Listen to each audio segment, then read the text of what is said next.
Pride and Prejudice by Jane Austen. Chapter 1. It is a truth universally acknowledged that a single man in possession of a good fortune must be in want of a wife. However little known the feelings or views of such a man may be on his first entering a neighbourhood, this truth is so well fixed in the minds of the surrounding families that he is considered the rightful property of some one or other of their daughters. "My dear Mr. Bennet," said his lady to him one day, "have you heard that Netherfield Park is let at last?" Mr. Bennet replied that he had not. "But it is," returned she, "for Mrs. Long has just been here, and she told me all about it." Mr. Bennet made no answer. "Do you not want to know who has taken it?" cried his wife impatiently.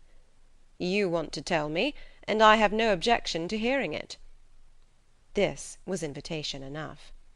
"Why, my dear, you must know Mrs. Long says that Netherfield is taken by a young man of large fortune from the north of England, that he came down on Monday in a chaise and four to see the place, and was so much delighted with it that he agreed with Mr. Morris immediately, that he is to take possession before Michaelmas, and some of his servants are to be in the house by the end of next week." "What is his name?" "Bingley." "Is he married or single?" "Oh, single, my dear, to be sure. A single man of large fortune, 4,000 or 5,000 a year. What a fine thing for our girls!" "How so? How can it affect them?" "My dear Mr. Bennet," replied his wife, "how can you be so tiresome? You must know that I am thinking of his marrying one of them." "Is that his design in settling here?" "Design! Nonsense! How can you talk so? But it is very likely that he may fall in love with one of them, and therefore you must visit him as soon as he comes." "I see no occasion for that.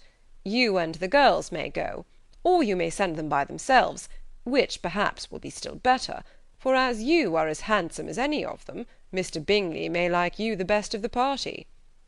"My dear, you flatter me. I certainly have had my share of beauty, but I do not pretend to be anything extraordinary now. When a woman has 5 grown-up daughters, she ought to give over thinking of her own beauty." "In such cases a woman has not often much beauty to think of." "But, my dear, you must indeed go and see Mr. Bingley when he comes into the neighbourhood." "It is more than I engage for, I assure you." "But consider your daughters. Only think what an establishment it would be for one of them. Sir William and Lady Lucas are determined to go, merely on that account, for in general, you know, they visit no newcomers. Indeed you must go, for it will be impossible for us to visit him if you do not." "You are over-scrupulous, surely. I dare say Mr. Bingley will be very glad to see you, and I will send a few lines by you to assure him of my very hearty consent to his marrying whichever he chooses of the girls, though I must throw in a good word for my little Lizzy." "I desire you will do no such thing. Lizzy is not a bit better than the others, and I am sure she is not half so handsome as Jane, nor half so good-humoured as Lydia. But you are always giving her the preference."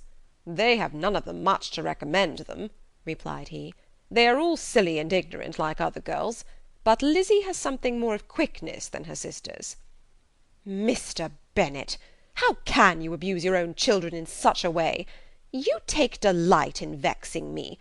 You have no compassion for my poor nerves." "You mistake me, my dear. I have a high respect for your nerves. They are my old friends. I have heard you mention them with consideration these last 20 years at least." "Oh, you do not know what I suffer." "But I hope you'll get over it, and live to see many young men of 4,000 a year come into the neighbourhood." "It will be no use to us if 20 such should come, since you will not visit them." "Depend upon it, my dear, that when there are 20, I will visit them all." Mr. Bennet was so odd a mixture of quick parts, sarcastic humour, reserve, and caprice, that the experience of 23 years had been insufficient to make his wife understand his character. Her mind was less difficult to develop. She was a woman of mean understanding, little information, and uncertain temper. When she was discontented, she fancied herself nervous. The business of her life was to get her daughters married; its solace was visiting and news. End of Chapter 1. Chapter 2. Mr. Bennet was among the earliest of those who waited on Mr. Bingley. He had always intended to visit him, though to the last always assuring his wife that he should not go. Until the evening after the visit was paid, she had no knowledge of it. It was then disclosed in the following manner. Observing his second daughter employed in trimming a hat, he suddenly addressed her with, "I hope Mr. Bingley will like it, Lizzie." "We are not in a way to know what Mr. Bingley likes," said her mother resentfully, "since we are not to visit." "But you forget, mamma," said Elizabeth, "that we shall meet him at the assemblies, and that Mrs. Long promised to introduce him." "I do not believe Mrs. Long will do any such thing. She has 2 nieces of her own. She is a selfish, hypocritical woman, and I have no opinion of her." "No more have I," said Mr. Bennet, "and I am glad to find that you do not depend upon her serving you." Mrs. Bennet deigned not to make any reply, but, unable to contain herself, began scolding one of her daughters. "Don't keep coughing so, Kitty, for heaven's sake! Have a little compassion on my nerves. You tear them to pieces." "Kitty has no discretion in her coughs," said her father. "She times them ill." "I do not cough for my own amusement," replied Kitty fretfully. "When is your next ball to be, Lizzie?" "To-morrow fortnight." "Ay, so it is," cried her mother, "and Mrs. Long does not come back till the day before, so it will be impossible for her to introduce him, for she will not know him herself." "Then, my dear, you may have the advantage of your friend, and introduce Mr. Bingley to her." "Impossible, Mr. Bennet, impossible, when I am not acquainted with him myself. How can you be so teasing?" "I honour your circumspection. A fortnight's acquaintance is certainly very little. One cannot know what a man really is by the end of a fortnight. But if we do not venture, somebody else will, and after all Mrs. Long and her daughters must stand their chance, and therefore, as she will think it an act of kindness, if you decline the office, I will take it on myself." The girls stared at their father. Mrs. Bennet said only, "Nonsense, nonsense!" "What can be the meaning of that emphatic exclamation?" cried he. "Do you consider the forms of introduction, and the stress that is laid on them, as nonsense? I cannot quite agree with you there. What say you, Mary? For you are a young lady of deep reflection, I know, and read great books, and make extracts." Mary wished to say something sensible, but knew not how. "While Mary is adjusting her ideas," he continued, "let us return to Mr. Bingley." "I am sick of Mr. Bingley," cried his wife. "I am sorry to hear that. But why did you not tell me that before? If I had known as much this morning, I certainly would not have called on him. It is very unlucky, but as I have actually paid the visit, we cannot escape the acquaintance now."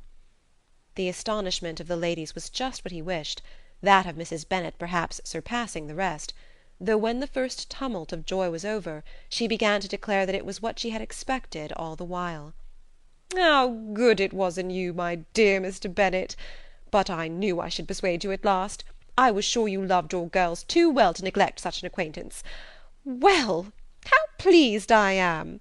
And it is such a good joke, too, that you should have gone this morning, and never said a word about it till now." "Now, Kitty, you may cough as much as you choose," said Mr. Bennet, and as he spoke he left the room, fatigued with the raptures of his wife. "What an excellent father you have, girls," said she, when the door was shut.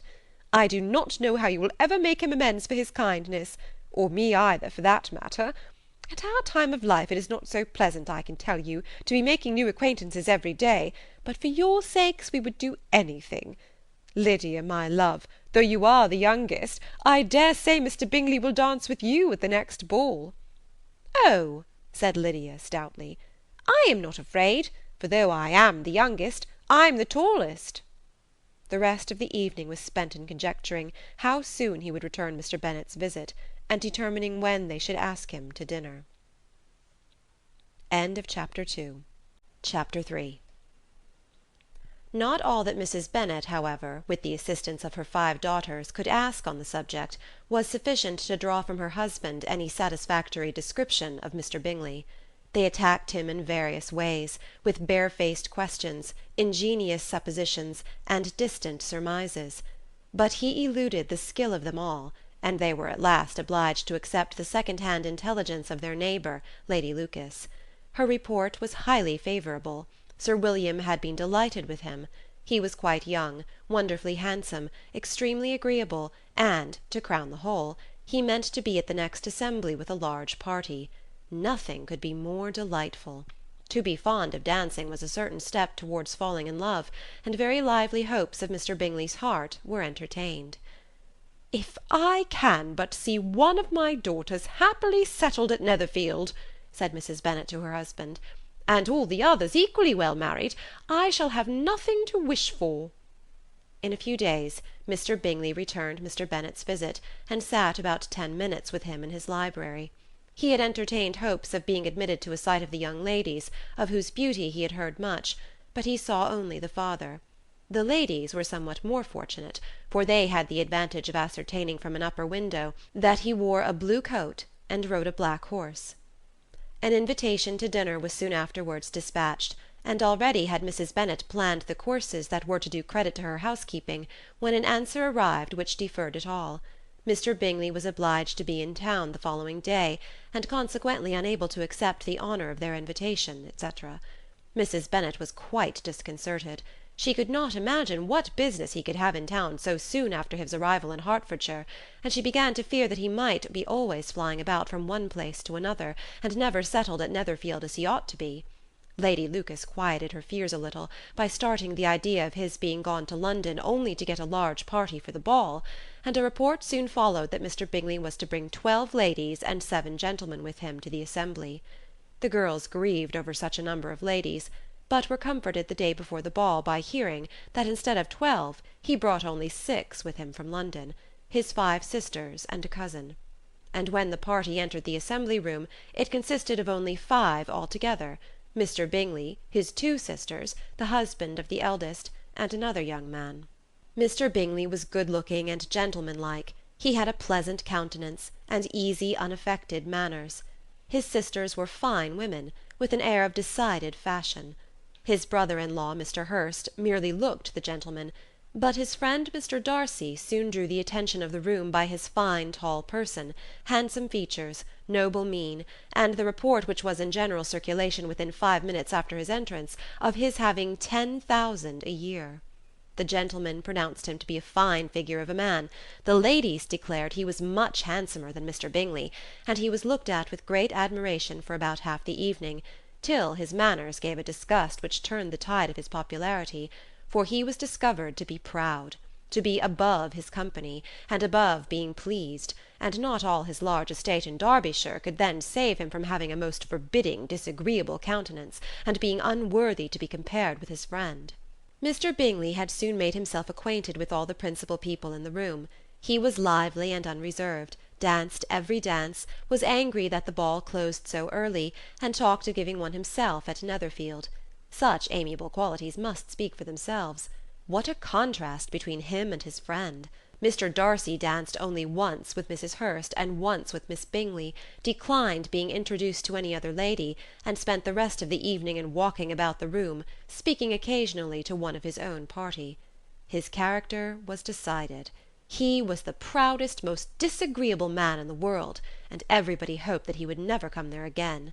Amongst the most violent against him was Mrs. Bennet, whose dislike of his general behaviour was sharpened into particular resentment by his having slighted one of her daughters. Elizabeth Bennet had been obliged, by the scarcity of gentlemen, to sit down for 2 dances, and during part of that time Mr. Darcy had been standing near enough for her to hear a conversation between him and Mr. Bingley, who came from the dance for a few minutes to press his friend to join it. "Come, Darcy," said he, "I must have you dance. I hate to see you standing about by yourself in this stupid manner. You had much better dance." "I certainly shall not. You know how I detest it, unless I am particularly acquainted with my partner. At such an assembly as this it would be insupportable. Your sisters are engaged, and there is not another woman in the room whom it would not be a punishment to me to stand up with." "I would not be so fastidious as you are," cried Mr. Bingley, "for a kingdom. Upon my honour, I never met with so many pleasant girls in my life as I have this evening, and there are several of them, you see, uncommonly pretty." "You are dancing with the only handsome girl in the room," said Mr. Darcy, looking at the eldest Miss Bennet. "Oh, she is the most beautiful creature I ever beheld. But there is one of her sisters sitting down just behind you, who is very pretty, and I dare say very agreeable. Do let me ask my partner to introduce you." "Which do you mean?" And turning round, he looked for a moment at Elizabeth, till catching her eye, he withdrew his own and coldly said, "She is tolerable, but not handsome enough to tempt me. I am in no humour at present to give consequence to young ladies who are slighted by other men. You had better return to your partner, and enjoy her smiles, for you are wasting your time with me." Mr. Bingley followed his advice. Mr. Darcy walked off, and Elizabeth remained with no very cordial feelings towards him. She told the story, however, with great spirit among her friends, for she had a lively, playful disposition, which delighted in anything ridiculous. The evening altogether passed off pleasantly to the whole family. Mrs. Bennet had seen her eldest daughter much admired by the Netherfield party. Mr. Bingley had danced with her twice, and she had been distinguished by his sisters. Jane was as much gratified by this as her mother could be, though in a quieter way. Elizabeth felt Jane's pleasure. Mary had heard herself mentioned to Miss Bingley as the most accomplished girl in the neighbourhood, and Catherine and Lydia had been fortunate enough never to be without partners, which was all that they had yet learnt to care for at a ball. They returned, therefore, in good spirits to Longbourn, the village where they lived, and of which they were the principal inhabitants. They found Mr. Bennet still up. With a book he was regardless of time, and on the present occasion he had a good deal of curiosity as to the events of an evening which had raised such splendid expectations. He had rather hoped that his wife's views on the stranger would be disappointed, but he soon found out that he had a different story to hear. "Oh, my dear Mr. Bennet," as she entered the room, "we have had a most delightful evening, a most excellent ball. I wish you had been there. Jane was so admired, nothing could be like it. Everybody said how well she looked, and Mr. Bingley thought her quite beautiful, and danced with her twice. Only think of that, my dear, he actually danced with her twice, and she was the only creature in the room that he asked a second time. First of all he asked Miss Lucas. I was so vexed to see him stand up with her. But, however, he did not admire her at all, indeed nobody can, you know, and he seemed quite struck with Jane as she was going down the dance. So he inquired who she was, and got introduced, and asked her for the next two. Then the 2/3 he danced with Miss King, and the 2/4 with Maria Lucas, and the 2/5 with Jane again, and the 2/6 with Lizzie, and the Boulanger—" "If he had any compassion for me," cried her husband impatiently, "he would not have danced half so much. For God's sake, say no more of his partners. Oh, that he had sprained his ankle in the first dance!" "Oh, my dear, I am quite delighted with him. He is so excessively handsome, and his sisters are charming women. I never in my life saw anything more elegant than their dresses. I dare say the lace upon Mrs. Hurst's gown—" Here she was interrupted again. Mr. Bennet protested against any description of finery. She was therefore obliged to seek another branch of the subject, and related, with much bitterness of spirit and some exaggeration, the shocking rudeness of Mr. Darcy. "But I can assure you," she added, "that Lizzie does not lose much by not suiting his fancy, for he is a most disagreeable, horrid man, not at all worth pleasing. So high and so conceited that there was no enduring him. He walked here and he walked there, fancying himself so very great, not handsome enough to dance with. I wish you had been there, my dear, to have given him one of your set-downs. I quite detest the man." End of Chapter 3. Chapter 4. When Jane and Elizabeth were alone, the former, who had been cautious in her praise of Mr. Bingley before, expressed to her sister just how very much she admired him. "He is just what a young man ought to be," said she, "sensible, good-humoured, lively, and I never saw such happy manners, so much ease, with such perfect good breeding." "He is also handsome," replied Elizabeth, "which a young man ought likewise to be if he possibly can. His character is thereby complete." "I was very much flattered by his asking me to dance a second time. I did not expect such a compliment." "Did not you? I did for you. But that is one great difference between us. Compliments always take you by surprise, and me never. What could be more natural than his asking you again? He could not help seeing that you were about 5 times as pretty as every other woman in the room. No thanks to his gallantry for that. Well, he certainly is very agreeable, and I give you leave to like him. You've liked many a stupider person." "Dear Lizzy!" "Oh, you are a great deal too apt, you know, to like people in general. You never see a fault with anybody. All the world are good and agreeable in your eyes. I never heard you speak ill of a human being in your life." "I would not wish to be hasty in censuring any one, but I always speak what I think." "I know you do, and it is that which makes the wonder. With your good sense, to be so honestly blind to the follies and nonsense of others. Affectation of candour is common enough, one meets with it everywhere. But to be candid, without ostentation or design, to take the good of everybody's character and make it still better, and to say nothing of the bad, belongs to you alone. And so you like this man's sisters too, do you? Their manners are not equal to his." "Certainly not, at first. But they are very pleasing women when you converse with them. Miss Bingley is to live with her brother, and keep his house, and I am much mistaken if we shall not find a very charming neighbour in her." Elizabeth listened in silence, but was not convinced. Their behaviour at the assembly had not been calculated to please in general, and with more quickness of observation, and less pliancy of temper than her sister, and with a judgment too unassailed by any attention to herself, she was very little disposed to approve them. They were in fact very fine ladies, not deficient in good humour when they were pleased, nor in the power of making themselves agreeable when they chose it, but proud and conceited. They were rather handsome, had been educated in one of the first private seminaries in town, had a fortune of £20,000, were in the habit of spending more than they ought, and of associating with people of rank, and were therefore in every respect entitled to think well of themselves, and meanly of others. They were of a respectable family in the north of England, a circumstance more deeply impressed on their memories than that their brother's fortune and their own had been acquired by trade. Mr. Bingley inherited property to the amount of nearly £100,000 from his father, who had intended to purchase an estate, but did not live to do it.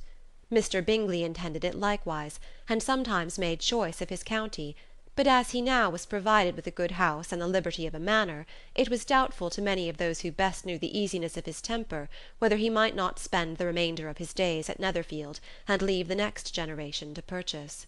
His sisters were anxious for his having an estate of his own, but though he was now only established as a tenant, Miss Bingley was by no means unwilling to preside at his table, nor was Mrs. Hurst, who had married a man of more fashion than fortune, less disposed to consider his house as her home when it suited her. Mr. Bingley had not been of age 2 years, when he was tempted by an accidental recommendation to look at Netherfield House. He did look at it, and into it for half an hour, was pleased with the situation and the principal rooms, satisfied with what the owner said in its praise, and took it immediately. Between him and Darcy there was a very steady friendship, in spite of great opposition of character. Bingley was endeared to Darcy by the easiness, openness, and ductility of his temper, though no disposition could offer a greater contrast to his own, and though with his own he never appeared dissatisfied. On the strength of Darcy's regard, Bingley had the firmest reliance, and of his judgment the highest opinion. In understanding, Darcy was the superior. Bingley was by no means deficient, but Darcy was clever. He was at the same time haughty, reserved, and fastidious, and his manners, though well bred, were not inviting. In that respect his friend had greatly the advantage. Bingley was sure of being liked wherever he appeared. Darcy was continually giving offence. The manner in which they spoke of the Meryton assembly was sufficiently characteristic. Bingley had never met with more pleasant people or prettier girls in his life.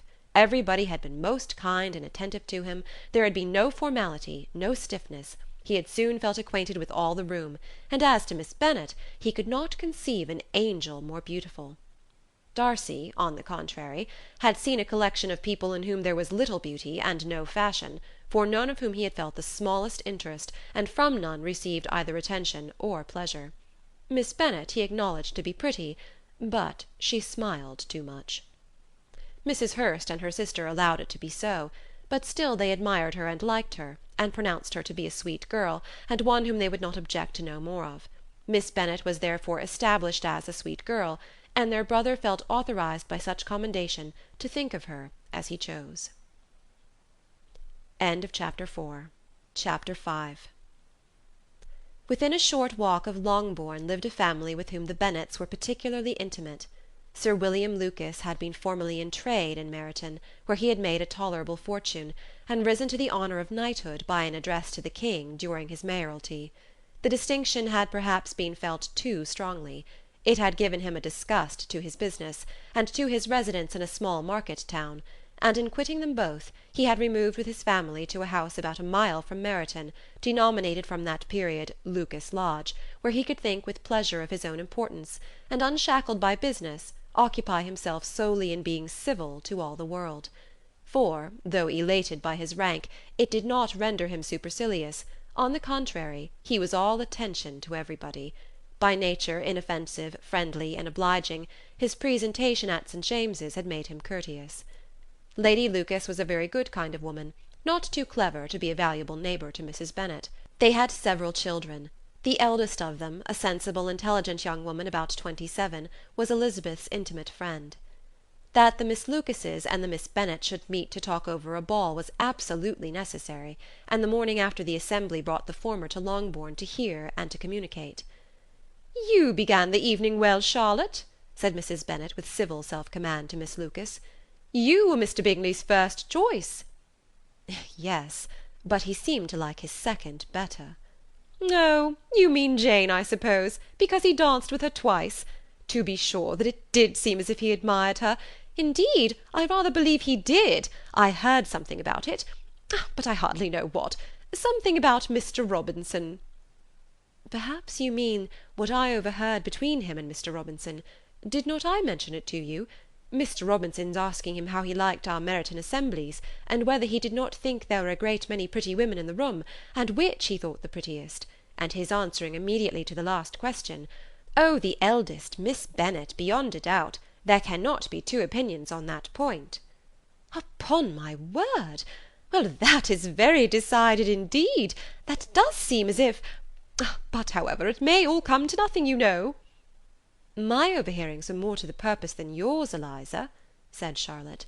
"Mr. Darcy is not so well worth listening to as his friend, is he? Poor Eliza! To be only just tolerable."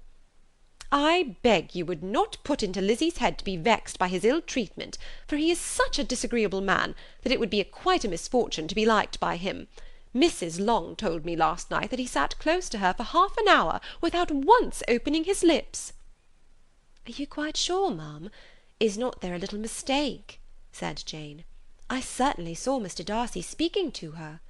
"Ay, because she asked him at last how he liked Netherfield, and he could not help answering her, but she said he seemed quite angry at being spoken to." "Miss Bingley told me," said Jane, "that he never speaks much, unless among his intimate acquaintances. With them he is remarkably agreeable." "I do not believe a word of it, my dear. If he had been so very agreeable, he would have talked to Mrs. Long. But I can guess how it was. Everybody says that he is at up with pride, and I dare say he had heard somehow that Mrs. Long does not keep a carriage, and had come to the ball in a hack chaise." "I do not mind his not talking to Mrs. Long," said Miss Lucas, "but I wish he had danced with Eliza." "Another time, Lizzie," said her mother, "I would not dance with him if I were you." "I believe, ma'am, I may safely promise you never to dance with him." "His pride," said Miss Lucas, "does not offend me so much as pride often does, because there is an excuse for it. One cannot wonder that so very fine a young man, with family, fortune, everything in his favour, should think very highly of himself. If I may so express it, he has a right to be proud." "That is very true," replied Elizabeth, "and I could easily forgive his pride, if he had not mortified mine." "Pride," observed Mary, who piqued herself upon the solidity of her reflections, "is a very common failing, I believe. By all that I have ever read, I am convinced that it is very common indeed, that human nature is particularly prone to it, and that there are very few of us who do not cherish a feeling of self-complacency on the score of some quality or other, real or imaginary. Vanity and pride are different things, though the words are often used synonymously. A person may be proud without being vain. Pride relates more to our opinion of ourselves, vanity to what we would have others think of us." "If I were as rich as Mr. Darcy," cried a young Lucas, who came with his sisters, "I should not care how proud I was. I would keep a pack of foxhounds, and drink a bottle of wine a day." "Then you would drink a great deal more than you ought," said Mrs. Bennet, "and if I were to see you at it, I should take away your bottle directly." The boy protested that she should not. She continued to declare that she would, and the argument ended only with the visit. Chapter 6. The ladies of Longbourn soon waited on those of Netherfield. The visit was soon returned in due form.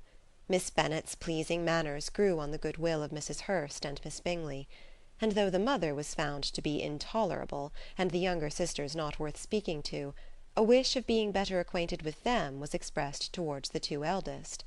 By Jane this attention was received with the greatest pleasure, but Elizabeth still saw superciliousness in their treatment of everybody, hardly excepting even her sister, and could not like them; though their kindness to Jane, such as it was, had a value as arising in all probability from the influence of their brother's admiration. It was generally evident, whenever they met, that he did admire her, and to her it was equally evident that Jane was yielding to the preference which she had begun to entertain for him from the first, and was in a way to be very much in love. But she considered with pleasure that it was not likely to be discovered by the world in general, since Jane united, with great strength of feeling, a composure of temper and a uniform cheerfulness of manner which would guard her from the suspicions of the impertinent. She mentioned this to her friend Miss Lucas. "It may perhaps be pleasant," replied Charlotte, "to be able to impose on the public in such a case, but it is sometimes a disadvantage to be so very guarded. If a woman conceals her affection with the same skill from the object of it, she may lose the opportunity of fixing him, and it will then be but poor consolation to believe the world equally in the dark.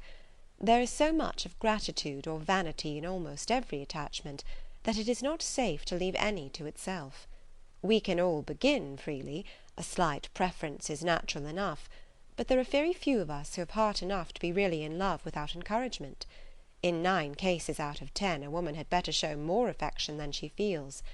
Bingley likes your sister undoubtedly, but he may never do more than like her, if she does not help him on."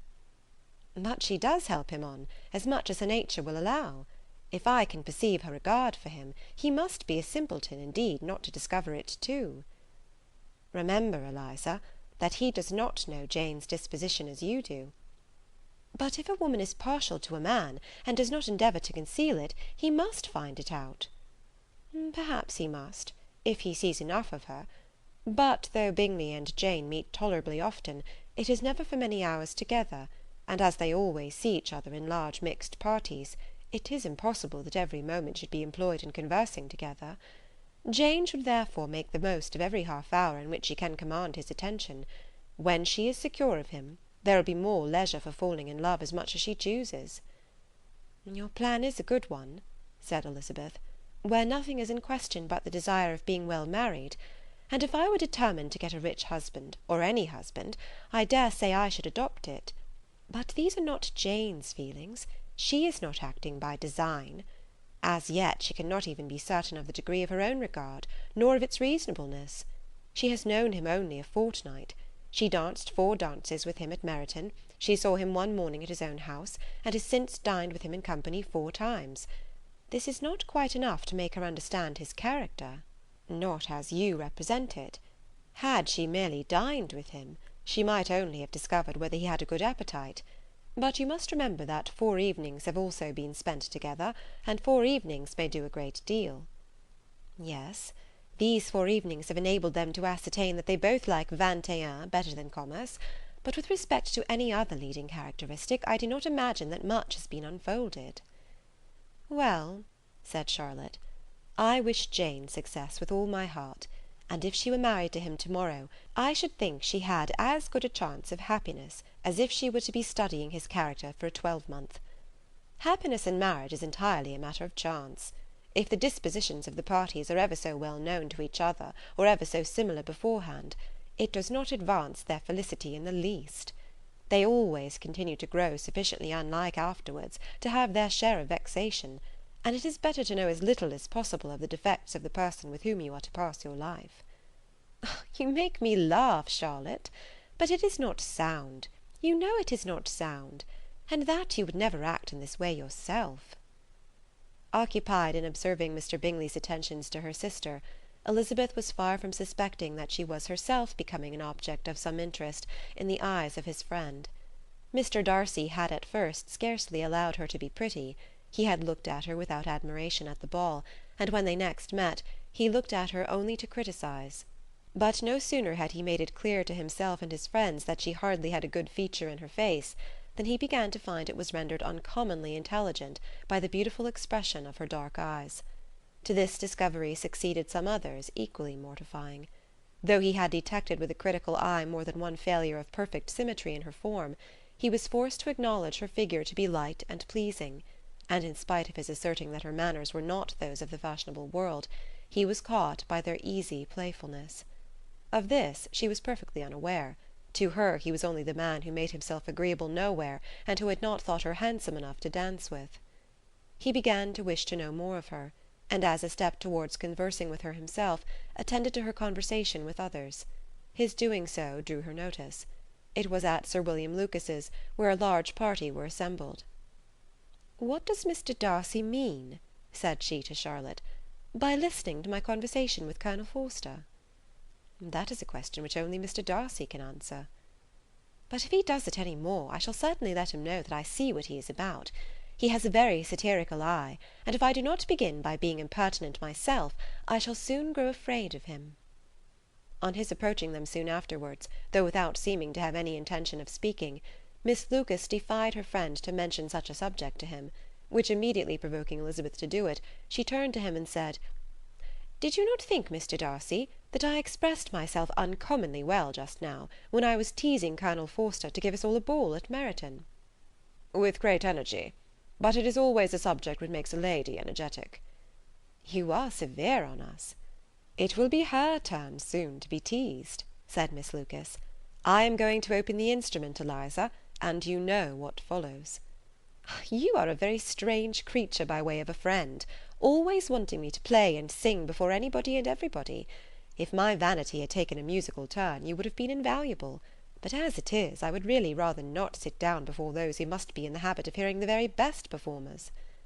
On Miss Lucas's persevering, however, she added, "Very well, if it must be so, it must."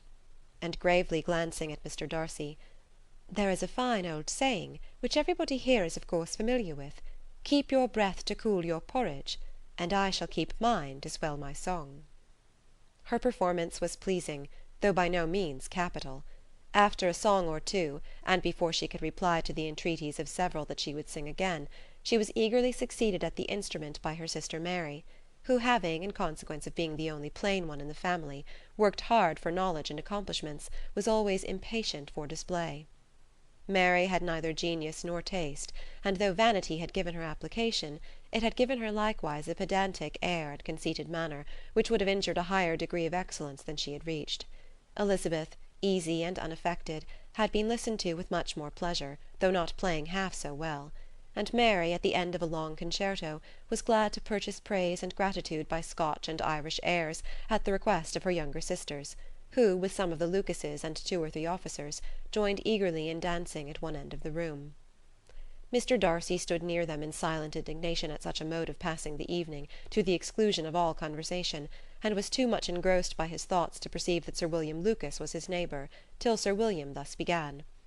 "What a charming amusement for young people this is, Mr. Darcy! There is nothing like dancing, after all. I consider it as one of the first refinements of polished society." "Certainly, sir. And it has the advantage also of being in vogue among the less polished societies of the world. Every savage can dance." Sir William only smiled. "Your friend performs delightfully," he continued after a pause, on seeing Bingley join the group, "and I doubt not that you are an adept in the science yourself, Mr. Darcy." "You saw me dance at Meryton, I believe, sir?" "Yes, indeed, and received no inconsiderable pleasure from the sight. Do you often dance at St. James's?" "Never, sir." Do you not think it would be a proper compliment to the place?" "It is a compliment which I never pay to any place if I can avoid it." "You have a house in town, I conclude?" Mr. Darcy bowed.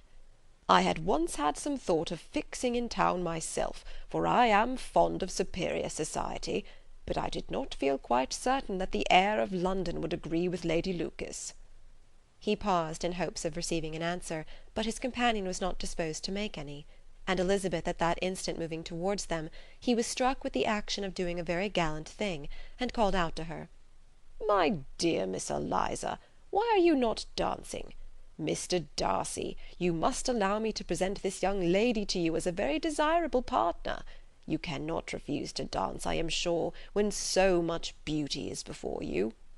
And taking her hand, he would have given it to Mr. Darcy, who, though extremely surprised, was not unwilling to receive it, when she instantly drew back, and said with some discomposure to Sir William, "Indeed, sir, I have not the least intention of dancing. I entreat you not to suppose that I moved this way in order to beg for a partner." Mr. Darcy, with grave propriety, requested to be allowed the honour of her hand, but in vain. Elizabeth was determined, nor did Sir William at all shake her purpose by his attempt at persuasion. "You excelled so much in the dance, Miss Eliza, that it is cruel to deny me the happiness of seeing you, and though this gentleman dislikes the amusement in general, he can have no objection, I am sure, to oblige us for 1/2 hour." "Mr. Darcy is all politeness," said Elizabeth, smiling. "He is, indeed, but considering the inducement, my dear Miss Eliza, we cannot wonder at his complaisance, for who would object to such a partner?" Elizabeth looked archly, and turned away.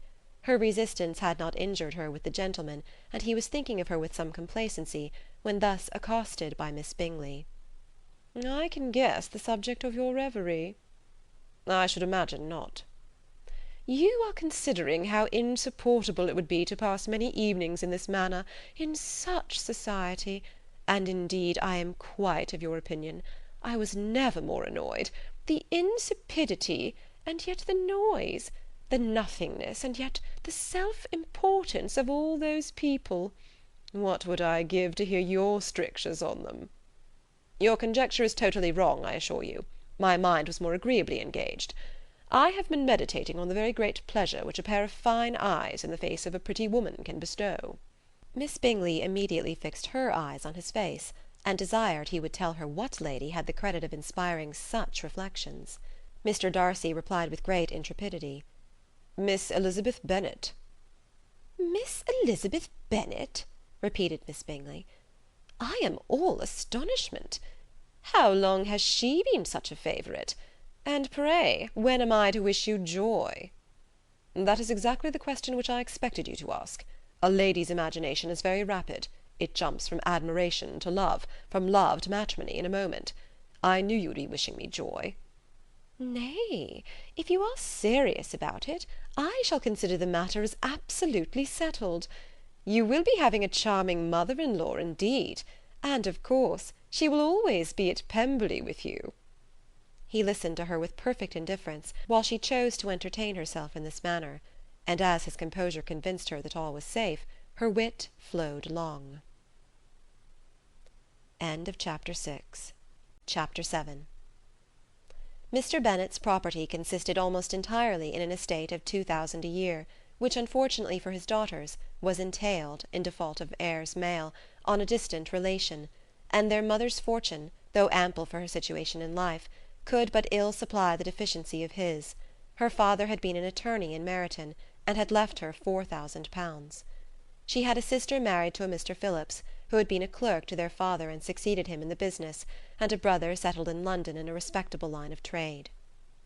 The village of Longbourn was only 1 mile from Meryton, a most convenient distance for the young ladies, who were usually tempted thither 3 or 4 times a week, to pay their duty to their aunt, and to a milliner's shop just over the way.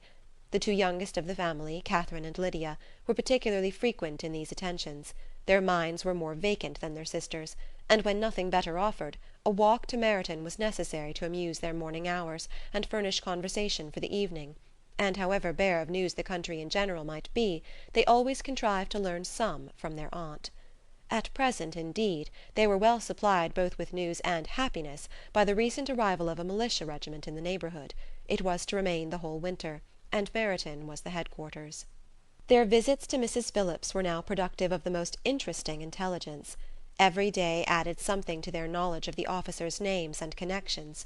Their lodgings were not long a secret, and at length they began to know the officers themselves.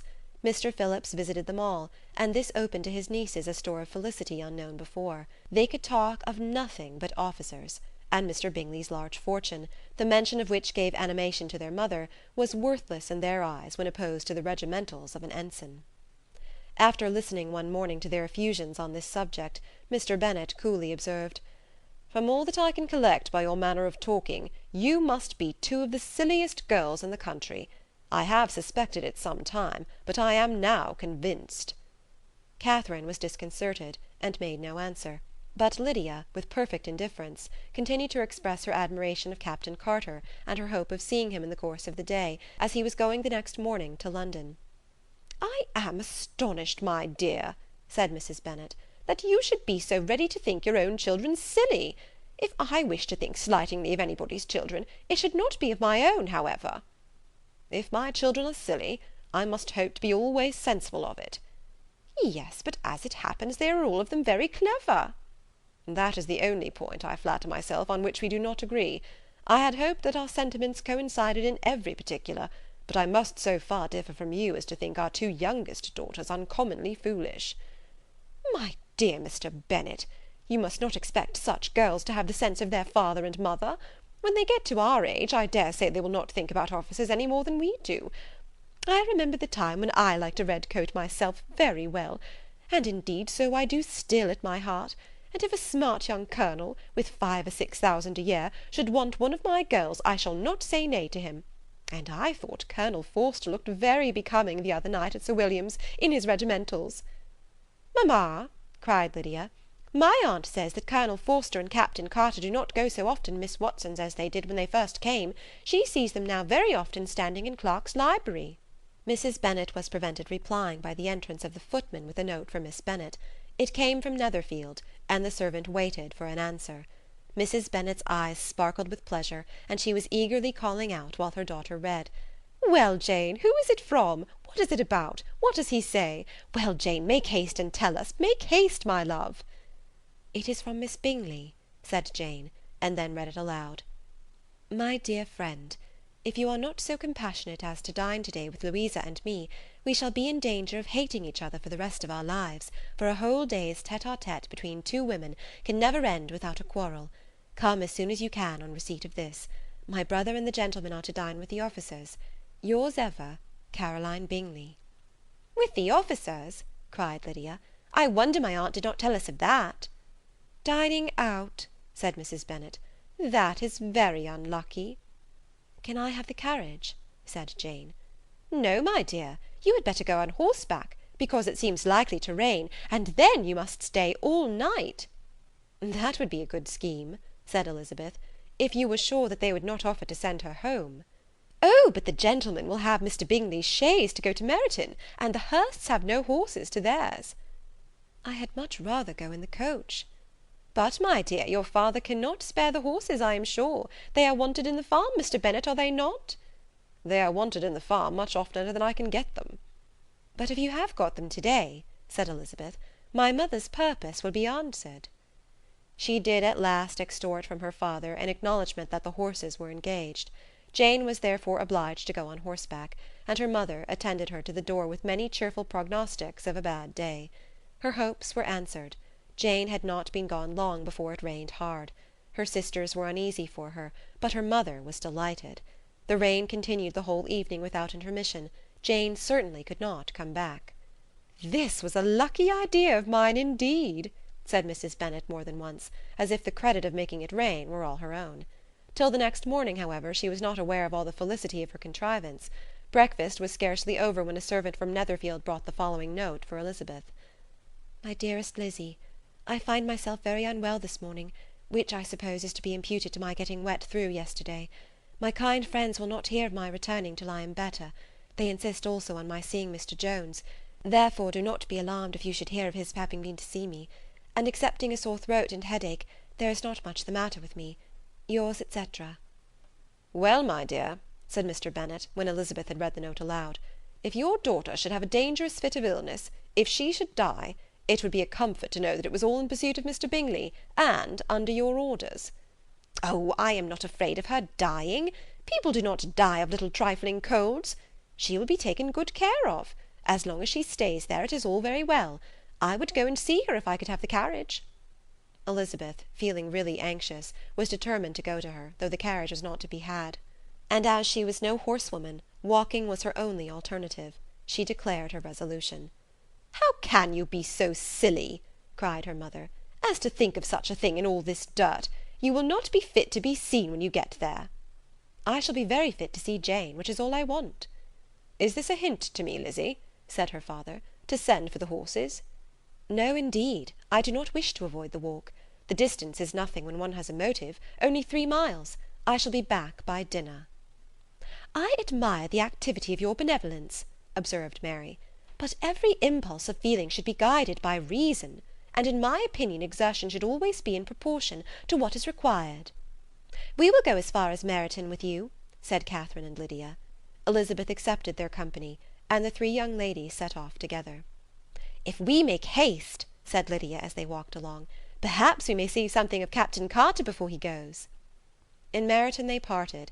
The 2 youngest repaired to the lodgings of one of the officers' wives, and Elizabeth continued her walk alone, crossing field after field at a quick pace, jumping over stiles and springing over puddles with impatient activity, and finding herself at last within view of the house, with weary ankles, dirty stockings, and a face glowing with the warmth of exercise. She was shown into the breakfast parlour, where all but Jane were assembled, and where her appearance created a great deal of surprise. That she should have walked 3 miles so early in the day, in such dirty weather, and by herself, was almost incredible to Mrs. Hurst and Miss Bingley, and Elizabeth was convinced that they held her in contempt for it. She was received, however, very politely by them, and in their brother's manners there was something better than politeness, there was good humour and kindness. Mr. Darcy said very little, and Mr. Hurst nothing at all. The former was divided between admiration of the brilliancy which exercise had given to her complexion, and doubt as to the occasion's justifying her coming so far alone. The latter was thinking only of his breakfast. Her inquiries after her sister were not very favourably answered. Miss Bennet had slept ill, and though up, was very feverish, and not well enough to leave her room. Elizabeth was glad to be taken to her immediately, and Jane, who had only been withheld by the fear of giving alarm or inconvenience from expressing in her note how much she longed for such a visit, was delighted at her entrance. She was not equal, however, to much conversation, and when Miss Bingley left them together, could attempt little besides expressions of gratitude for the extraordinary kindness she was treated with. Elizabeth silently attended her. When breakfast was over they were joined by the sisters, and Elizabeth began to like them herself when she saw how much affection and solicitude they showed for Jane. The apothecary came, and having examined his patient, said, as might be supposed, that she had caught a violent cold, and that they must endeavour to get the better of it, advised her to return to bed, and promised her some draughts. The advice was followed readily, for the feverish symptoms increased, and her head ached acutely. Elizabeth did not quit her room for a moment, nor were the other ladies often absent. The gentlemen being out, they had, in fact, nothing to do elsewhere. When the clock struck 3, Elizabeth felt that she must go, and very unwillingly said so.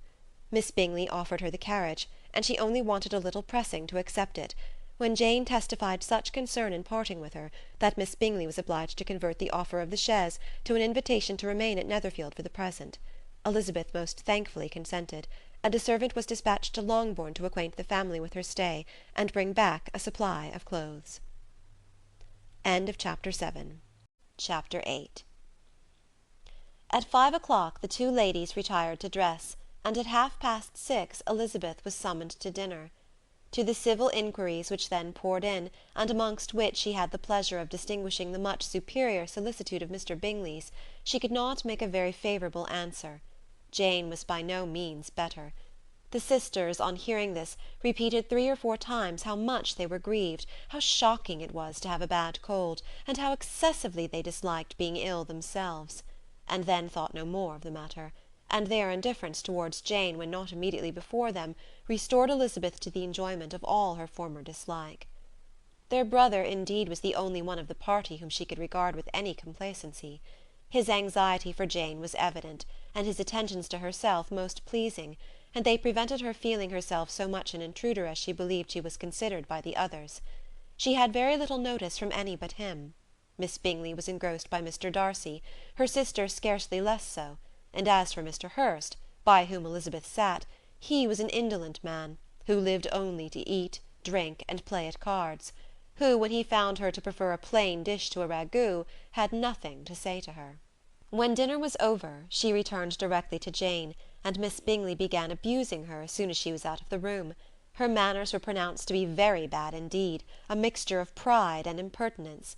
She had no conversation, no style, no beauty. Mrs. Hurst thought the same, and added, "She has nothing, in short, to recommend her, but being an excellent walker. I shall never forget her appearance this morning. She really looked almost wild." "She did indeed, Louisa. I could hardly keep my countenance. Very nonsensical to come at all. Why must she be scampering about the country, because her sister had a cold? Her hair so untidy, so blowsy. Oh, yes, and her petticoat. I hope you saw her petticoat, 6 inches deep in mud, I am absolutely certain, and the gown which had been let down to hide it not doing its office." "Your picture may be very exact, Louisa," said Bingley, "but all this was lost upon me. I thought Miss Elizabeth Bennet looked remarkably well when she came into the room this morning. Her dirty petticoat quite escaped my notice." "You observed it, Mr. Darcy, I am sure," said Miss Bingley, "and I am inclined to think that you would not wish to see your sister make such an exhibition." "Certainly not." "To walk 3 miles, or 4 miles, or 5 miles, whatever it is, above her ankles in dirt, and alone, quite alone! What could she mean by it? It seems to me to show an abominable sort of conceited independence, a most country town indifference to decorum." "It shows an affection for her sister that is very pleasing," said Bingley. "I am afraid, Mr. Darcy," observed Miss Bingley in a half whisper, "that this adventure has rather affected your admiration of her fine eyes." "Not at all," he replied. "They were brightened by the exercise." A short pause followed this speech, and Mrs. Hurst began again. "I have an excessive regard for Miss Jane Bennet. She is really a very sweet girl, and I wish with all my heart she were well settled. But with such a father and mother, and such low connections, I am afraid there is no chance of it." "I think I have heard you say that their uncle is an attorney on Meryton." "Yes, and they have another, who lives somewhere near Cheapside." "That is capital," added her sister, and they both laughed heartily. "If they had uncles enough to fill all Cheapside," cried Bingley, "it would not make them one jot less agreeable."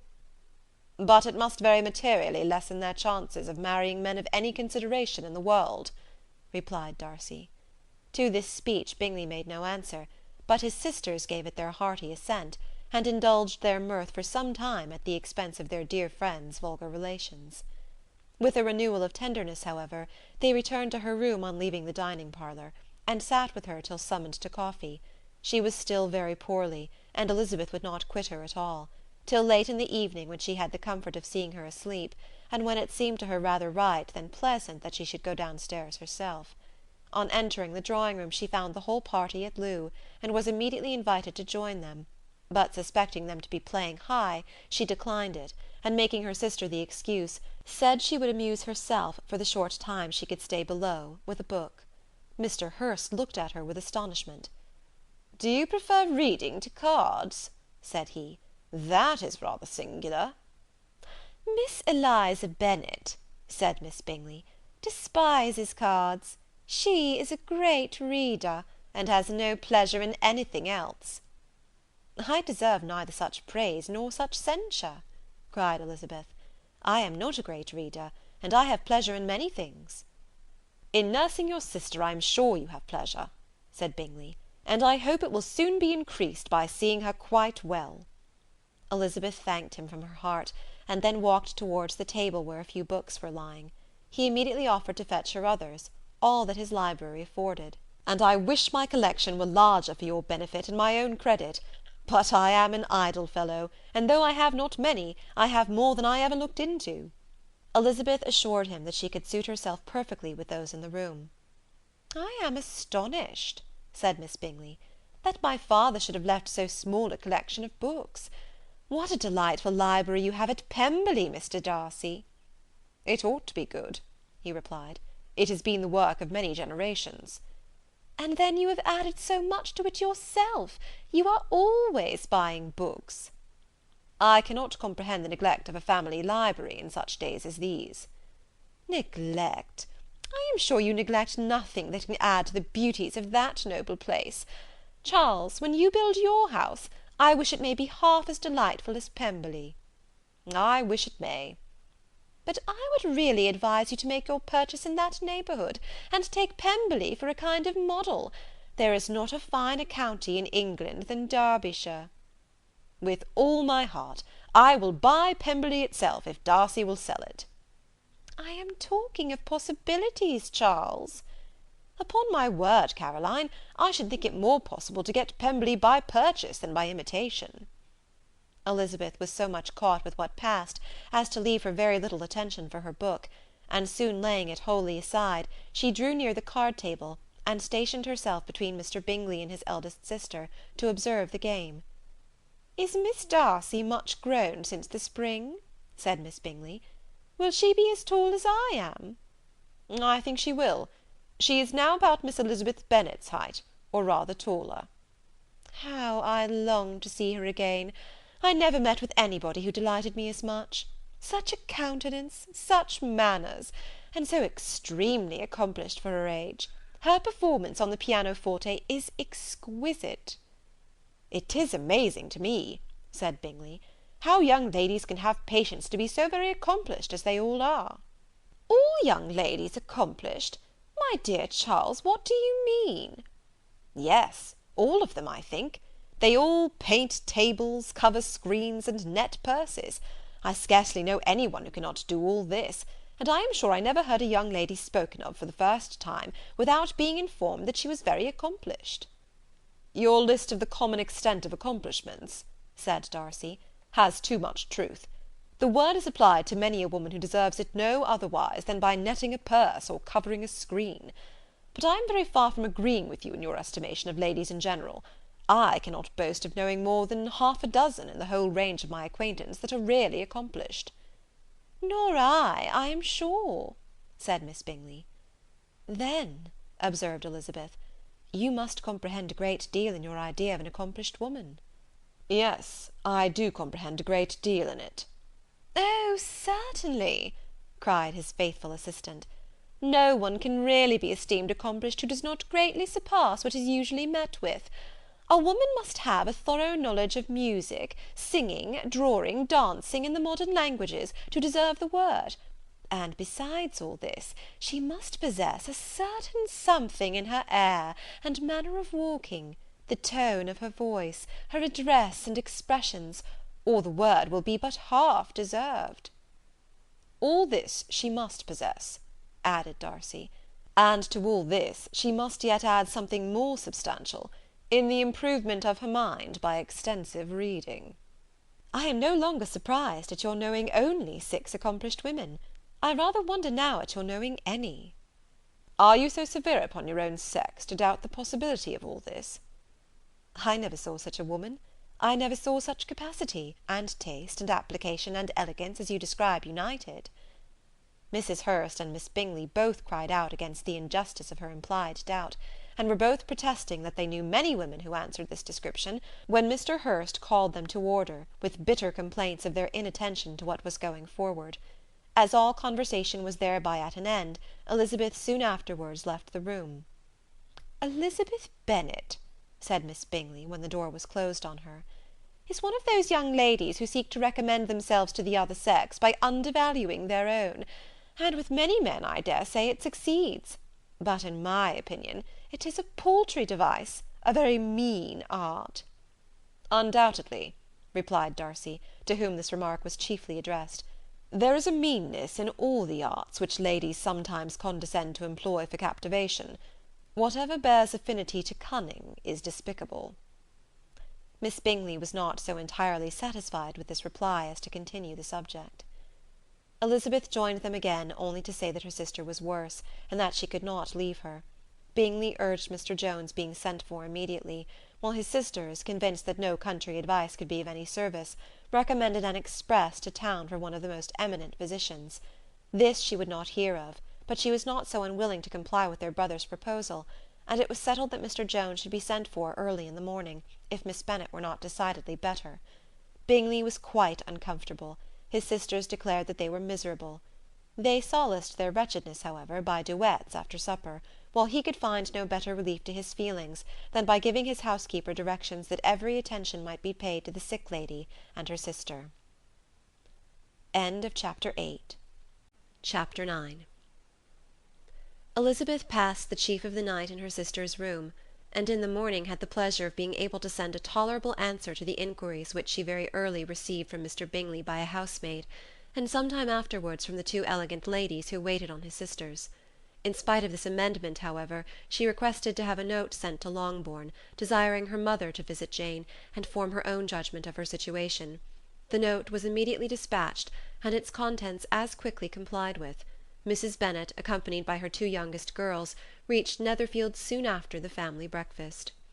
Had she found Jane in any apparent danger, Mrs. Bennet would have been very miserable; but being satisfied on seeing her that her illness was not alarming, she had no wish of her recovering immediately, as her restoration to health would probably remove her from Netherfield. She would not listen, therefore, to her daughter's proposal of being carried home. Neither did the apothecary, who arrived about the same time, think it at all advisable. After sitting a little while with Jane, on Miss Bingley's appearance and invitation, the mother and three daughters all attended her into the breakfast parlour. Bingley met them with hopes that Mrs. Bennet had not found Miss Bennet worse than she expected. "Indeed I have, sir," was her answer. "She is a great deal too ill to be moved. Mr. Jones says we must not think of moving her. We must trespass a little longer on your kindness." "Removed?" cried Bingley. "It must not be thought of.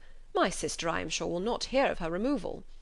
"You may depend upon it, madam," said Miss Bingley with cold civility, "that Miss Bennet will receive every possible attention while she remains with us." Mrs. Bennet was profuse in her acknowledgments. "I am sure," she added, "if it were not for such good friends, I do not know what would become of her, for she is very ill indeed, and suffers a vast deal, though with the greatest patience in the world, which is always the way with her, for she has, without exception, the sweetest temper I have ever met with. I often tell my other girls that they are nothing to her. You have a sweet room here, Mr. Bingley, and a charming prospect over the gravel walk. I do not know a place in the country that is equal to Netherfield. You will not think of quitting it in a hurry, I hope, though you have but a short lease."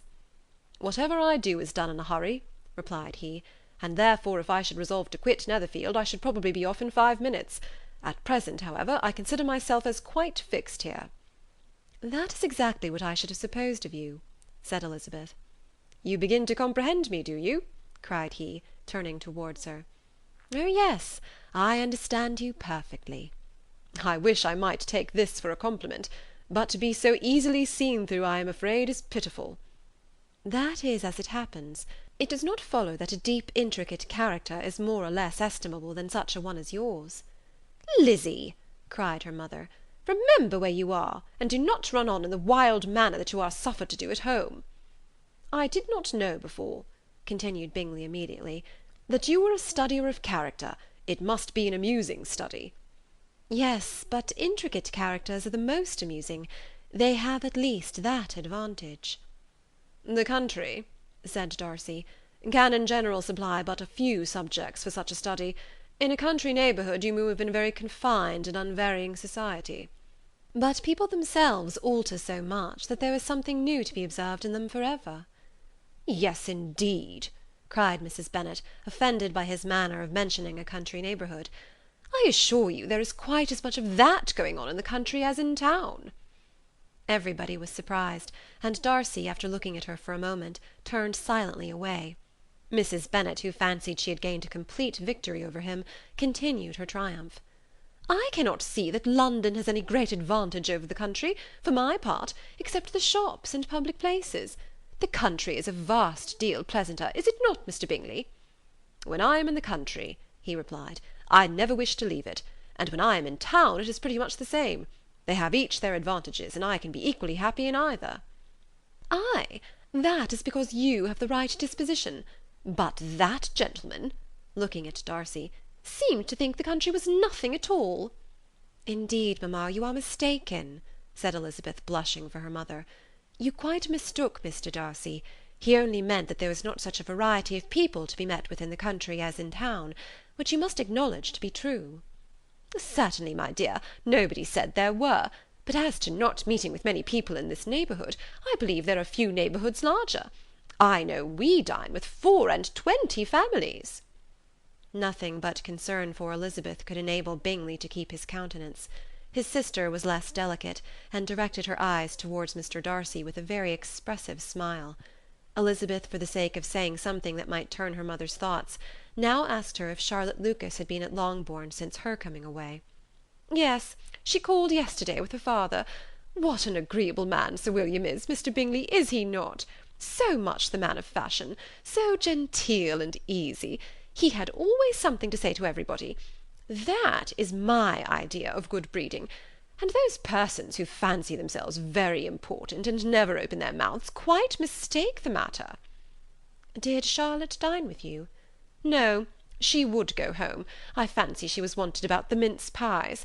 For my part, Mr. Bingley, I always keep servants that can do their own work. My daughters are brought up very differently. But everybody is to judge for themselves, and the Lucases are a very good sort of girls, I assure you. It is a pity they are not handsome. Not that I think Charlotte so very plain, but then she is our particular friend. She seems a very pleasant young woman. Oh dear, yes, but you must own she is very plain. Lady Lucas herself has often said so, and envied me Jane's beauty. I do not like to boast of my own child, but to be sure, Jane, one does not see often anybody better looking. It is what everybody says. I do not trust my own partiality.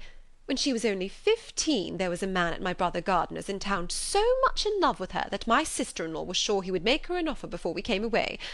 But, however, he did not. Perhaps he thought her too young. However, he wrote some verses on her, and very pretty they were. And so ended his affection, said Elizabeth impatiently. There has been many a one, I fancy, overcome in the same way. I wonder who first discovered the efficacy of poetry in driving away love. I have been used to consider poetry as the food of love, said Darcy. Of a fine, stout, healthy love it may. Everything nourishes what is strong already. But if it be only a slight, thin sort of inclination, I am convinced that one good sonnet will starve it entirely away. Darcy only smiled, and the general pause which ensued made Elizabeth tremble lest her mother should be exposing herself again. She longed to speak, but could think of nothing to say, and after a short silence Mrs. Bennet began repeating her thanks to Mr. Bingley for his kindness to Jane, with an apology for troubling him also with Lizzie. Mr. Bingley was unaffectedly civil in his answer, and forced his younger sister to be civil also, and say what the occasion required. She performed her part indeed without much graciousness, but Mrs. Bennet was satisfied, and soon afterwards ordered her carriage. Upon this signal, the youngest of her daughters put herself forward. The two girls had been whispering to each other during the whole visit, and the result of it was, that the youngest should tax Mr. Bingley with having promised on his first coming into the county to give a ball at Netherfield. Lydia was a stout, well-grown girl of 15, with a fine complexion and good-humoured countenance, a favourite with her mother, whose affection had brought her into public at an early age. She had high animal spirits, and a sort of natural self-consequence, which the attention of the officers, to whom her uncle's good dinners and her own easy manners recommended her, had increased into assurance. She was very equal, therefore, to address Mr. Bingley on the subject of the ball, and abruptly reminded him of his promise, adding that it would be the most shameful thing in the world if he did not keep it. His answer to this sudden attack was delightful to their mother's ear. I am perfectly ready, I assure you, to keep my engagement, and when your sister is recovered, you shall, if you please, name the very day of the ball. But you would not wish to be dancing when she is ill. Lydia declared herself satisfied. Oh yes, It would be much better to wait till Jane was well, and by that time most likely Captain Carter would be at Meryton again. And when you have given your ball," she added, "I shall insist on their giving one also. I shall tell Colonel Forster it will be quite a shame if he does not." Mrs. Bennet and her daughters then departed, and Elizabeth returned instantly to Jane, leaving her own and her relations' behaviour to the remarks of the two ladies and Mr. Darcy, the latter of whom, however, could not be prevailed on to join in their censure of her, in spite of all Miss Bingley's witticisms on fine eyes. Chapter 10. The day passed much as the day before had done.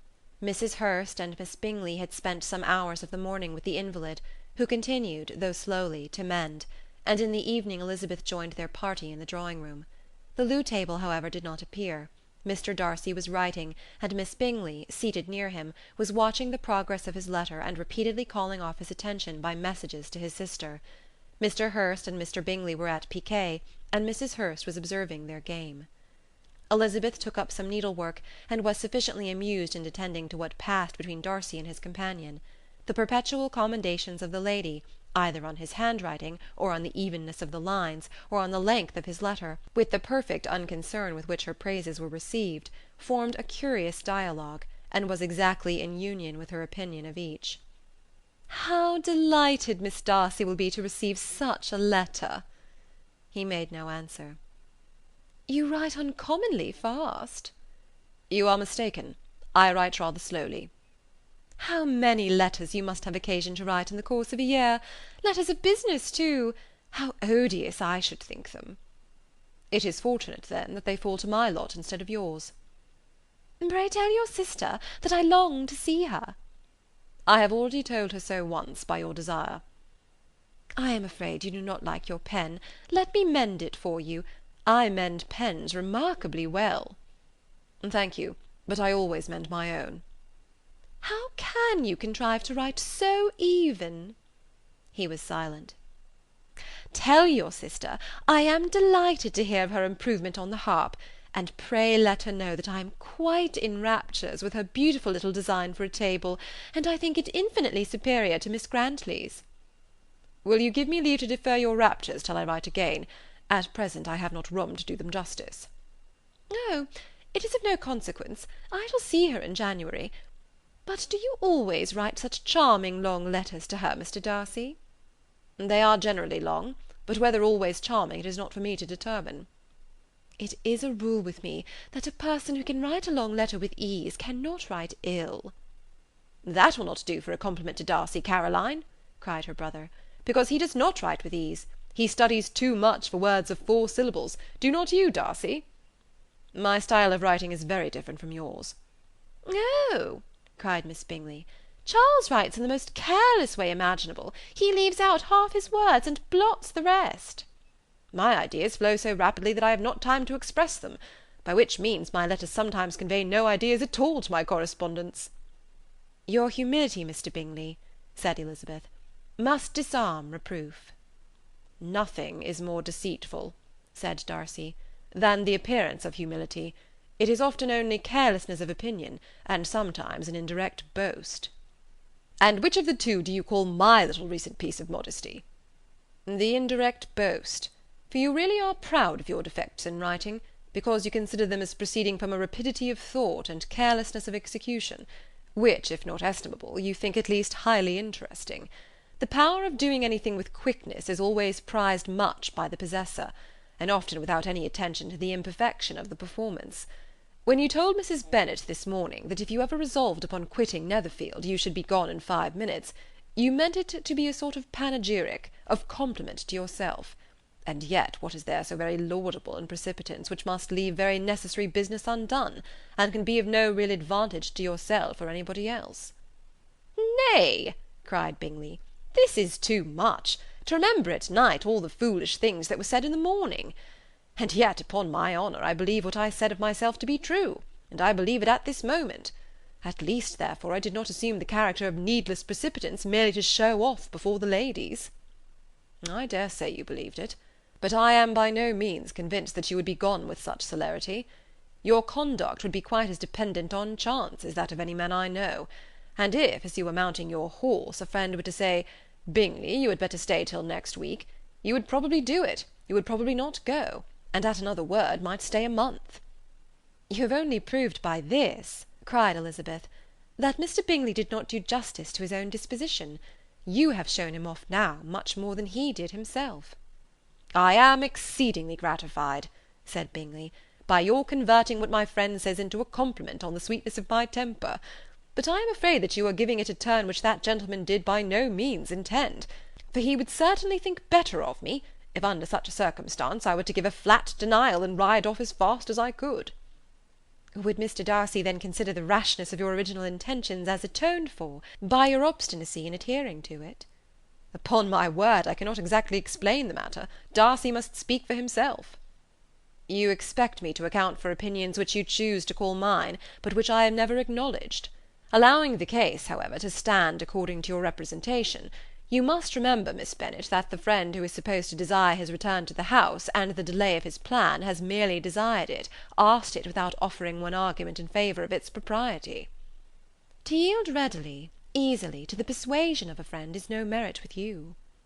To yield without conviction is no compliment to the understanding of either. You appear to me, Mr. Darcy, to allow nothing for the influence of friendship and affection.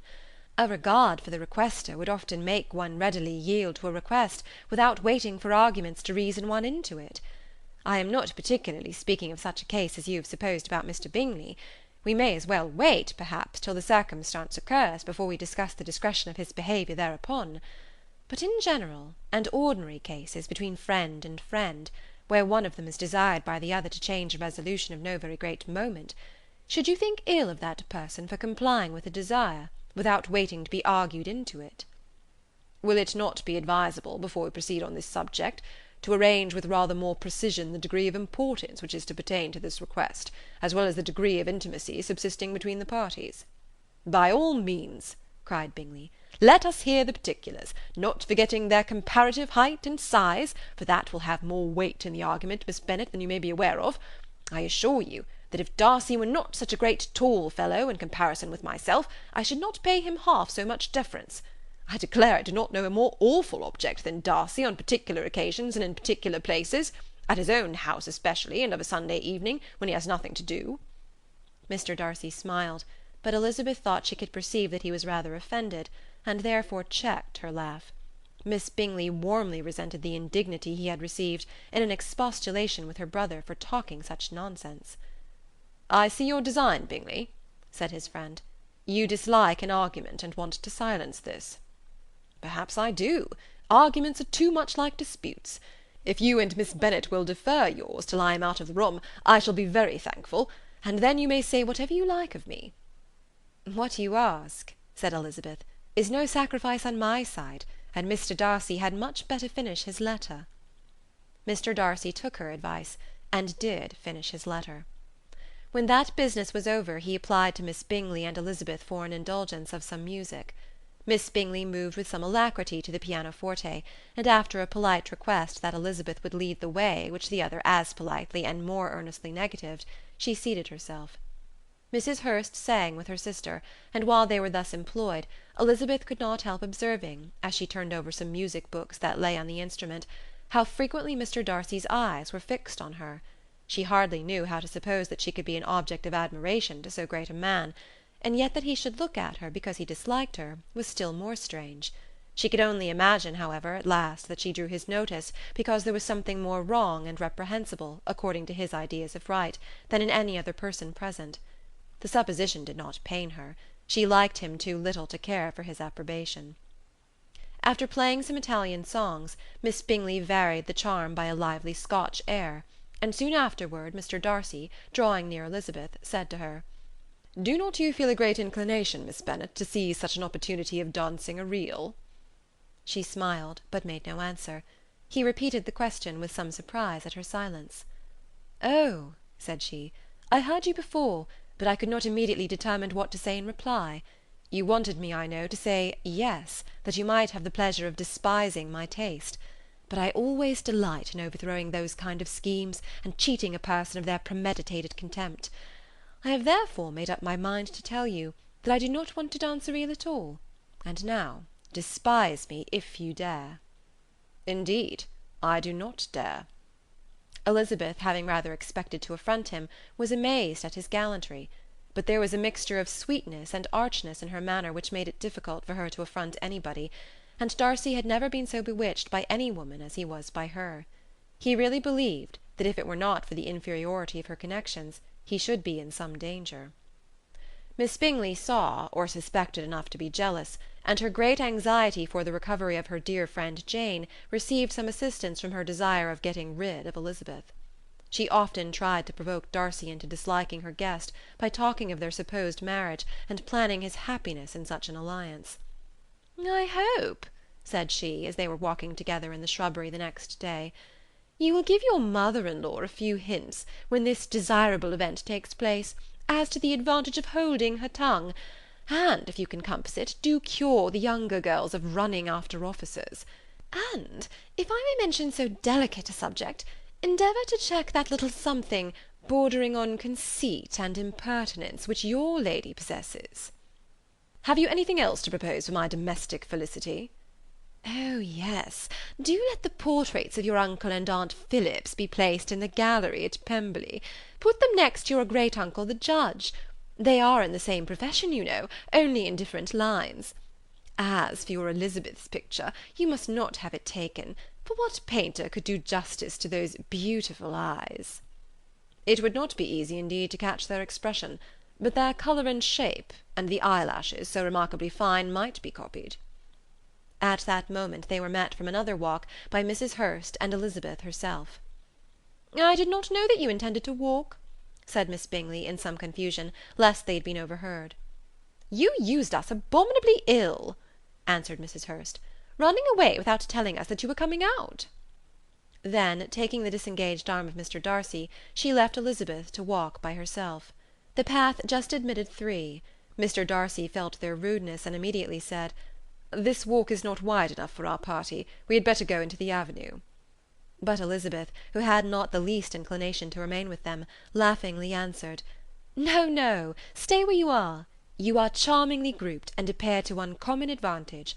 The picturesque would be spoilt by admitting a fourth. Good-bye." She then ran gaily off, rejoicing as she rambled about, in the hope of being at home again in a day or two. Jane was already so much recovered as to intend leaving her room for a couple of hours that evening. Chapter 11. When the ladies removed after dinner, Elizabeth ran up to her sister, and seeing her well guarded from cold, attended her into the drawing-room, where she was welcomed by her two friends with many professions of pleasure, and Elizabeth had never seen them so agreeable as they were during the hour which passed before the gentlemen appeared. Their powers of conversation were considerable. They could describe an entertainment with accuracy, relate an anecdote with humour, and laugh at their acquaintance with spirit. But when the gentlemen entered, Jane was no longer the first object. Miss Bingley's eyes were instantly turned toward Darcy, and she had something to say to him before he had advanced many steps. He addressed himself to Miss Bennet with a polite congratulation. Mr. Hurst also made her a slight bow, and said he was "very glad," but diffuseness and warmth remained for Bingley's salutation. He was full of joy and attention. The first half-hour was spent in piling up the fire, lest she should suffer from the change of room, and she removed at his desire to the other side of the fireplace, that she might be further from the door. He then sat down by her, and talked scarcely to any one else. Elizabeth, at work in the opposite corner, saw it all with great delight. When tea was over, Mr. Hurst reminded his sister-in-law of the card-table, but in vain. She had obtained private intelligence that Mr. Darcy did not wish for cards, and Mr. Hurst soon found even his open petition rejected. She assured him that no one intended to play, and the silence of the whole party on the subject seemed to justify her. Mr. Hurst had therefore nothing to do but to stretch himself on one of the sofas and go to sleep.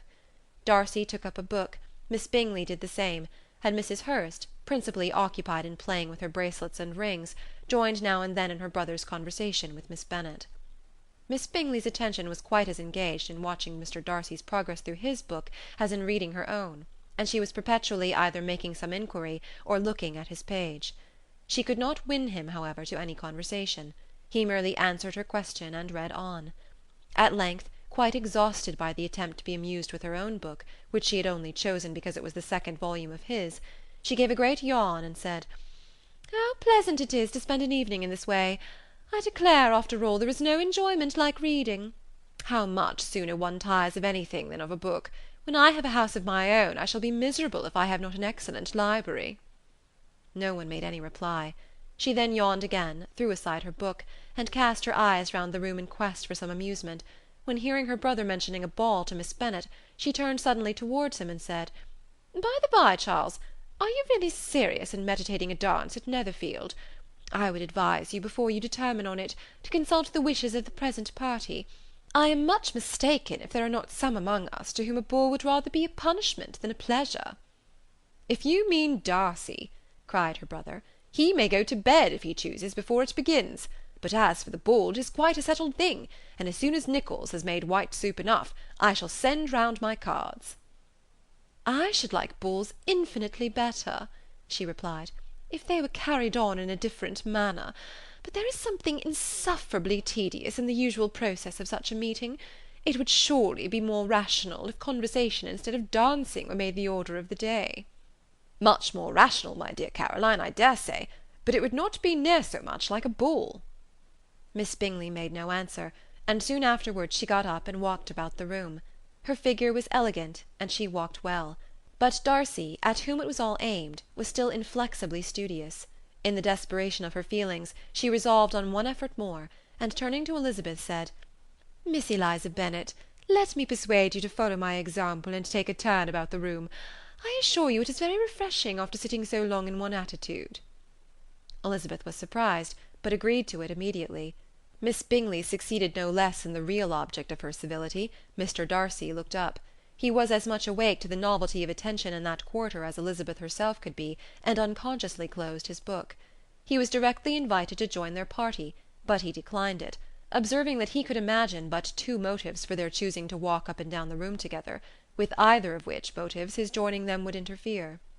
What could he mean? She was dying to know what could be his meaning, and asked Elizabeth whether she could at all understand him. "Not at all," was her answer. "But depend upon it, he means to be severe on us, and our surest way of disappointing him will be to ask nothing about it." Miss Bingley, however, was incapable of disappointing Mr. Darcy in anything, and persevered, therefore, in requiring an explanation of his two motives. "I have not the smallest objection to explaining them," said he, as soon as she allowed him to speak. "You either choose this method of passing the evening because you are in each other's confidence, and have secret affairs to discuss, or because you are conscious that your figures appear to the greatest advantage in walking. If the first, I would be completely in your way, and if the second, I can admire you much better as I sit by the fire." "Oh, shocking!" cried Miss Bingley. "I never heard anything so abominable. How shall we punish him for such a speech?" "Nothing so easy, if you have but the inclination," said Elizabeth. "We can all plague and punish one another. Tease him, laugh at him. Intimate as you are, you must know how it is to be done." "But upon my honour I do not. I do assure you that my intimacy has not yet taught me that. Tease, calmness of manner, and presence of mind. No, no, feel he may defy us there. And as to laughter, we will not expose ourselves, if you please, by attempting to laugh without a subject. Mr. Darcy may hug himself." "Mr. Darcy is not to be laughed at," cried Elizabeth. "That is an uncommon advantage, and uncommon I hope it will continue, for it would be a great loss to me to have many such acquaintances. I dearly love a laugh." "Miss Bingley," said he, "has given me more credit than can be. The wisest and the best of men, nay, the wisest and best of their actions, may be rendered ridiculous by a person whose first object in life is a joke." "Certainly," replied Elizabeth, "there are such people, but I hope I am not one of them. I hope I never ridicule what is wise and good. Follies and nonsense, whims and inconsistencies do divert me, I own, and I laugh at them whenever I can, but these, I suppose, are precisely what you are without." "Perhaps that is not possible for any one, but it has been the study of my life to avoid those weaknesses which often expose a strong understanding to ridicule." "Such as vanity and pride?" "Yes, vanity is a weakness indeed. But pride, where there is a real superiority of mind, pride will always be under good regulation." Elizabeth turned away to hide a smile. "Your examination of Mr. Darcy is over, I presume?" said Miss Bingley. "And pray what is the result?" "I am perfectly convinced by it that Mr. Darcy has no defect. He owns it himself without disguise." "No," said Darcy, "I have made no such pretension. I have faults enough, but they are not, I hope, of understanding. My temper I dare not vouch for. It is, I believe, too little yielding, certainly too little for the convenience of the world. I cannot forget the follies and vices of others so soon as I ought, nor their offences against myself. My feelings are not puffed about with every attempt to move them. My temper would perhaps be called resentful. My good opinion once lost is lost for ever." "That is a failing indeed," cried Elizabeth. "Implacable resentment is a shade in a character. But you have chosen your fault well. I really cannot laugh at it. You are safe from me." "There is, I believe, in every disposition a tendency to some particular evil, a natural defect which not even the best education can overcome." "And your defect is to hate everybody." "And yours," he replied with a smile, "is wilfully to misunderstand them." "Do let us have a little music," cried Miss Bingley, tired of a conversation in which she had no share. "Louisa, you will not mind my waking Mr. Hurst?" Her sister had not the smallest objection, and the pianoforte was opened, and Darcy, after a few moments' recollection, was not sorry for it. He began to feel the danger of paying Elizabeth too much attention. Chapter 12. In consequence of an agreement between the sisters, Elizabeth wrote the next morning to their mother to beg that the carriage might be sent for them in the course of the day. But Mrs. Bennet, who had calculated on her daughter's remaining at Netherfield till the following Tuesday, which would exactly finish Jane's week, could not bring herself to receive them with pleasure before. Her answer therefore was not propitious, at least not to Elizabeth's wishes, for she was impatient to get home. Mrs. Bennet sent them word that they could not possibly have the carriage before Tuesday, and in her postscript it was added that if Mr. Bingley and his sister pressed them to stay longer, she could spare them very well. Against staying longer, however, Elizabeth was positively resolved, nor did she much expect it would be asked, and fearful on the contrary as being considered as intruding themselves needlessly long, she urged Jane to borrow Mr. Bingley's carriage immediately, and at length it was settled that their original design of leaving Netherfield that morning should be mentioned and the request made. The communication excited many professions of concern, and enough was said of wishing them to stay at least till the following day to work on Jane, and till the morrow their going was deferred. Miss Bingley was then sorry that she had proposed the delay, for her jealousy and dislike of one sister much exceeded her affection for the other. The master of the house heard with real sorrow that they were to go so soon, and repeatedly tried to persuade Miss Bennet that it would not be safe for her, that she was not enough recovered, but Jane was firm where she felt herself to be right. To Mr. Darcy it was a welcome intelligence. Elizabeth had been at Netherfield long enough. She attracted him more than he liked, and Miss Bingley was uncivil to her, and more teasing than usual to himself. He wisely resolved to be particularly careful that no sign of admiration should now escape him, nothing that could elevate her with the hope of influencing his felicity, sensible that if such an idea had been suggested, his behaviour during the last day must have material weight in confirming or crushing it. Steady to his purpose, he scarcely spoke 10 words to her through the whole of Saturday, and though they were at one time left by themselves for half an hour, he adhered most conscientiously to his book, and would not even look at her. On Sunday, after morning service, the separation, so agreeable to almost all, took place.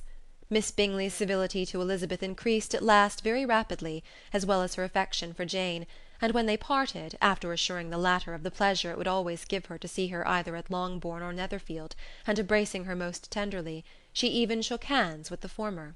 Elizabeth took leave of the whole party in the liveliest of spirits. They were not welcomed home very cordially by their mother. Mrs. Bennet wondered at their coming, and thought them very wrong to give so much trouble, and was sure Jane would have caught cold again. But their father, though very laconic in his expressions of pleasure, was really glad to see them. He had felt their importance in the family circle. The evening conversation, when they were all assembled, had lost much of its animation, and almost all its sense, by the absence of Jane and Elizabeth. They found Mary as usual deep in the study of thorough base and human nature, and had some extracts to admire, and some new observations of threadbare morality to listen to. Catherine and Lydia had information for them of a different sort. Much had been done and much had been said in the regiment since the preceding Wednesday. Several of the officers had dined lately with their uncle. A private had been flogged, and it had actually been hinted that Colonel Forster was going to be married. Chapter 13. "I hope, my dear," said Mr. Bennet to his wife as they were at breakfast the next morning, "that you have ordered a good dinner to-day, because I have reason to expect an addition to our family party." "What do you mean, my dear? I know of nobody that is coming, I am sure, unless Charlotte Lucas should happen to call in, and I hope my dinners are good enough for her. I do not believe she often sees such at home." "The person of whom I speak is a gentleman, and a stranger." Mrs. Bennet's eyes sparkled. "A gentleman and a stranger! It is Mr. Bingley, I am sure. Well, I am sure I shall be extremely glad to see Mr. Bingley. But, good Lord, how unlucky! There is not a bit of fish to be got to-day. Lydia, my love, ring the bell. I must speak to Hill this moment." "It is not Mr. Bingley," said her husband. "It is a person whom I never saw in the whole course of my life." This roused a general astonishment, and he had the pleasure of being eagerly questioned by his wife and his 5 daughters at once.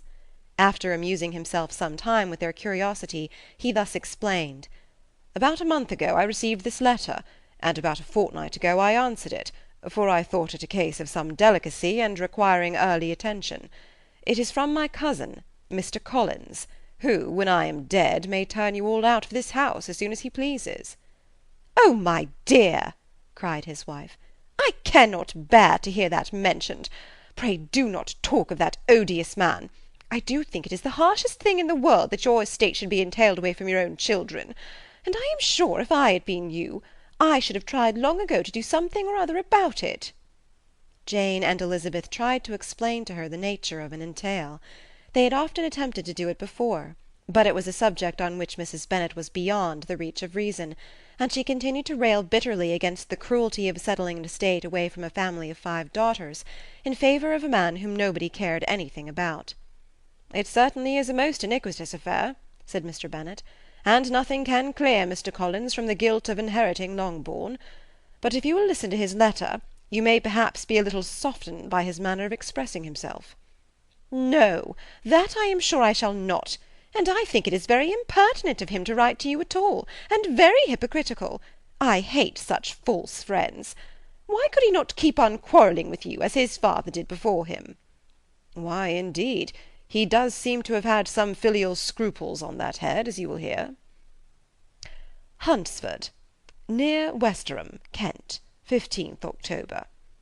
"Dear Sir, the disagreement subsisting between yourself and my late honoured father always gave me much uneasiness, and since I have had the misfortune to lose him, I have frequently wished to heal the breach, but for some time I was kept back by my own doubts, fearing lest it might seem disrespectful to his memory for me to be on good terms with any one with whom it had always pleased him to be at variance. There, Mrs. Bennet. My mind, however, is now made up on the subject, for having received ordination at Easter, I have been so fortunate as to be distinguished by the patronage of the Right Honourable Lady Catherine de Bourgh, widow of Sir Lewis de Bourgh, whose bounty and beneficence has preferred me to the valuable rectory of this parish, where it shall be my earnest endeavour to demean myself with grateful respect towards her ladyship, and be ever ready to perform those rites and ceremonies which are instituted by the Church of England. As a clergyman, moreover, I feel it my duty to promote and establish the blessing of peace in all families within the reach of my influence, and on these grounds I flatter myself that my present overtures are highly commendable, and that the circumstance of my being next in the entail of Longbourn estate will be kindly overlooked on your side, and not lead you to reject the offered olive branch. I cannot be otherwise than concerned at being the means of injuring your amiable daughters, and beg leave to apologize for it, as well as to assure you of my readiness to make them every possible amends. But of this hereafter. If you should have no objection to receive me into your house, I propose myself the satisfaction of waiting on you and your family Monday, November 18th, by 4 o'clock, and shall probably trespass on your hospitality till the Saturday se'nnight following, which I can do without any inconvenience, as Lady Catherine is far from objecting to my occasional absence on a Sunday, provided that some other clergyman is engaged to do the duty of the day. I remain, dear sir, with respectful compliments to your lady and daughters, your well-wisher and friend, William Collins. At 4 o'clock, therefore, we may expect this peace-making gentleman, said Mr. Bennet, as he folded up the letter. He seems to be a most conscientious and polite young man, upon my word, and I doubt not will prove a valuable acquaintance, especially if Lady Catherine should be so indulgent as to let him come to us again.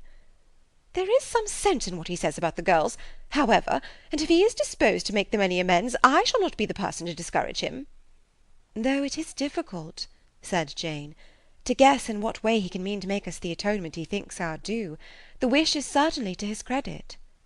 Elizabeth was chiefly struck by his extraordinary deference for Lady Catherine, and his kind intention of christening, marrying, and burying his parishioners whenever it were required. He must be an oddity, I think, said she. I cannot make him out. There is something very pompous in his style. And what can he mean by apologizing for being next in the entail? We cannot suppose he would help it if he could. Could he be a sensible man, sir? No, my dear, I think not. I have great hopes of finding him quite the reverse. There is a mixture of civility and self-importance in his letter which promises well. I am impatient to see him. In point of composition, said Mary, the letter does not seem defective. The idea of the olive branch, perhaps, is not wholly new, yet I think it is well expressed. To Catherine and Lydia, neither the letter nor its writer were in any degree interesting. It was next to impossible that their cousin should come in a scarlet coat, and it was now some weeks since they had received pleasure from the society of a man in any other colour. As for their mother, Mr. Collins's letter had done away much of her ill will, and she was preparing to see him with a degree of composure which astonished her husband and daughters. Mr. Collins was punctual to his time, and was received with great politeness by the whole family. Mr. Bennet, indeed, said little, but the ladies were ready enough to talk, and Mr. Collins seemed neither in need of encouragement nor inclined to be silent himself. He was a tall, heavy-looking young man of 25. His air was grave and stately, and his manners were very formal. He had not been long seated before he complimented Mrs. Bennet on having so fine a family of daughters, said he had heard much of their beauty, but that in this instance fame had fallen short of the truth, and added that he did not doubt her seeing them all in due time disposed of in marriage. This gallantry was not much to the taste of some of his hearers, but Mrs. Bennet, who quarrelled with no compliments, answered most readily. You are very kind, I am sure, and I wish with all my heart it may prove so, for else they will be destitute enough. Things are settled so oddly. You allude, perhaps, to the entail of this estate. Ah, sir, I do indeed. It is a grievous affair to my poor girls, you must confess. Not that I mean to find fault with you, for such things I know are all chance in this world. There is no knowing how estates will go when once they come to be entailed. I am very sensible, madam, of the hardship to my fair cousins, and could say much on the subject, but that I am cautious of appearing forward and precipitate. But I can assure the young ladies that I come prepared to admire them. At present I will not say more, but perhaps when we are better acquainted—" He was interrupted by a summons to dinner, and the girls smiled on each other. They were not the only objects of Mr. Collins's admiration. The hall, the dining-room, and all its furniture, were examined and praised, and his commendation of everything would have touched Mrs. Bennet's heart, but for the mortifying supposition of his viewing it all as his own future property. The dinner, too, in its turn, was highly admired, and he begged to know to which of his fair cousins the excellency of its cooking was owing. But he was set right there by Mrs. Bennet, who assured him with some asperity that they were very well able to keep a good cook, and that her daughters had nothing to do in the kitchen. He begged pardon for having displeased her. In a softened tone she declared herself not at all offended, but he continued to apologize for about a quarter of an hour. End of Chapter 13. Chapter 14. During dinner Mr. Bennet scarcely spoke at all, but when the servants were withdrawn, he thought it time to have some conversation with his guest, and therefore started a subject in which he expected him to shine, by observing that he seemed very fortunate in his patroness. Lady Catherine de Bourgh's attention to his wishes, and consideration for his comfort, appeared very remarkable. Mr. Bennet could not have chosen better. Mr. Collins was eloquent in her praise. The subject elevated him to more than usual solemnity of manner, and with a most important aspect he protested that he had never in his life witnessed such behaviour in a person of rank, such affability and condescension, as he had himself experienced from Lady Catherine. She had been graciously pleased to approve of both of the discourses which he had already had the honour of preaching before her. She had also asked him twice to dine at Rosings, and had sent for him only the Saturday before to make up her pool of quadrille in the evening. Lady Catherine was reckoned proud by many people he knew, but he had never seen anything but affability in her. She had always spoken to him as she would to any other gentleman. She made not the smallest objection to his joining in the society of the neighbourhood, nor to his leaving the parish occasionally for a week or two to visit his relations. She had even condescended to advise him to marry as soon as he could, provided he chose with discretion, and had once paid him a visit in his humble parsonage, where she had perfectly approved all the alterations he had been making, and had even vouchsafed to suggest some herself, some shelves in the closet upstairs. "That is all very proper and civil, I am sure," said Mrs. Bennet, "and I dare say she is a very agreeable woman. It is a pity that great ladies in general are not more like her. Does she live near you, sir?" "The garden in which stands my humble abode is separated only by a lane from Rosings Park, her ladyship's residence." "I think you said she was a widow, sir. Has she any family?" "She has only one daughter, the heiress of Rosings, and of very extensive property." "Ah," said Mrs. Bennet, shaking her head, "then she is better off than many girls. And what sort of young lady is she? Is she handsome?" "She is a most charming young lady indeed. Lady Catherine herself says that, in point of true beauty, Miss de Bourgh is far superior to the handsomest of her sex, because there is that in her features which marks the young lady of distinguished birth. She is unfortunately of a sickly constitution, which has prevented her from making that progress in many accomplishments which she could not have otherwise failed of, as I am informed by the lady who superintended her education, and who still resides with them. But she is perfectly amiable, and often condescends to drive by my humble abode in her little phaeton and ponies." "Has she been presented? I do not remember her name among the ladies at court." "Her indifferent state of health unhappily prevents her being in town, and by that means, as I told Lady Catherine one day, has deprived the British court of its brightest ornament. Her ladyship seemed pleased with the idea, and you may imagine that I am happy on every occasion to offer those little delicate compliments which are always acceptable to ladies. I have more than once observed to Lady Catherine that her charming daughter seemed born to be a duchess, and that the most elevated rank, instead of giving her consequence, would be adorned by her. These are the kind of little things which please her ladyship, and it is a sort of attention which I conceive myself peculiarly bound to pay." "You judge very properly," said Mr. Bennet, "and it is happy for you that you possess the talent of flattering with delicacy. May I ask whether these pleasing attentions proceed from the impulse of the moment, or are they the result of previous study?" "They arise chiefly from what is passing at the time, and though I sometimes amuse myself with suggesting and arranging such little elegant compliments as may be adapted to ordinary occasions, I always wish to give them as unstudied an air as possible." Mr. Bennet's expectations were fully answered. His cousin was as absurd as he had hoped, and he listened to him with the keenest enjoyment, maintaining at the same time the most resolute composure of countenance, and, except in an occasional glance at Elizabeth, requiring no partner in his pleasure. By tea-time, however, the dose had been enough, and Mr. Bennet was glad to take his guest into the drawing-room again, and when tea was over, glad to invite him to read aloud to the ladies. Mr. Collins readily assented, and a book was produced, but on beholding it, for everything announced it to be from a circulating library, he started back, and, begging pardon, protested that he never read novels. Kitty stared at him, and Lydia exclaimed. Other books were produced, and after some deliberation he chose Fordyce's Sermons. Lydia gaped as he opened the volume, and before he had, with very monotonous solemnity, read 3 pages, she interrupted him with, "Do you know, mamma, that my uncle Phillips talks of turning away Richard, and if he does, Colonel Forster will hire him. My aunt told me so herself on Saturday. I shall walk to Meryton to-morrow to hear more about it, and to ask when Mr. Denny comes back from town." Lydia was bid by her two eldest sisters to hold her tongue, but Mr. Collins, much offended, laid aside his book, and said, "I have often observed how little young ladies are interested by books of a serious stamp, though written solely for their benefit. It amazes me, I confess, for certainly there can be nothing so advantageous to them as instruction. But I will no longer importune my young cousin." Then, turning to Mr. Bennet, he offered himself as his antagonist at backgammon. Mr. Bennet accepted the challenge, observing that he acted very wisely in leaving the girls to their own trifling amusements.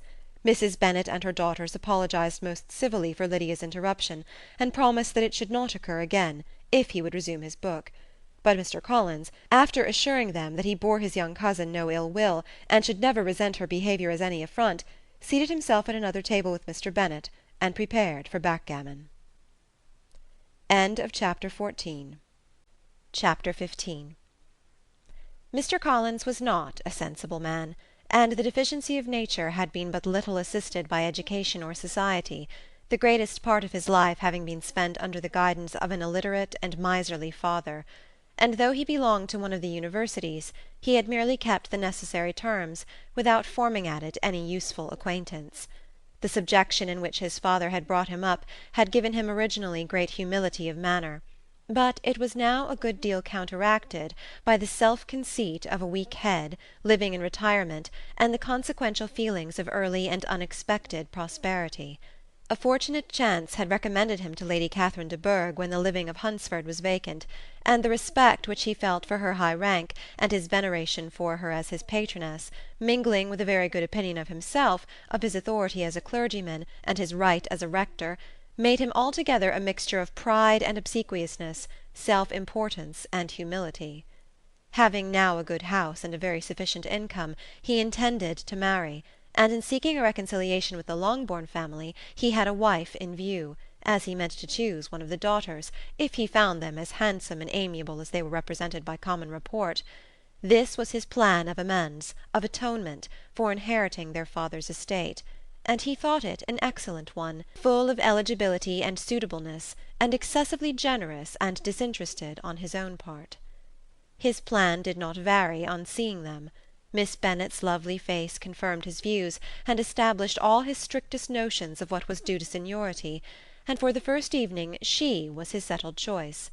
The next morning, however, made an alteration, for in a quarter of an hour's tête-à-tête with Mrs. Bennet before breakfast, a conversation beginning with his parsonage house, and leading naturally to the avowal of his hopes that a mistress might be found for it at Longbourn, produced from her, amid very complacent smiles and general encouragement, a caution against the very Jane he had fixed on. As to her younger daughters, she could not take upon her to say, she could not positively answer, but she did not know of any prepossession.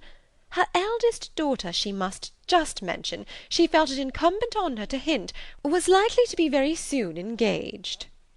Mr. Collins had only to change from Jane to Elizabeth, and it was soon done while Mrs. Bennet was stirring the fire. Elizabeth, equally next to Jane in birth and beauty, succeeded her, of course. Mrs. Bennet treasured up the hint, and trusted that she might soon have 2 daughters married, and the man whom she could not bear to speak of the day before was now high in her good graces. Lydia's intention of walking to Meryton was not forgotten. Every sister except Mary agreed to go with her, and Mr. Collins was to attend them, at the request of Mr. Bennet, who was most anxious to get rid of him, and have his library to himself, for thither Mr. Collins had followed him after breakfast, and there he would continue, nominally engaged with one of the largest folios in the collection, but really talking to Mr. Bennet, with little cessation, of his house and garden at Hunsford. Such doings discomposed Mr. Bennet exceedingly. In his library he had always been sure of leisure and tranquillity, and though prepared, as he told Elizabeth, to meet with folly and conceit in every other room of the house, he was used to be free from them there. His civility, therefore, was most prompt in inviting Mr. Collins to join his daughters in their walk, and Mr. Collins, being in fact much better fitted for a walker than a reader, was extremely pleased to close his large book and go. In pompous nothings on his side, and civil assents on that of his cousins, their time passed till they entered Meryton. The attention of the younger ones was then no longer to be gained by him. Their eyes were immediately wandering up in the street in quest of the officers, and nothing less than a very smart bonnet indeed, or a really new muslin in a shop window, could recall them. But the attention of every lady was soon caught by a young man whom they had never seen before, of most gentlemanlike appearance, walking with another officer on the other side of the way. The officer was the very Mr. Denny concerning whose return from London Lydia came to inquire, and he bowed as they passed. All were struck with the stranger's air, all wondered who he could be, and Kitty and Lydia, determined if possible to find out, led the way across the street, under pretence of wanting something in an opposite shop, and fortunately had just gained the pavement when the two gentlemen, turning back, had reached the same spot.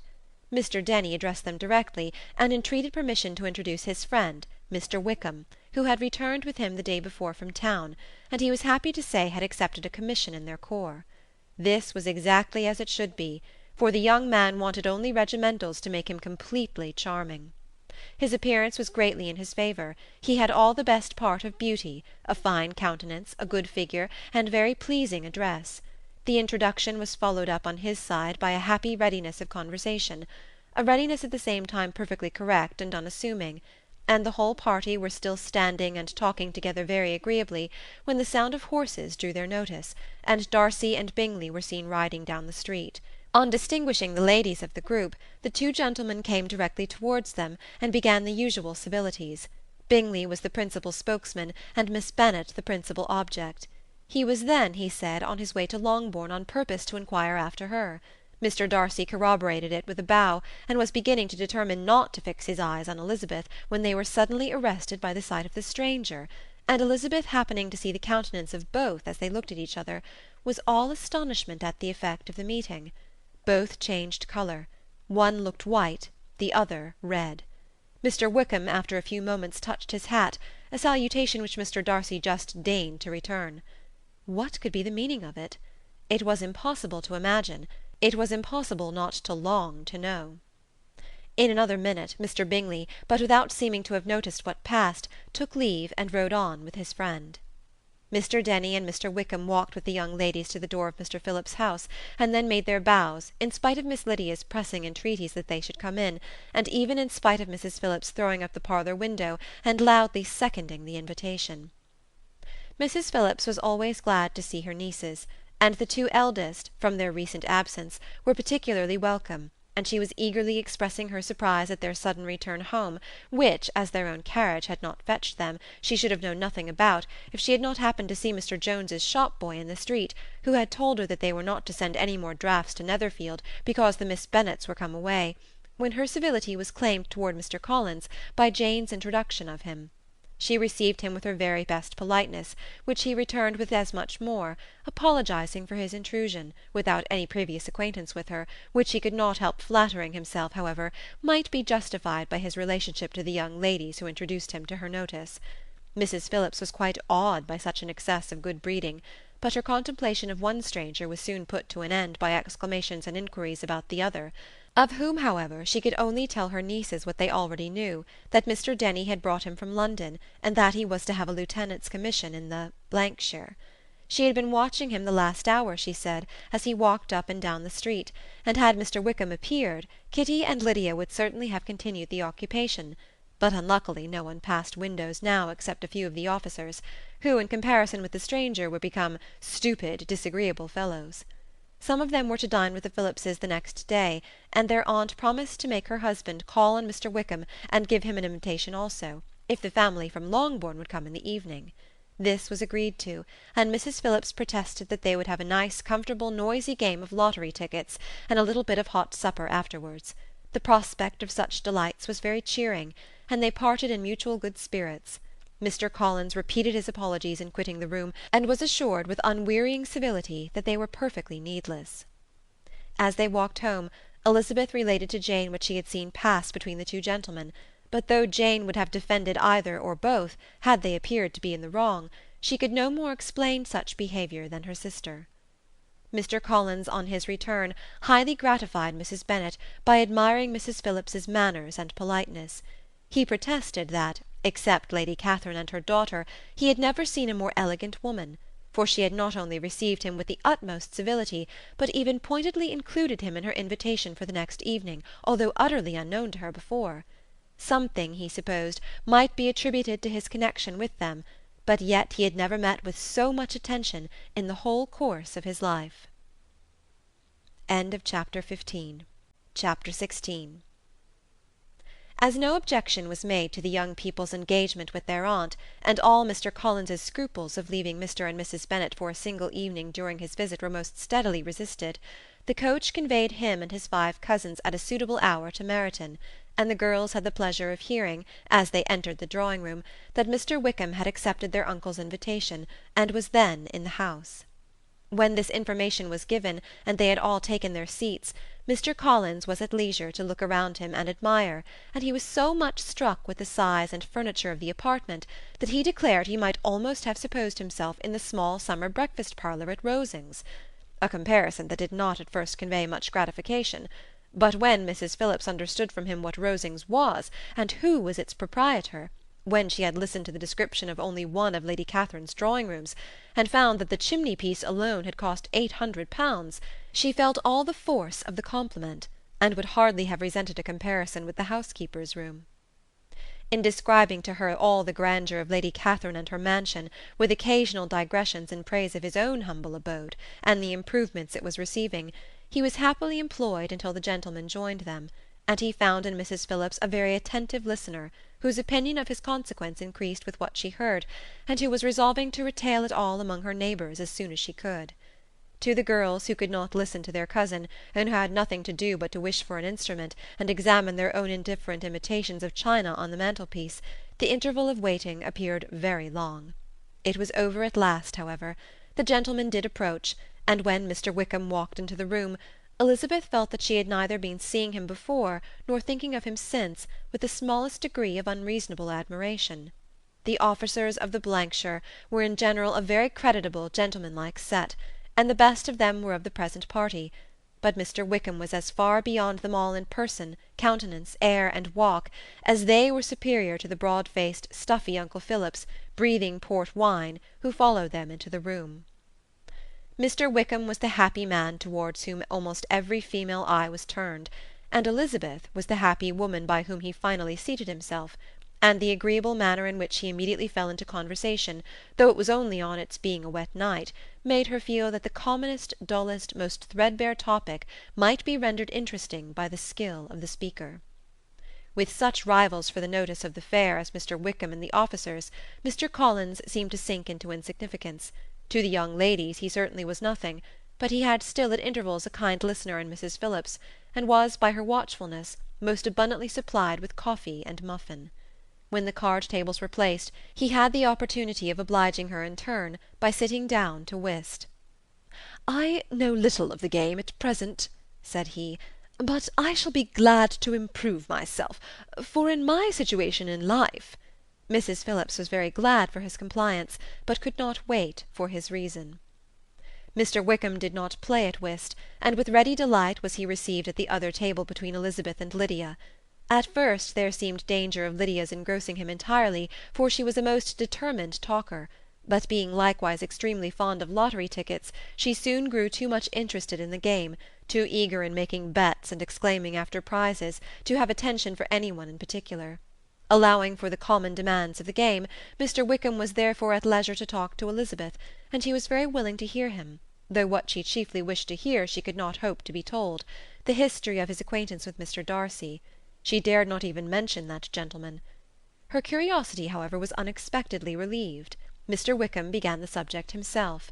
He inquired how far Netherfield was from Meryton, and after receiving her answer, asked in a hesitating manner how long Mr. Darcy had been staying there. "About a month," said Elizabeth, and then, unwilling to let the subject drop, added, "He is a man of very large property in Derbyshire, I understand." "Yes," replied Mr. Wickham. "His estate there is a noble one, a clear 10,000 per annum. You could not have met with a person more capable of giving you certain information on that head than myself, for I have been connected with his family in a particular manner from my infancy." Elizabeth could not but look surprised. "You may well be surprised, Miss Bennet, at such an assertion. after seeing, as you probably might, the very cold manner of our meeting yesterday. Are you much acquainted with Mr. Darcy?" "As much as I ever wish to be," cried Elizabeth very warmly. "I have spent 4 days in the same house with him, and I think him very disagreeable." "I have no right to give my opinion," said Wickham, "as to his being agreeable or otherwise. I am not qualified to form one. I have known him too long and too well to be a fair judge. It is impossible for me to be impartial. But I believe your opinion of him would in general astonish, and perhaps you would not express it quite so strongly anywhere else. Here you are in your own family." "Upon my word, I say no more here than I might say in any house in the neighbourhood, except Netherfield. He is not at all liked in Hertfordshire. Everybody is disgusted with his pride. You will not find him more favourably spoken of by any one." "I cannot pretend to be sorry," said Wickham, after a short interruption, "that he or that any man should not be estimated beyond their deserts. But with him I believe it does not often happen.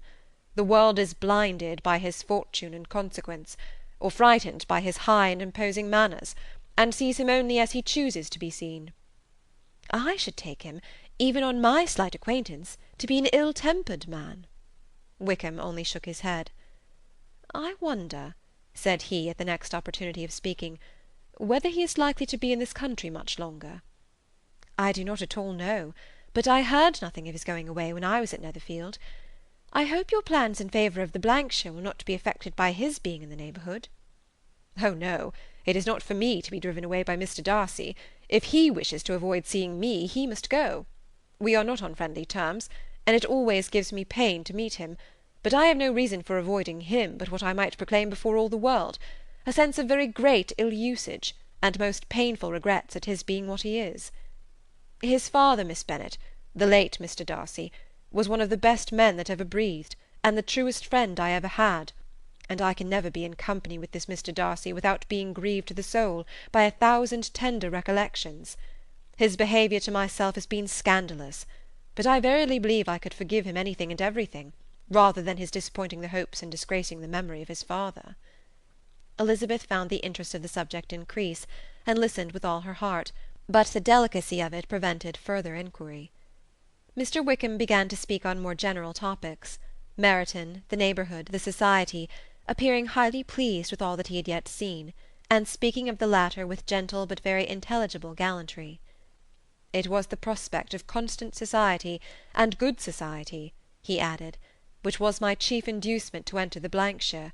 I knew it to be a most respectable, agreeable corps, and my friend Denny tempted me further by his account of their present quarters, and the very great attentions and excellent acquaintances Meryton had procured them. Society, I own, is necessary to me. I have been a disappointed man, and my spirits will not bear solitude. I must have employment and society. A military life is not what I was intended for, but circumstances have now made it eligible. The church ought to have been my profession. I was brought up for the church, and I should at this time have been in possession of a most valuable living, had it pleased the gentleman we were speaking of just now." "Indeed?" "Yes. The late Mr. Darcy bequeathed me the next presentation of the best living in his gift. He was my godfather, and excessively attached to me. I cannot do justice to his kindness. He meant to provide for me amply, and thought he had done it, but when the living fell, it was given elsewhere." "Good heavens!" cried Elizabeth. "But how could that be? How could his will be disregarded? Why did not you seek legal redress?" "There was just such an informality in the terms of the bequest as to give me no hope from law.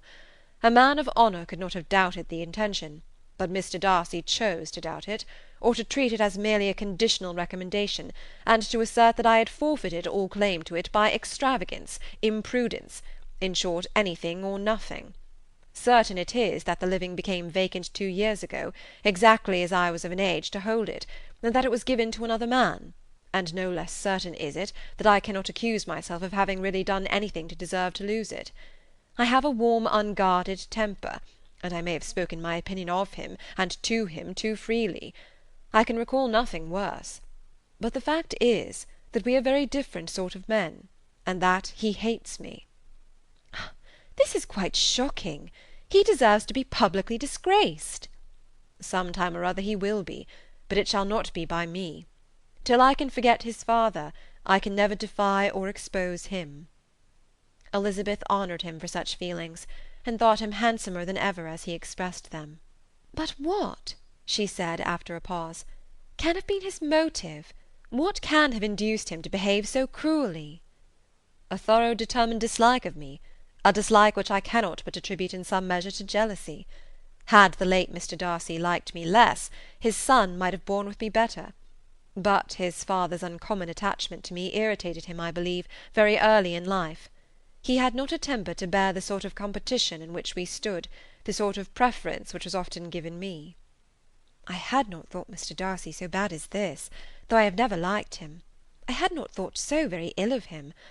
I had supposed him to be despising his fellow creatures in general, but did not suspect him of descending to such malicious revenge, such injustice, such inhumanity as this." After a few minutes' reflection, however, she continued, "I do remember his boasting one day at Netherfield of the implacability of his resentments, of his having an unforgiving temper. His disposition must be dreadful." "I will not trust myself on the subject," replied Wickham. "I can hardly be just to him." Elizabeth was again deep in thought, and after a time exclaimed, "To treat in such a manner the godson, the friend, the favourite of his father!" She could have added, "A young man, too, like you, whose very countenance may vouch for your being amiable." But she contented herself with, "And one, too, who had probably been his companion from childhood, connected together, as I think you said, in the closest manner." "We were born in the same parish, within the same park. The greatest part of our youth was passed together, inmates of the same house, sharing the same amusements, objects of the same parental care. My father began life in the profession which your uncle, Mr. Phillips, appears to do so much credit to, but he gave up everything to be of use to the late Mr. Darcy, and devoted all his time to the care of the Pemberley property. He was most highly esteemed by Mr. Darcy, a most intimate, confidential friend. Mr. Darcy often acknowledged himself to be under the greatest obligations to my father's active superintendence, and when, immediately before my father's death, Mr. Darcy gave him a voluntary promise of providing for me, I am convinced that he felt it to be as much a debt of gratitude to him as of his affection to myself." "How strange!" cried Elizabeth. "How abominable! I wonder that the very pride of this Mr. Darcy has not made him just to you. If from no better motive, that he should not have been too proud to be dishonest, for dishonesty I must call it." "It is wonderful," replied Wickham, "for almost all his actions may be traced to pride, and pride had often been his best friend. It has connected him nearer with virtue than with any other feeling. But we are none of us consistent, and in his behaviour to me there were stronger impulses even than pride." "Can such abominable pride as his have ever done him good?" "Yes. It has often led him to be liberal and generous, to give his money freely, to display hospitality, to assist his tenants and relieve the poor. Family pride and filial pride, for he is very proud of what his father was, have done this. Not to appear to disgrace his family, or lose the influence of the Pemberley house, is a powerful motive. He has also brotherly pride, which with some brotherly affection makes him a very kind and careful guardian of his sister, and you will hear him generally cried up as the most attentive and best of brothers." "What sort of a girl is Miss Darcy?" He shook his head. "I wish I could call her amiable. It gives me pain to speak ill of a Darcy. But she is too much like her brother, very, very proud. As a child she was affectionate and pleasing, and extremely fond of me, and I have devoted hours and hours to her amusement. But she is nothing to me now. She is a handsome girl, about 15 or 16, and I understand highly accomplished. Since her father's death her home has been London, where a lady lives with her and superintends her education." After many pauses and many trials of other subjects, Elizabeth could not help reverting once more to the first, and saying, "I am astonished at his intimacy with Mr. Bingley. How can Mr. Bingley, who seems good humour itself, and is, I really believe, truly amiable, be in friendship with such a man? How can they suit each other? Do you know Mr. Bingley?" "Not at all." "He is a sweet-tempered, amiable, charming man. He cannot know what Mr. Darcy is." "Probably not, but Mr. Darcy can please where he chooses. He does not want abilities. He can be a conversable companion if he thinks it worth his while. Among those who are at all his equals in consequence, he is a very different man from what he is to the less prosperous. His pride never deserts him, but with the rich he is liberal-minded, just, sincere, rational, honourable, and perhaps agreeable, allowing something for fortune and figure. The whist party soon afterwards breaking up, the players gathered round the other table, and Mr. Collins took his station between his cousin Elizabeth and Mrs. Phillips. The usual inquiries as to his success was made by the latter. It had not been very great. He had lost every point, but when Mrs. Phillips began to express her concern thereupon, he assured her with much earnest gravity that it was not of the least importance, that he considered the money as a mere trifle, and begged that she would not make herself uneasy. "I know very well, madam," said he, "that when persons sit down to a card-table they must take their chances of these things, and happily I am not in such circumstances as to make 5 shillings any object. There are undoubtedly many who could not say the same, but, thanks to Lady Catherine de Bourgh, I am removed far beyond the necessity of regarding little matters." Mr. Wickham's attention was caught, and after observing Mr. Collins for a few moments, he asked Elizabeth in a low voice whether her relation was very intimately acquainted with the family of de Bourgh. "Lady Catherine de Bourgh," she replied, "has very lately given him a living. I hardly know how Mr. Collins was first introduced to her notice, but he certainly has not known her long." "You know, of course, that Lady Catherine de Bourgh and Lady Anne Darcy were sisters. Consequently, she is aunt to the present Mr. Darcy." "No, indeed, I did not. I knew nothing at all of Lady Catherine's connections. I never heard of her existence till the day before yesterday." "Her daughter, Miss de Bourgh, will have a very large fortune, and it is believed that she and her cousin will unite the 2 estates." This information made Elizabeth smile, as she thought of poor Miss Bingley. Vain indeed must be all her attentions, vain and useless her affection for his sister and her praise of himself, if he were already self-destined for another. "Mr. Collins," said she, "speaks highly both of Lady Catherine and her daughter, but from some particulars that he has related of her ladyship, I suspect his gratitude misleads him, and that in spite of her being his patroness, she is an arrogant, conceited woman." "I believe her to be both in a great degree," replied Wickham. "I have not seen her for many years, but I very well remember that I never liked her, and that her manners were dictatorial and insolent. She has the reputation of being remarkably sensible and clever, but I rather believe she derives part of her abilities from her rank and fortune, part from her authoritative manner, and the rest from the pride for her nephew, who chooses that every one connected with him should have an understanding of the first class." Elizabeth allowed that he had given a very rational account of it, and they continued talking together, with mutual satisfaction, till supper put an end to cards, and gave the rest of the ladies their share of Mr. Wickham's attentions. There could be no conversation in the noise of Mrs. Phillips's supper-party, but his manners recommended him to everybody. Whatever he said was well said, and whatever he did, done gracefully. Elizabeth went away with her head full of him. She could think of nothing but of Mr. Wickham, and of what he had told her, all the way home.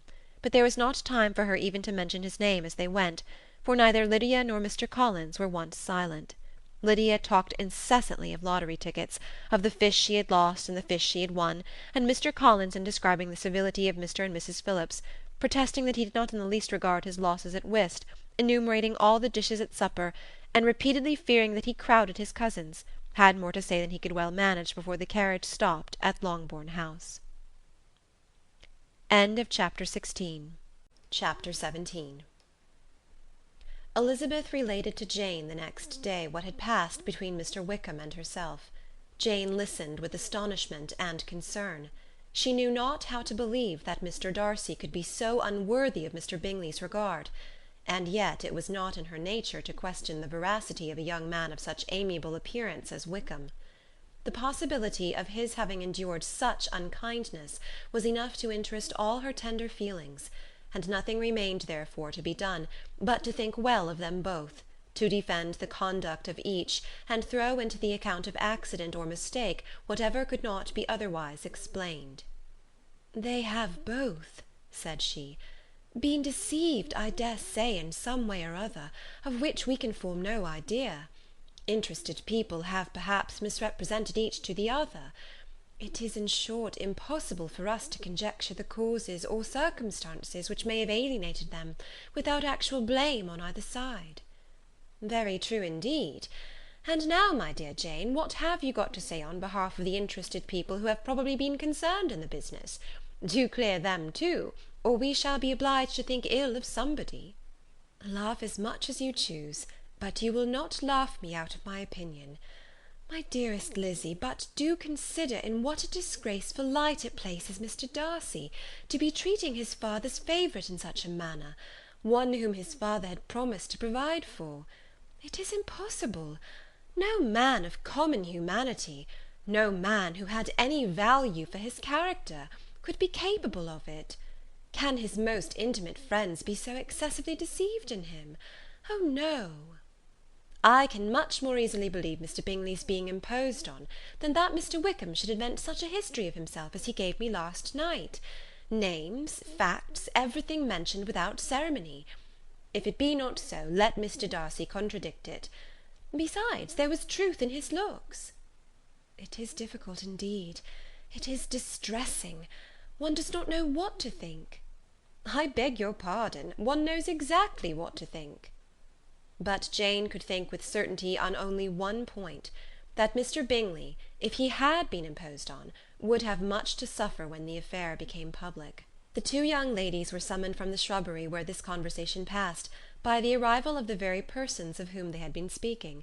Mr. Bingley and his sisters came to give their personal invitation for the long-expected ball at Netherfield, which was fixed for the following Tuesday. The two ladies were delighted to see their dear friend again, called it an age since they had met, and repeatedly asked what she had been doing with herself since their separation. To the rest of the family they paid little attention, avoiding Mrs. Bennet as much as possible, saying not much to Elizabeth, and nothing at all to the others. They were soon gone again, rising from their seats with an activity which took their brother by surprise, and hurrying off as if eager to escape from Mrs. Bennet's civilities. The prospect of the Netherfield ball was extremely agreeable to every female of the family. Mrs. Bennet chose to consider it as given in compliment to her eldest daughter, and was particularly flattered by receiving the invitation from Mr. Bingley himself, instead of a ceremonious card. Jane pictured to herself a happy evening in the society of her two friends, and the attentions of her brother; and Elizabeth thought with pleasure of dancing a great deal with Mr. Wickham, and of seeing a confirmation of everything in Mr. Darcy's look and behaviour.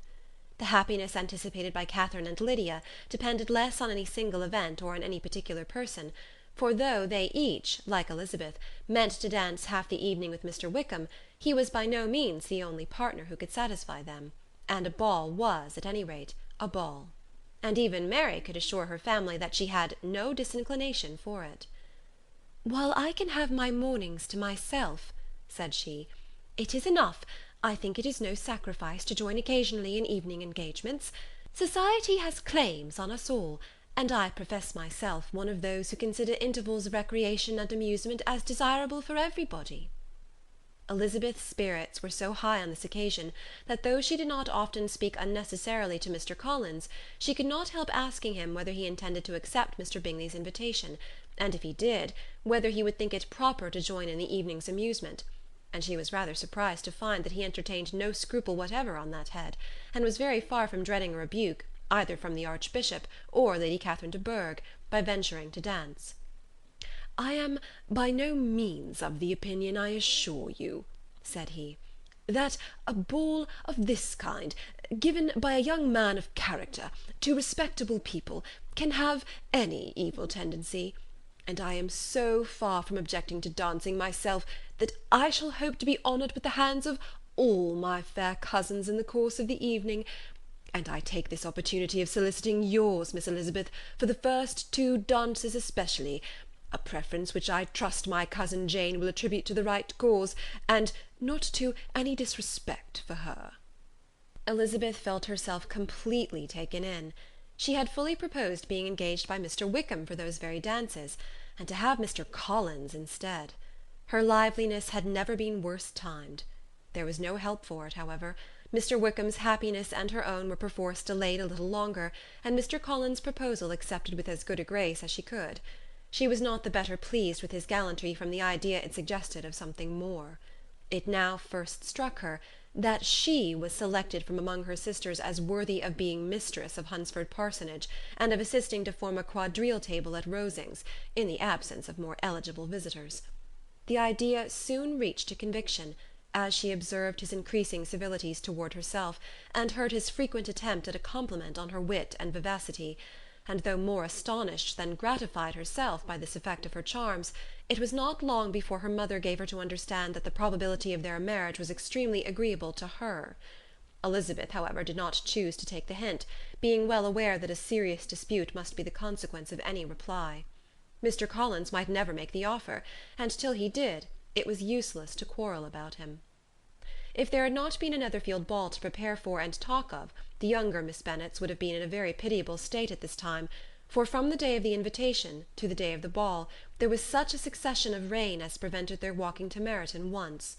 No aunt, no officers, no news could be sought after; the very shoe-roses for Netherfield were got by proxy.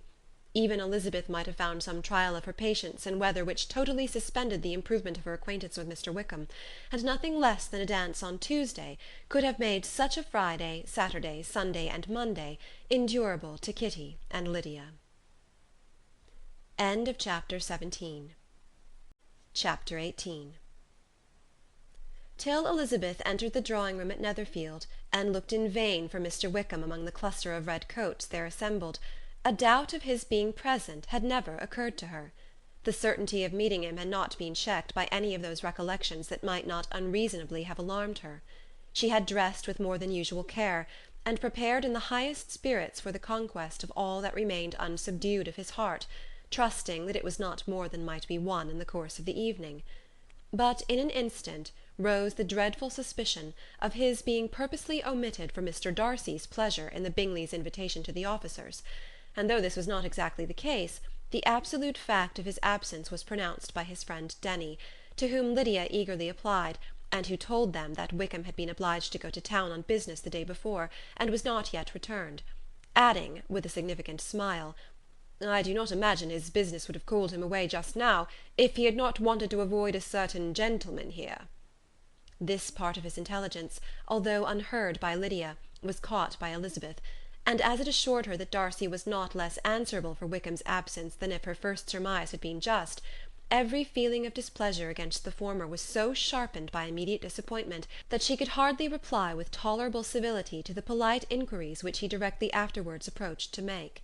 Attendance, forbearance, patience with Darcy, was injury to Wickham.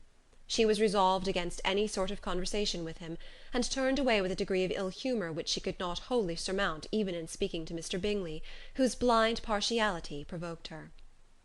But Elizabeth was not formed for ill humour, and though every prospect of her own was destroyed for the evening, it could not long dwell on her spirits, and having told all her griefs to Charlotte Lucas, whom she had not seen for a week, she was soon able to make a voluntary transition to the oddities of her cousin, and to point him out to her particular notice.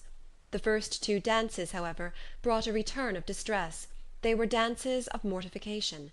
Mr. Collins, awkward and solemn, apologizing instead of attending, and often moving wrong without being aware of it, gave her all the shame and misery which a disagreeable partner for a couple of dances can give.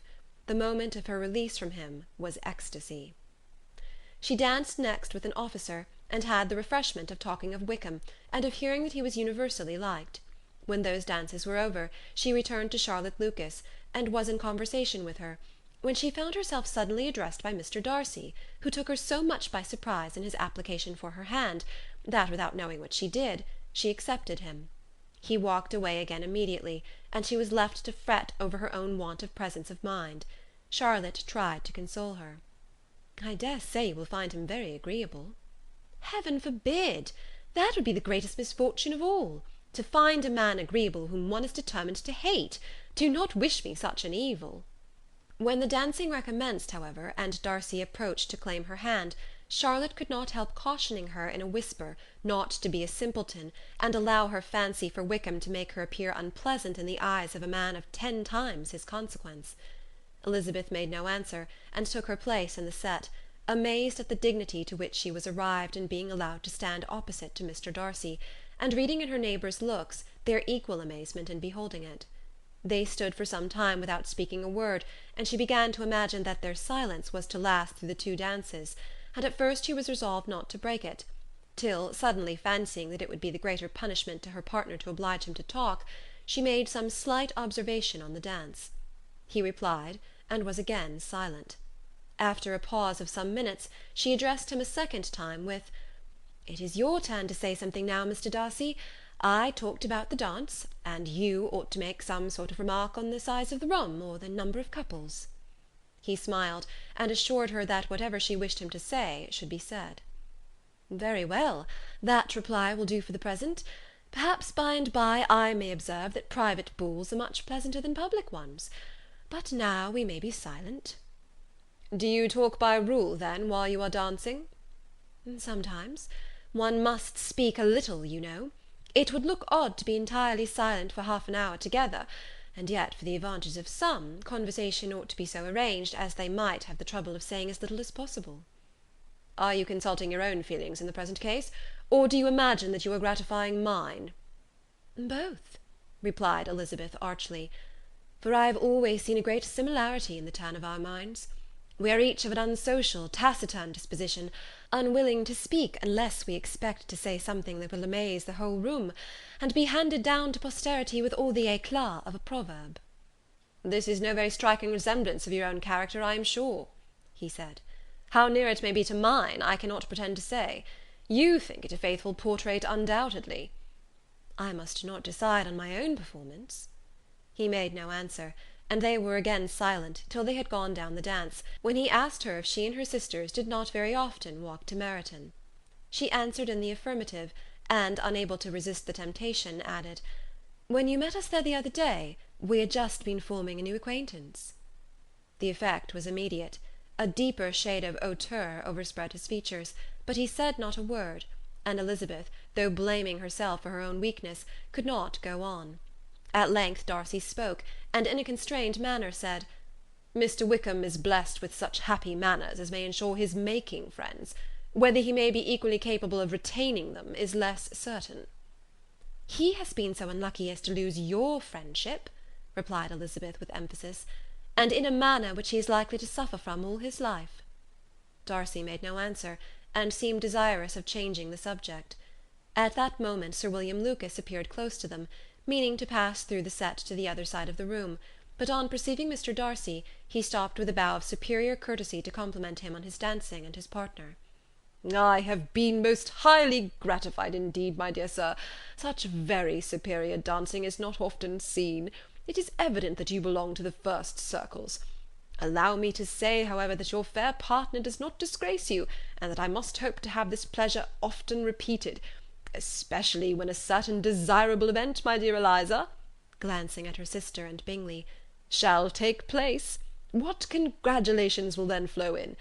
I appeal to Mr. Darcy. But let not me interrupt you, sir. You will not thank me for detaining you from the bewitching converse of that young lady, whose bright eyes are also upbraiding me." The latter part of this address was scarcely heard by Darcy, but Sir William's allusion to his friend seemed to strike him forcibly, and his eyes were directed with a very serious expression towards Bingley and Jane, who were dancing together. Recovering himself, however, shortly, he turned to his partner, and said, "Sir William's interruption has made me forget what we were talking of." "I do not think we were speaking at all. Sir William could not have interrupted 2 people in the room who had less to say for themselves. We have tried 2 or 3 subjects already without success, and what we are to talk of next I cannot imagine." "What think you of books?" said he, smiling. "Books? Oh, no. I am sure we never read the same, or not with the same feelings." "I am sorry you think so. But if that be the case, there can at least be no want of subject. We may compare our different opinions." "No, I cannot talk of books in a ball-room. My head is always full of something else." "The present always occupies you in such scenes, does it?" said he, with a look of doubt. "Yes, always," she replied, without knowing what she said, for her thoughts had wandered far from the subject, as soon afterwards appeared by her suddenly exclaiming, "I remember hearing you once say, Mr. Darcy, that you hardly ever forgave; that your resentment, once created, was unappeasable. You are very cautious, I suppose, as to its being created?" "I am," said he, with a firm voice. "And never allow yourself to be blinded by prejudice?" "I hope not." "It is particularly incumbent on those who never change their opinion, to be secure of judging properly at first." "May I ask to what these questions tend?" "Merely to the illustration of your character," said she, endeavouring to shake off her gravity. "I am trying to make it out." "And what is your success?" She shook her head. "I do not get on at all. I hear such different accounts of you as to puzzle me exceedingly." "I can readily believe," answered he gravely, "that reports may vary greatly with respect to me, and I could wish, Miss Bennet, that you were not to sketch my character at the present moment, as there is reason for fear that the performance would reflect no credit on either." "But if I do not take your likeness now, I may never have another opportunity." "I would by no means suspend any pleasure of yours," he coldly replied. She said no more, and they went down the other dance and parted in silence, and on each side dissatisfied, though not to an equal degree; for in Darcy's breast there was a tolerable powerful feeling towards her, which soon procured her pardon, and directed all his anger against another. They had not long separated, when Miss Bingley came towards her, and with an expression of civil disdain accosted her. "So, Miss Eliza, I hear you are quite delighted with George Wickham. Your sister has been talking to me about him, and asking me 1,000 questions, and I find that the young man quite forgot to tell you, among his other communication, that he was the son of old Wickham, the late Mr. Darcy's steward. Let me recommend you, however, as a friend, not to give implicit confidence to all his assertions; for as to Mr. Darcy's using him ill, it is perfectly false; for, on the contrary, he has always been remarkably kind to him, though George Wickham has treated Mr. Darcy in a most infamous manner. I do not know the particulars, but I know very well that Mr. Darcy is not in the least to blame; that he cannot bear to hear George Wickham mentioned, and that though my brother thought that he could not well avoid including him in his invitation to the officers, he was excessively glad to find that he had taken himself out of the way. His coming into the country at all is a most insolent thing indeed, and I wonder how he could presume to do it. I pity you, Miss Eliza, for this discovery of your favourite's guilt, but really, considering his descent, one could not expect much better." "His guilt and his descent appear by your account to be the same," said Elizabeth angrily; "for I have heard you accuse him of nothing worse than of being the son of Mr. Darcy's steward, and of that I can assure you he informed me himself." "I beg your pardon," replied Miss Bingley, turning away with a sneer. "Excuse my interference, it was kindly meant." "Insolent girl," said Elizabeth to herself, "you are much mistaken if you expect to influence me by such a paltry attack as this. I see nothing in it but your own wilful ignorance and the malice of Mr. Darcy." She then sought out her eldest sister, who was undertaken to make inquiries on the same subject of Bingley. Jane met her with a smile of such sweet complacency, a glow of such happy expression, as sufficiently marked how well she was satisfied with the occurrences of the evening. Elizabeth instantly read her feelings, and at that moment solicitude for Wickham, resentment against his enemies, and everything else, gave way before the hope of Jane's being in the fairest way for happiness. "I want to know," said she, with a countenance no less smiling than her sister's, "what you have learnt about Mr. Wickham; but perhaps you have been too pleasantly engaged to think of any third person, in which case you may be sure of my pardon." "No," replied Jane, "I have not forgotten him, but I have nothing unsatisfactory to tell you.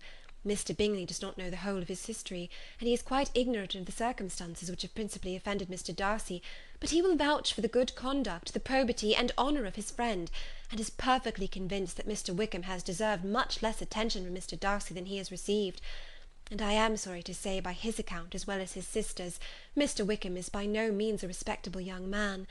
I am afraid he has been very imprudent, and has deserved to lose Mr. Darcy's regard." "Mr. Bingley does not know Mr. Wickham himself?"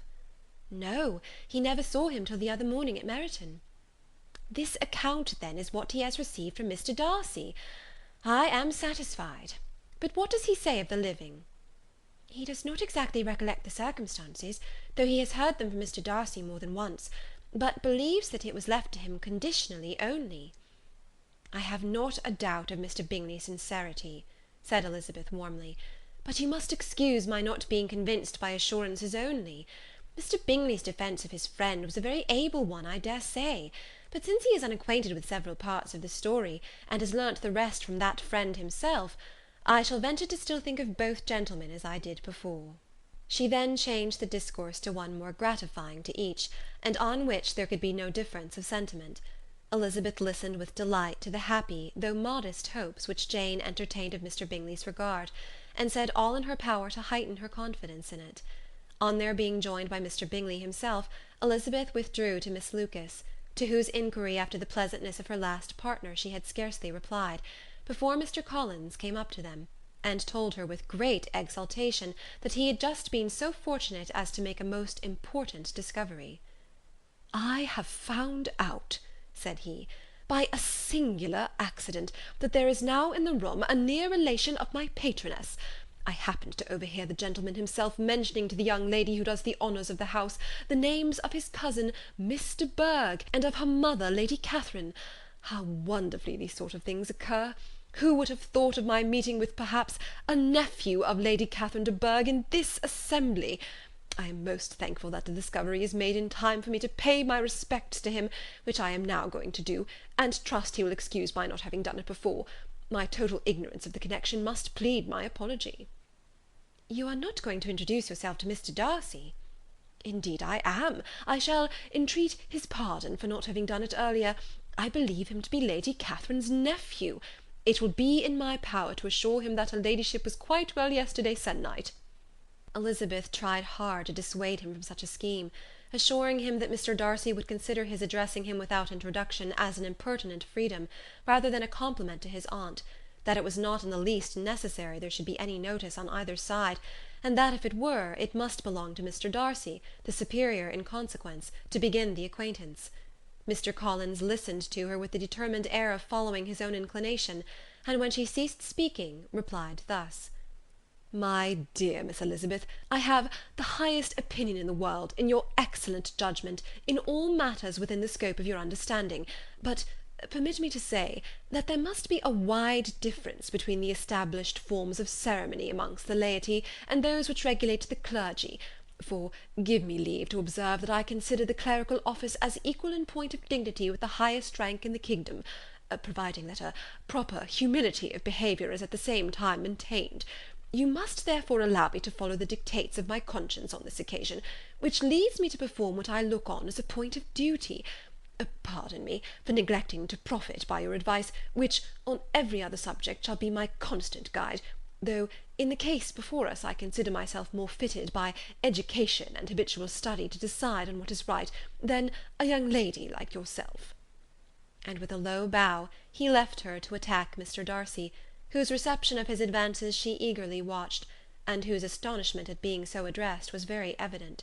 Her cousin prefaced his speech with a solemn bow, and though she could not hear a word of it, she felt as if hearing it all, and saw in the motion of his lips the words apology, Hunsford, and Lady Catherine de Bourgh.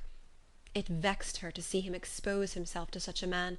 Mr. Darcy was eyeing him with unrestrained wonder, and when at last Mr. Collins allowed him time to speak, replied with an air of distant civility.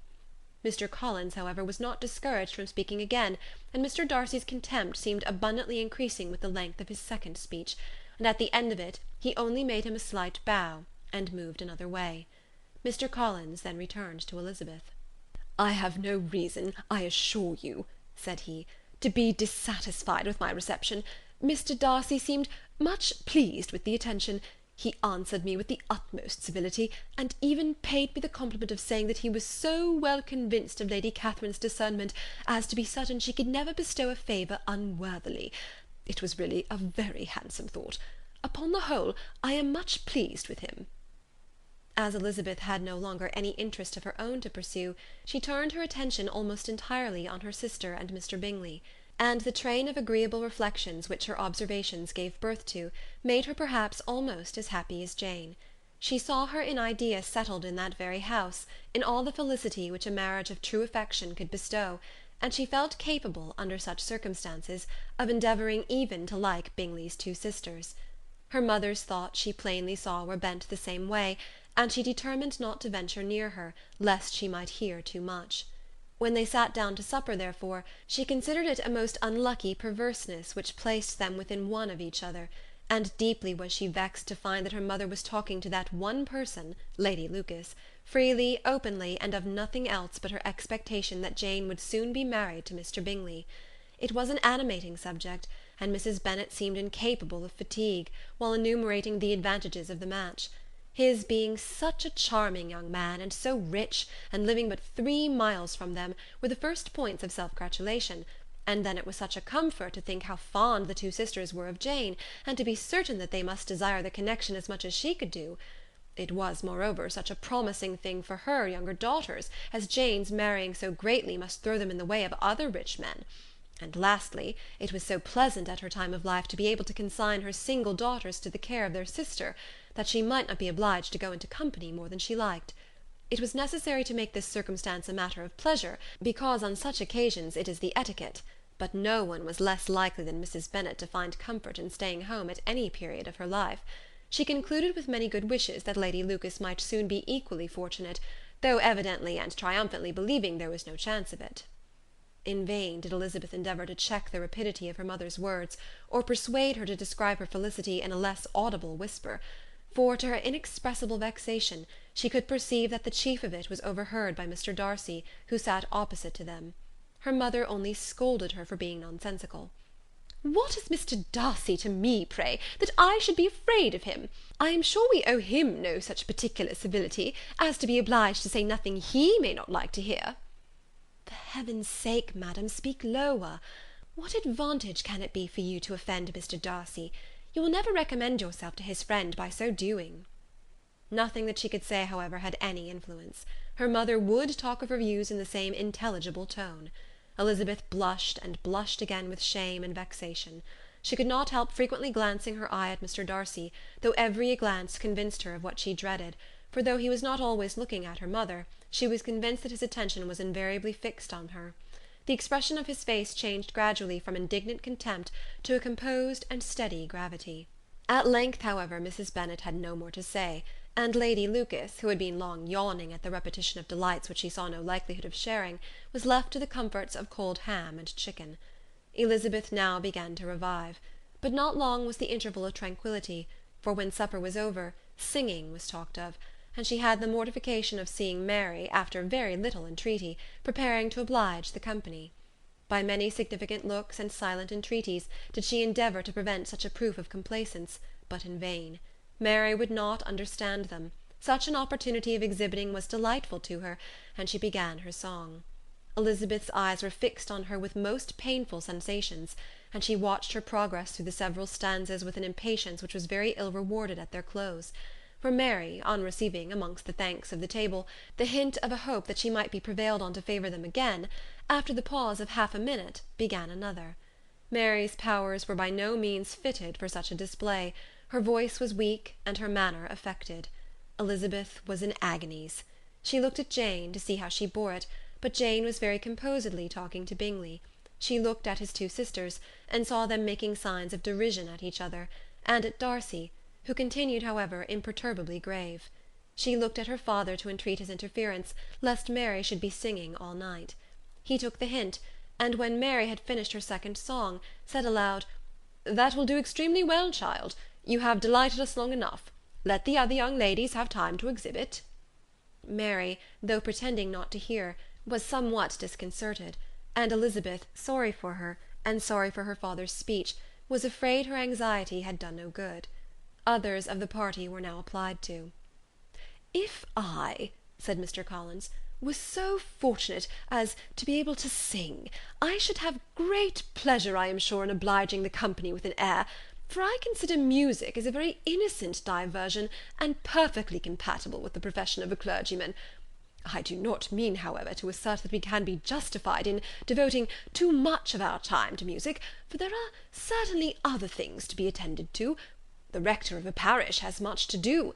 In the first place, he must make such an agreement for tithes as may be beneficial to himself, and not offensive to his patron. He must write his own sermons, and the time that remains will not be too much for his parish duties, and the care and improvement of his dwelling, which he cannot be excused from making as comfortable as possible.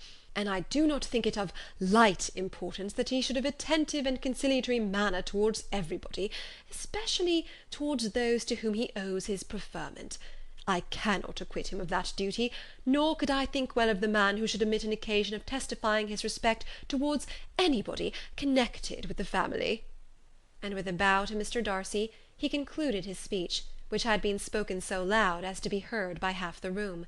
Many stared, many smiled, but no one looked more amused than Mr. Bennet himself, while his wife seriously commended Mr. Collins for having spoken so sensibly, and observed in a half whisper to Lady Lucas that he was a remarkably clever, good kind of young man.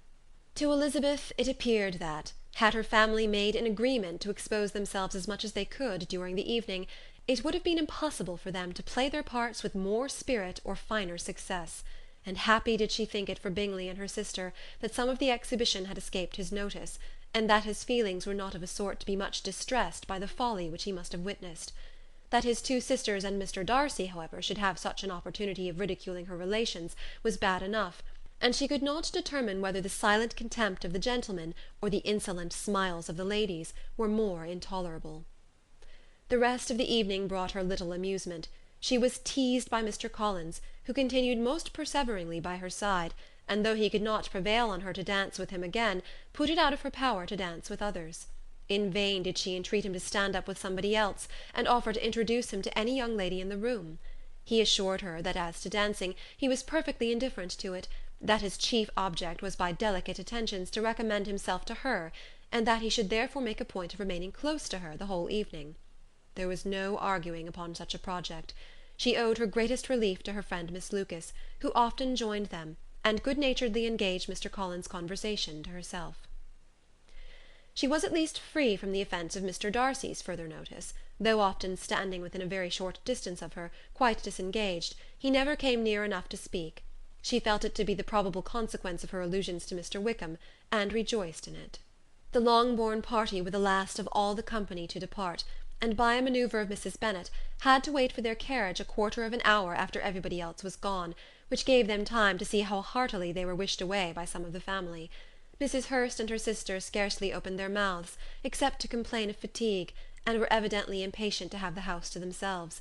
They repulsed every attempt of Mrs. Bennet at conversation, and by doing so threw a languor over the whole party, which was very little relieved by the long speeches of Mr. Collins, who was complimenting Mr. Bingley and his sisters on the elegance of their entertainment, and the hospitality and politeness which had marked their behaviour to their guests.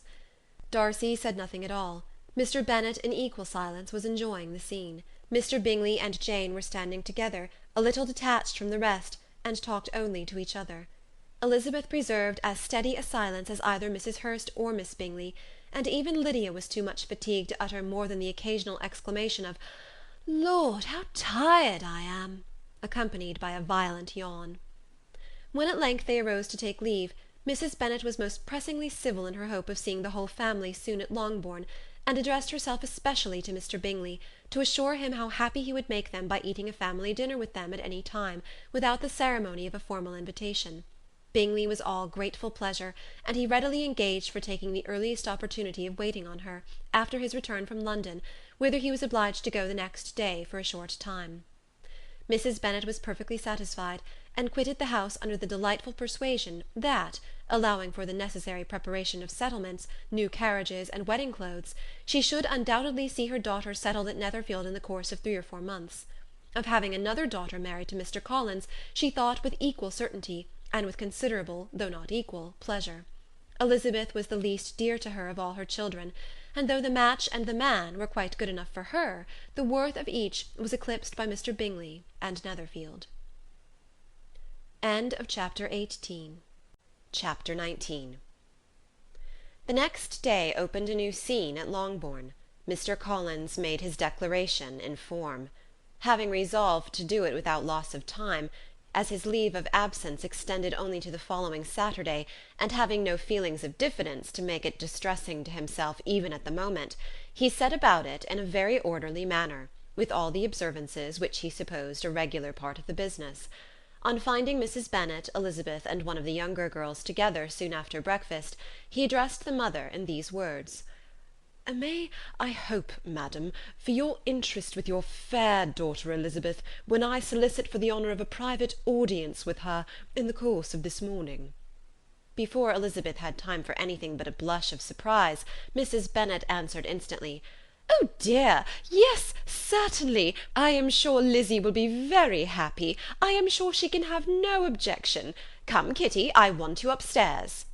And gathering her work together, she was hastening away, when Elizabeth called out, "Dear madam, do not go. I beg you will not go. Mr. Collins must excuse me. He can have nothing to say to me that anybody need not hear. I am going away myself." "No, no, nonsense, Lizzie. I desire you to stay where you are." And upon Elizabeth seeming really with vexed and embarrassed looks about to escape, she added, "Lizzie, I insist upon your staying and hearing Mr. Collins." Elizabeth would not oppose such an injunction, and a moment's consideration making her also sensible that it would be wisest to get it over as soon and as quietly as possible, she sat down again and tried to conceal, by incessant employment, the feelings which were divided between distress and diversion. Mrs. Bennet and Kitty walked off, and as soon as they were gone, Mr. Collins began. "Believe me, my dear Miss Elizabeth, that your modesty, so far from doing you any disservice, rather adds to your other perfections. You would have been less amiable in my eyes had there not been this little unwillingness. But allow me to assure you that I have your respected mother's permission for this address. You can hardly doubt the purport of my discourse. However your natural delicacy may lead you to dissemble, my attentions have been too marked to be mistaken. Almost as soon as I entered the house, I singled you out as the companion of my future life. But before I am run away with by my feelings on this subject, perhaps it would be advisable for me to state my reasons for marrying, and moreover for coming into Hertfordshire with the design of selecting a wife, as I certainly did." The idea of Mr. Collins, with all his solemn composure, being run away with by his feelings, made Elizabeth so near laughing that she could not use the short pause he allowed in any attempt to stop him further, and he continued, "My reasons for marrying are, first, that I think it a right thing for every clergyman in easy circumstances, like myself, to set the example of matrimony in his parish. Secondly, that I am convinced that it will add very greatly to my happiness. And thirdly, which perhaps I ought to have mentioned earlier, that it is the particular advice and recommendation of the very noble lady whom I have the honour of calling patroness. Twice she has condescended to give me her opinion, unasked too, on this subject. And it was but the very Saturday night before I left Hunsford, between our pools at quadrille, while Mrs. Jenkinson was arranging Miss de Bourgh's footstool, that she said, "Mr. Collins, you must marry. A clergyman like you must marry. Choose properly, choose a gentlewoman for my sake, and for your own, let her be an active, useful sort of person, not brought up high, but able to make a small income go a good way. This is my advice. Find such a woman as soon as you can, bring her to Hunsford, and I will visit her. Allow me, by the way, to observe, my fair cousin, that I do not reckon the notice and kindness of Lady Catherine de Bourgh as among the least of the advantages in my power to offer.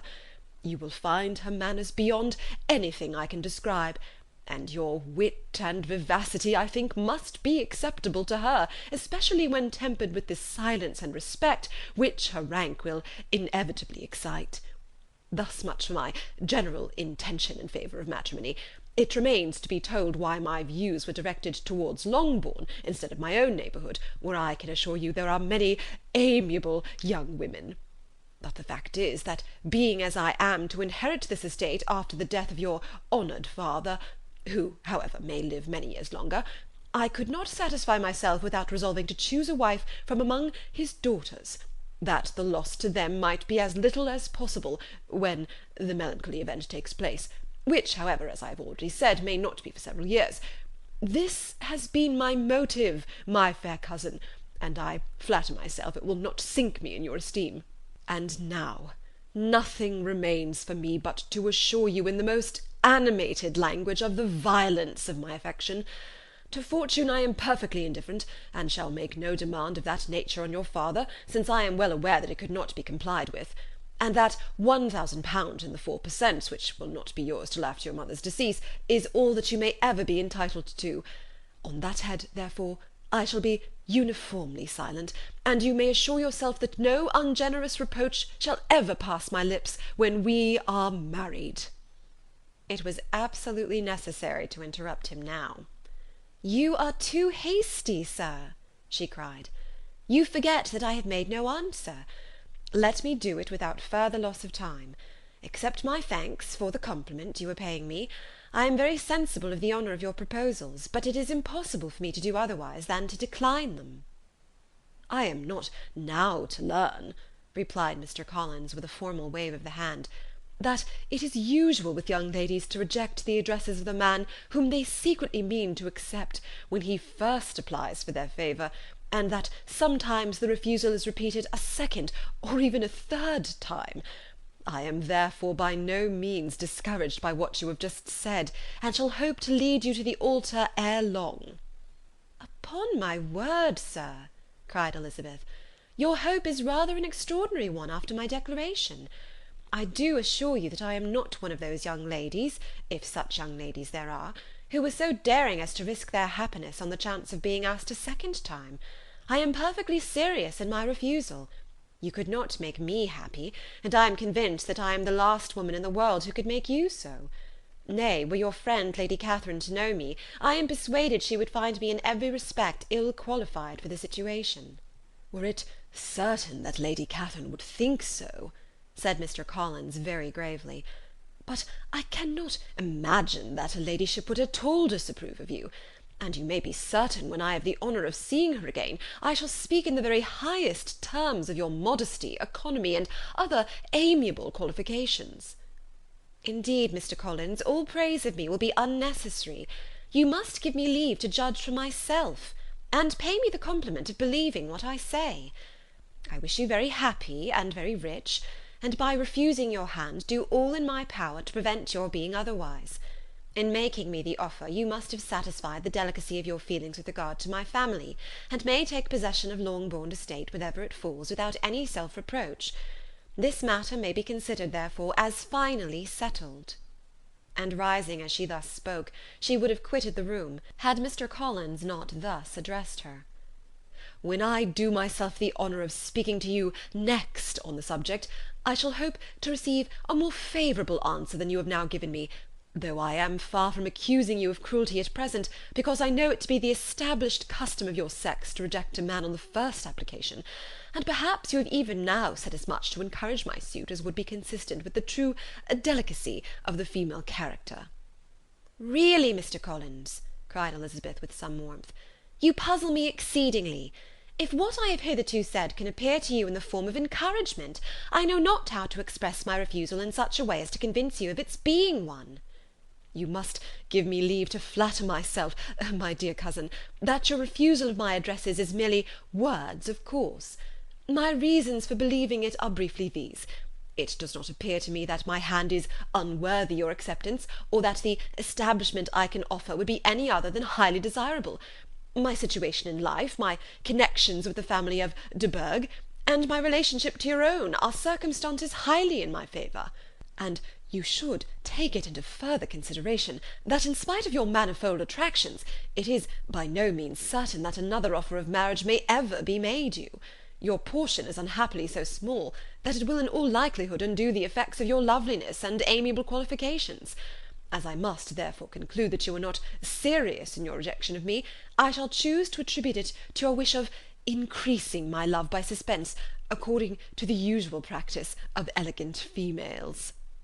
"I do assure you, sir, that I have no pretensions whatever to that kind of elegance which consists in tormenting a respectable man. I would rather be paid the compliment of being believed sincere. I thank you again and again for the honour you have done me in your proposals, but to accept them is absolutely impossible. My feelings in every respect forbid it. Can I speak plainer? Do not consider me now as an elegant female intending to plague you, but as a rational creature, speaking the truth from her heart." "You are uniformly charming," cried he, with an air of awkward gallantry, "and I am persuaded that when sanctioned by the express authority of both your excellent parents, my proposal will not fail of being acceptable." To such perseverance in wilful self-deception Elizabeth would make no reply, and immediately and in silence withdrew, determined, if he persisted in considering her repeated refusals as flattering encouragement, to apply to her father, whose negative mind might be uttered in such a manner as to be decisive, and whose behaviour at least could not be mistaken for the affectation and coquetry of an elegant female. Chapter 20. Mr. Collins was not left long to the silent contemplation of his successful love, for Mrs. Bennet, having dawdled about in the vestibule to watch for the end of the conference, no sooner saw Elizabeth open the door and with quick step pass her towards the staircase, than she entered the breakfast-room, and congratulated both him and herself in warm terms on the happy prospect of their near connection.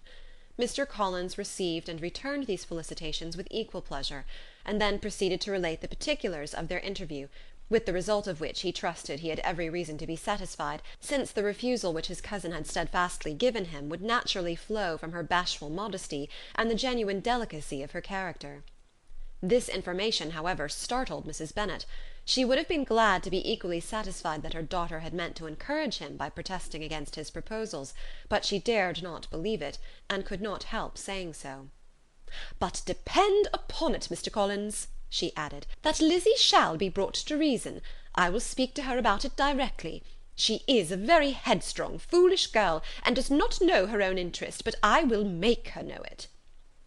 "Pardon me for interrupting you, madam," cried Mr. Collins, "but if she really is headstrong and foolish, I know not whether she would altogether be a very desirable wife to a man in my situation, who naturally looks for happiness in the marriage state. If therefore she actually persists in rejecting my suit, perhaps it were better not to force her into accepting me, because, if liable to such defects of temper, she could not contribute much to my felicity." "Sir, you quite misunderstand me," said Mrs. Bennet, alarmed. "Lizzie is only headstrong in such matters as these. In everything else she is as good-natured a girl as ever lived. I will go directly to Mr. Bennet, and we shall very soon settle it with her, I am sure." She would not give him time to reply, but hurrying instantly to her husband, called out as she entered the library, "Oh, Mr. Bennet, you are wanted immediately. We are all in an uproar. You must come and make Lizzie marry Mr. Collins, for she vows she will not have him, and if you do not make haste, he will change his mind and not have her." Mr. Bennet raised his eyes from his book as she entered, and fixed them on her face with a calm unconcern which was not in the least altered by her communication. "I have not the pleasure of understanding you," said he, when she had finished her speech. "Of what are you talking?" "Of Mr. Collins and Lizzie. Lizzie declares that she will not have Mr. Collins, and Mr. Collins begins to say that he will not have Lizzie." "And what am I to do on the occasion? It seems a hopeless business." "Speak to Lizzie about it yourself. Tell her that you insist upon her marrying him." "Let her be called down. She shall hear my opinion." Mrs. Bennet rang the bell, and Miss Elizabeth was summoned to the library. "Come here, child," cried her father as she appeared. "I have sent for you on an affair of importance. I understand that Mr. Collins has made you an offer of marriage. Is it true?" Elizabeth replied that it was. "Very well, and this offer of marriage you have refused?" "I have, sir." "Very well. We now come to the point. Your mother insists upon your accepting it. Is it not so, Mrs. Bennet?" "Yes, or I will never see her again." "An unhappy alternative is before you, Elizabeth. From this day you must be a stranger to one of your parents. Your mother will never see you again if you do not marry Mr. Collins, and I will never see you again if you do." Elizabeth could not but smile at such a conclusion of such a beginning, but Mrs. Bennet, who had persuaded herself that her husband regarded the affair as she wished, was excessively disappointed. "What do you mean, Mr. Bennet, in talking this way? You promised me to insist upon her marrying him." "My dear," replied her husband, "I have two small favours to request. First, that you allow me the free use of my understanding on the present occasion, and secondly, of my room. I shall be glad to have the library to myself as soon as may be." Not yet, however, in spite of her disappointment in her husband, did Mrs. Bennet give up the point. She talked to Elizabeth again and again, coaxed and threatened her by turns. She endeavoured to secure Jane in her interest, but Jane, with all possible mildness, declined interfering, and Elizabeth, sometimes with real earnestness and sometimes with playful gaiety, replied to her attacks. Though her manner varied, however, her determination never did. Mr. Collins, meanwhile, was meditating in solitude on what had passed. He thought too well of himself to comprehend on what motives his cousin could refuse him, and though his pride was hurt, he suffered in no other way. His regard for her was quite imaginary, and the possibility of her deserving her mother's reproach prevented his feeling any regret. While the family were in this confusion, Charlotte Lucas came to spend the day with them. She was met in the vestibule by Lydia, who, flying to her, cried in a half-whisper, "I am glad you are come, for there is such fun here. What do you think has happened this morning? Mr. Collins has made an offer to Lizzie, and she will not have him." Charlotte hardly had time to answer before they were joined by Kitty, who came to tell the same news, and no sooner had they entered the breakfast-room, where Mrs. Bennet was alone, than she likewise began on the subject, calling on Miss Lucas for her compassion, and entreating her to persuade her friend Lizzie to comply with the wishes of all her family. "Pray do, my dear Miss Lucas," she added in a melancholy tone, "for nobody is on my side, nobody takes part with me. I am cruelly used, nobody feels for my poor nerves." Charlotte's reply was spared by the entrance of Jane and Elizabeth. "Ay, there she comes," continued Mrs. Bennet, "looking as unconcerned as may be, and caring no more for us than if we were at York, provided she can have her own way. But I tell you, Miss Lizzie, if you take it into your head to go on refusing every offer of marriage in this way, you will never get a husband at all, and I am sure I do not know who is to maintain you when your father is dead. I shall not be able to keep you, and so I warn you. I have done with you from this very day. I told you in the library, you know, that I should never speak to you again, and you will find me as good as my word. I have no pleasure in talking to undutiful children. Not that I have much pleasure indeed in talking to anybody. People who suffer as I do from nervous complaints can have no great inclination for talking. Nobody can tell what I suffer, but it is always so. Those who do not complain are never pitied." Her daughters listened in silence to this effusion, sensible that any attempt to reason with her or soothe her would only increase the irritation. She talked on, therefore, without interruption from any of them, till they were joined by Mr. Collins, who entered the room with an air more stately than usual, and on perceiving whom, she said to the girls, "Now I do insist upon it that you all of you hold your tongues, and let me and Mr. Collins have a little conversation together."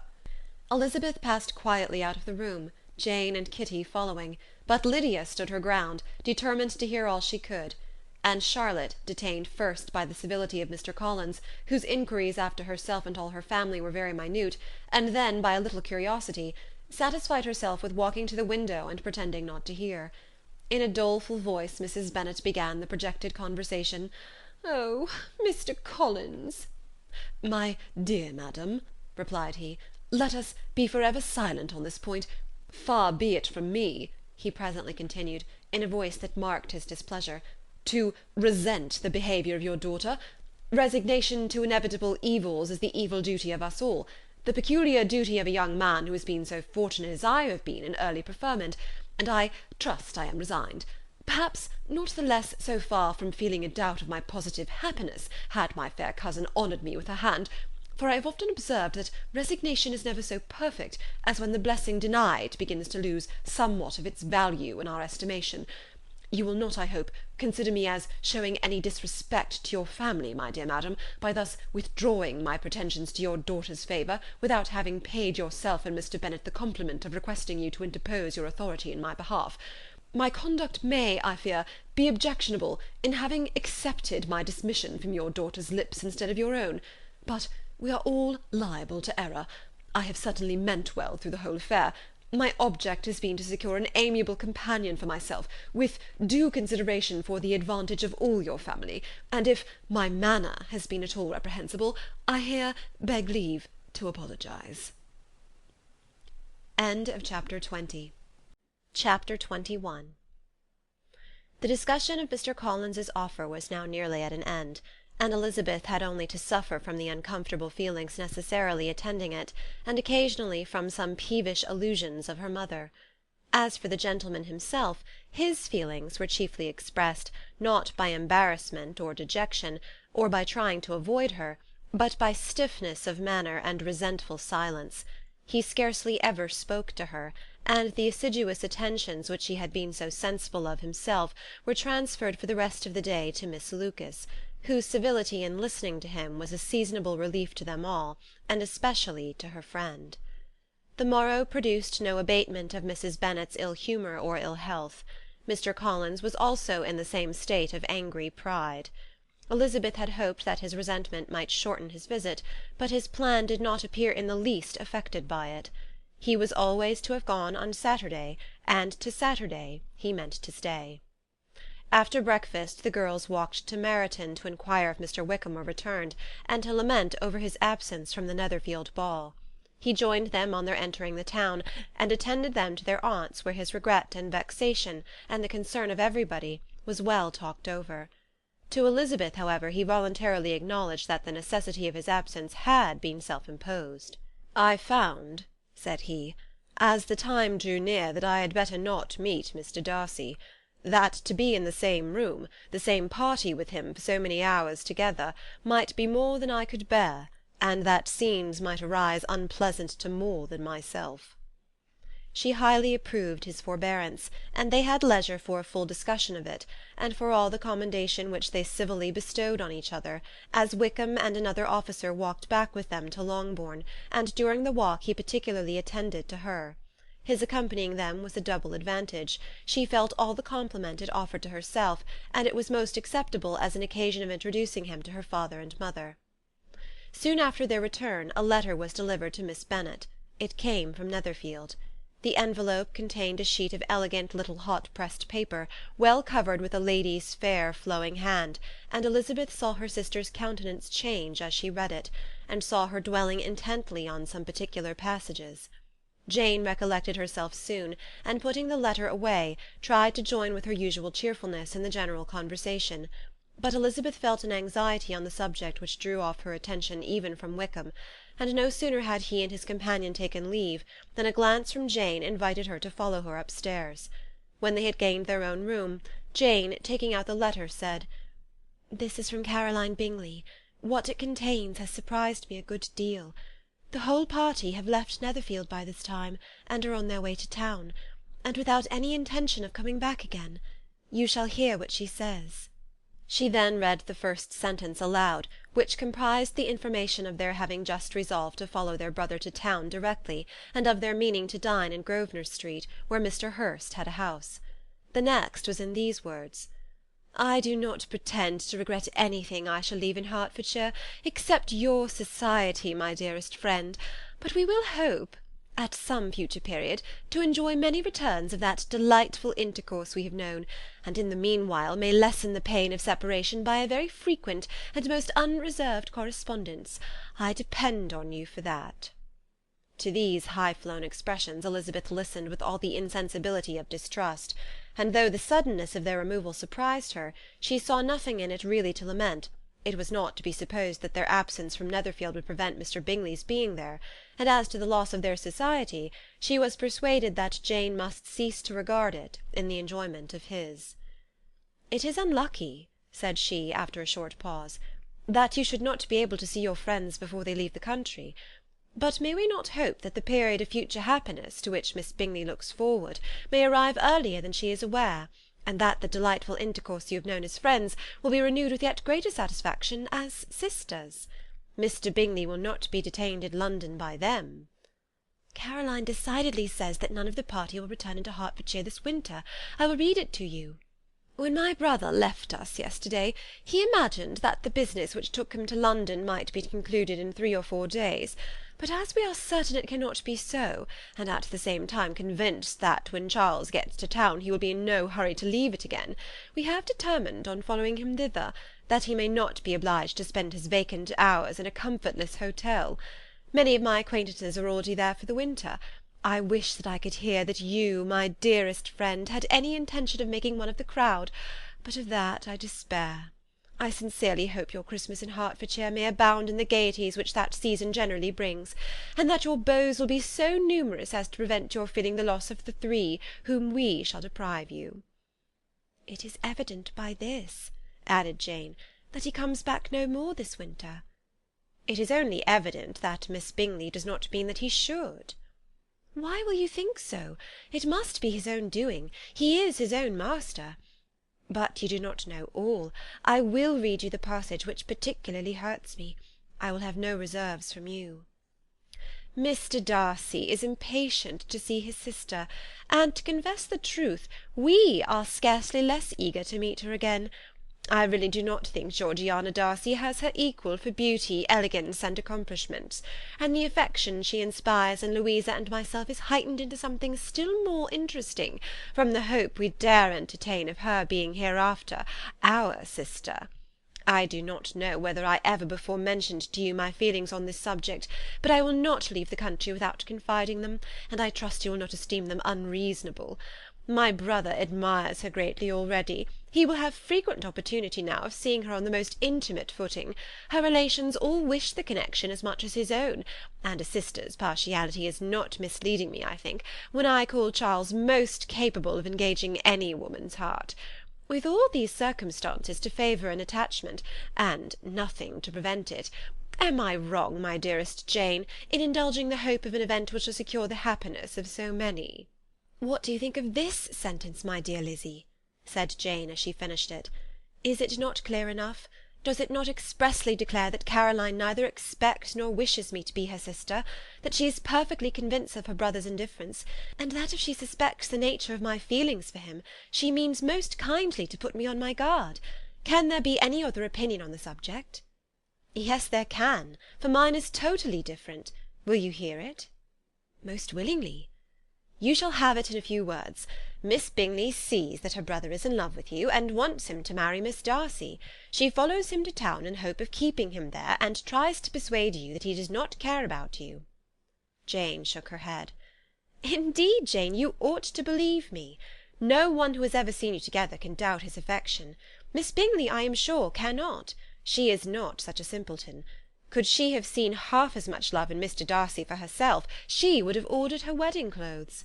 But the case is this, we are not rich enough or grand enough for them, and she is the more anxious to get Miss Darcy for her brother, from the notion that when there has been one intermarriage, she may have less trouble in achieving a second, in which there is certainly some ingenuity, and I dare say it would succeed, if Miss de Bourgh were out of the way.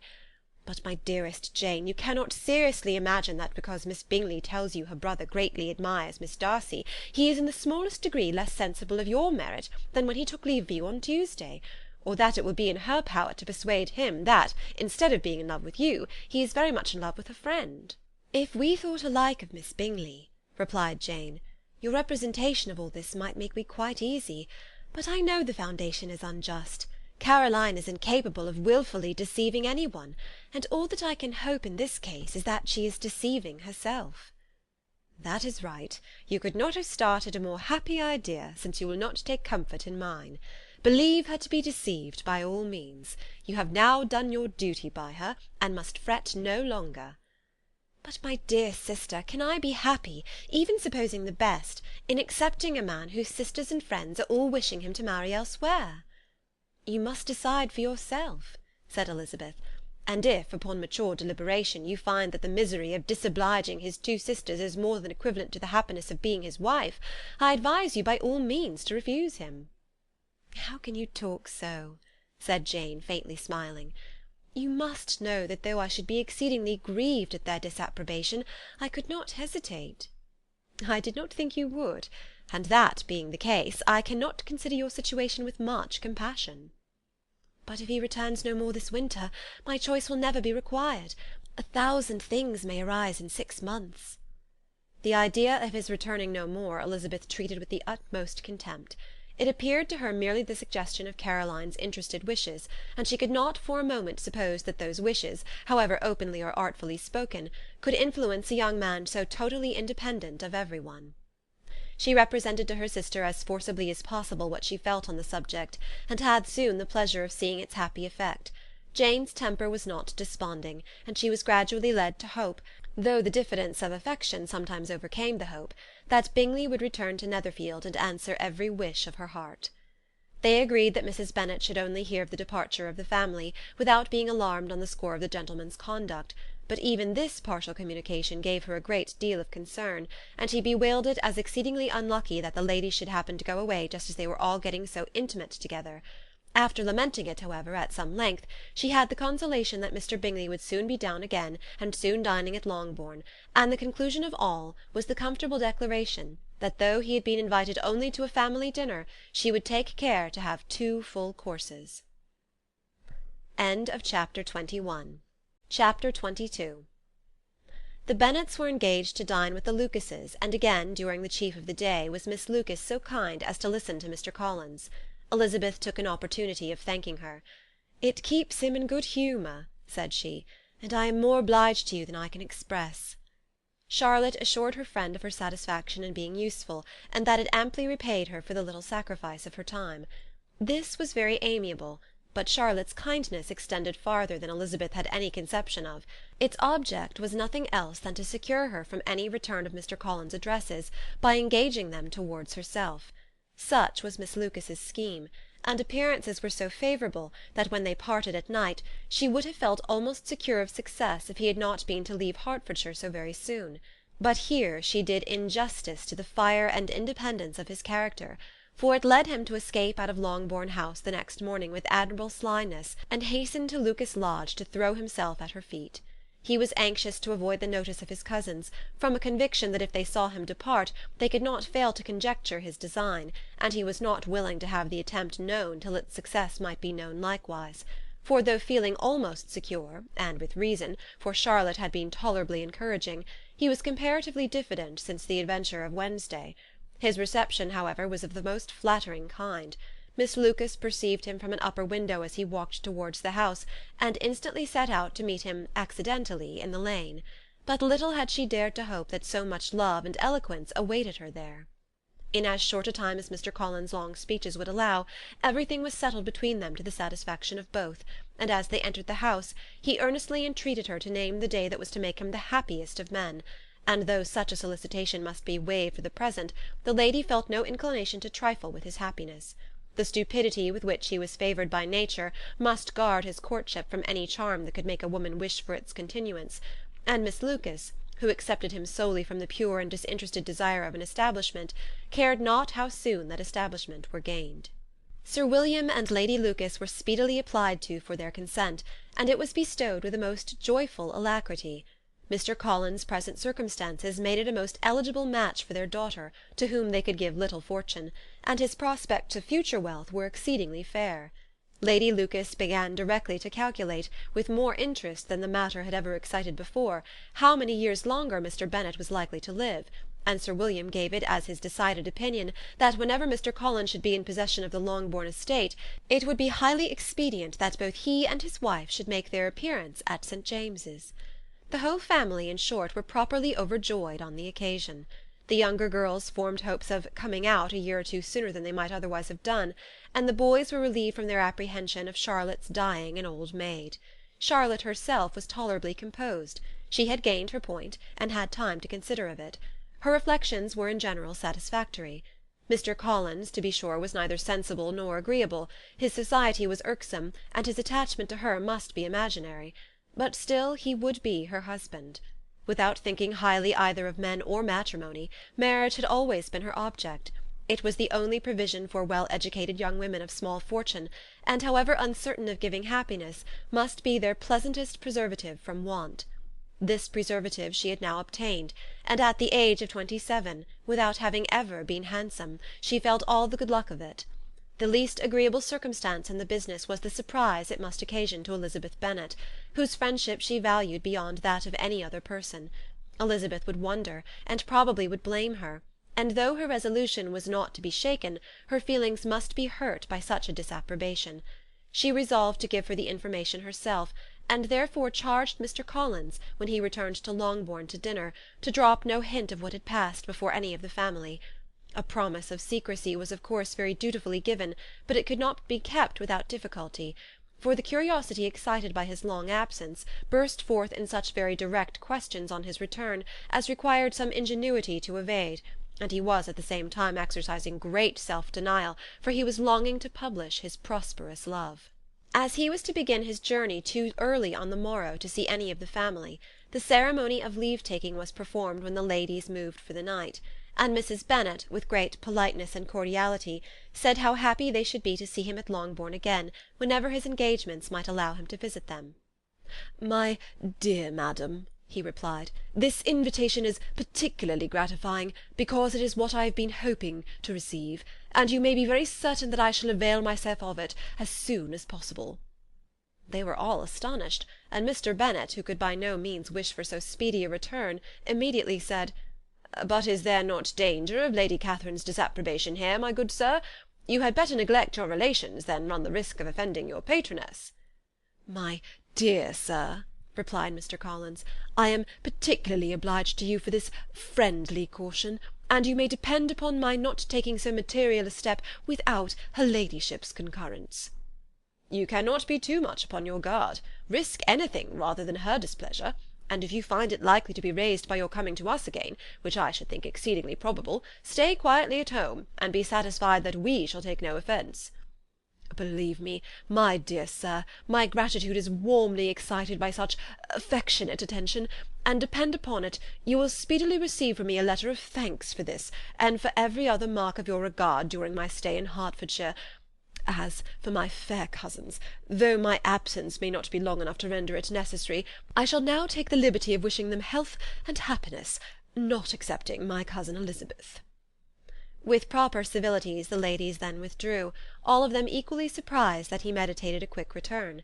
Mrs. Bennet wished to understand by it that he thought of paying his addresses to one of her younger girls, and Mary might have been prevailed on to accept him. She rated his abilities much higher than any of the others. There was a solidity in his reflections which often struck her, and though by no means as clever as herself, she thought that if encouraged to read and improve himself by such an example as hers, he might become a very agreeable companion.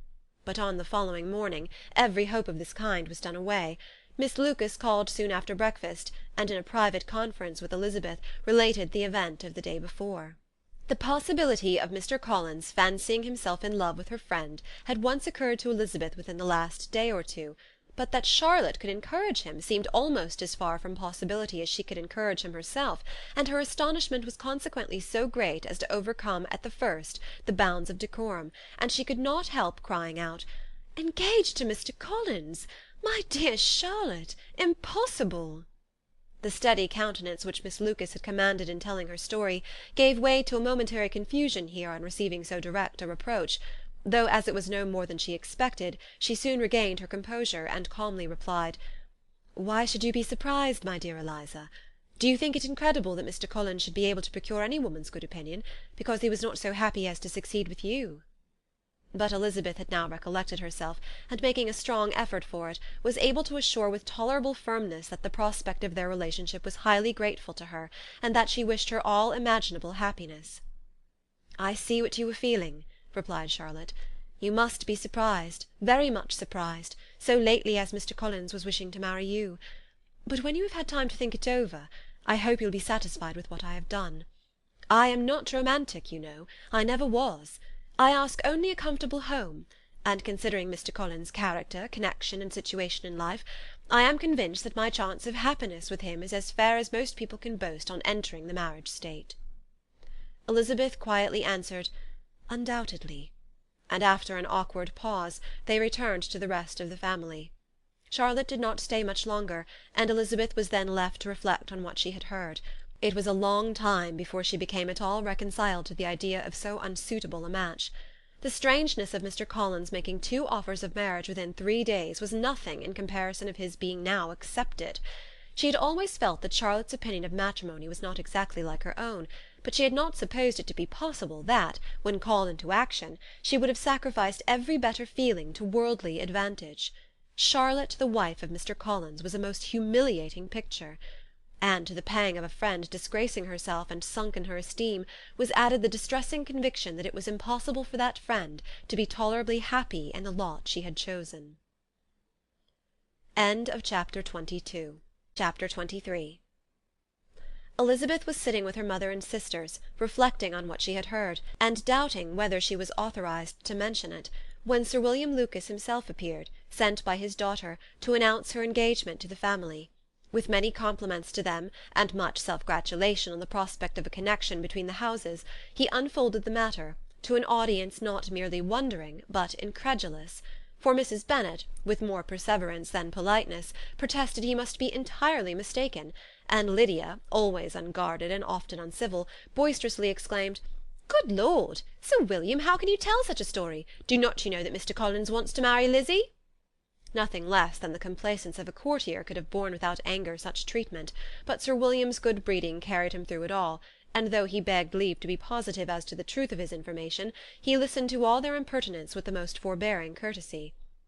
Elizabeth, feeling it incumbent on her to relieve him from so unpleasant a situation, now put herself forward to confirm his account by mentioning her prior knowledge of it from Charlotte herself, and endeavoured to put a stop to the exclamations of her mother and sisters by the earnestness of her congratulations to Sir William, in which she was readily joined by Jane, and by making a variety of remarks on the happiness that might be expected from the match, the excellent character of Mr. Collins, and the convenient distance of Hunsford from London.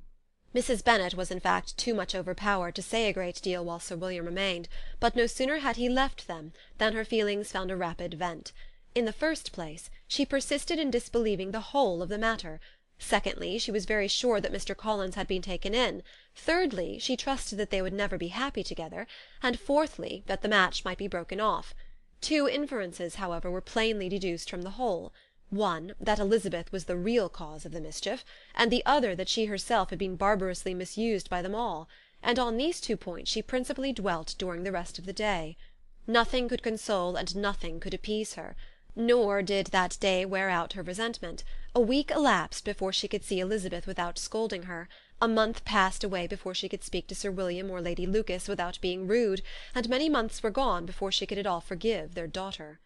Mr. Bennet's emotions were much more tranquil on the occasion, and such as he did experience he pronounced to be of a most agreeable sort, for it gratified him, he said, to discover that Charlotte Lucas, whom he had been used to think tolerably sensible, was as foolish as his wife, and more foolish than his daughter. Jane confessed herself a little surprised at the match, but she said less of her astonishment than of her earnest desire for their happiness, nor could Elizabeth persuade her to consider it as improbable. Kitty and Lydia were far from envying Miss Lucas, for Mr. Collins was only a clergyman, and it affected them in no other way than as a piece of news to spread at Meryton.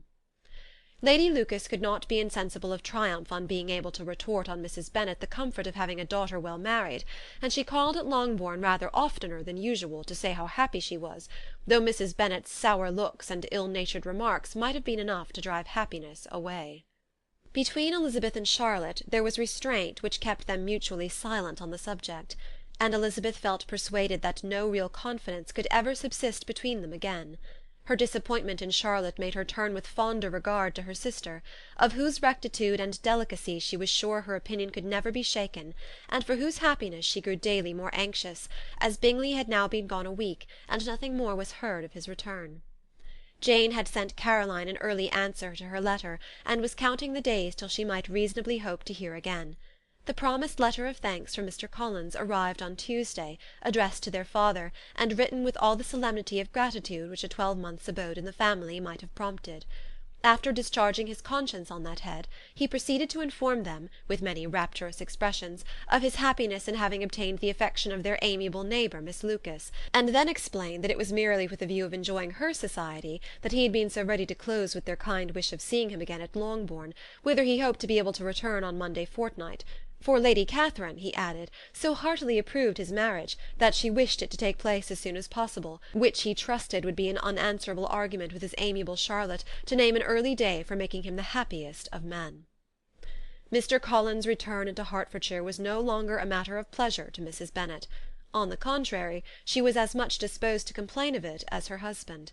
It was very strange that he should come to Longbourn instead of to Lucas Lodge.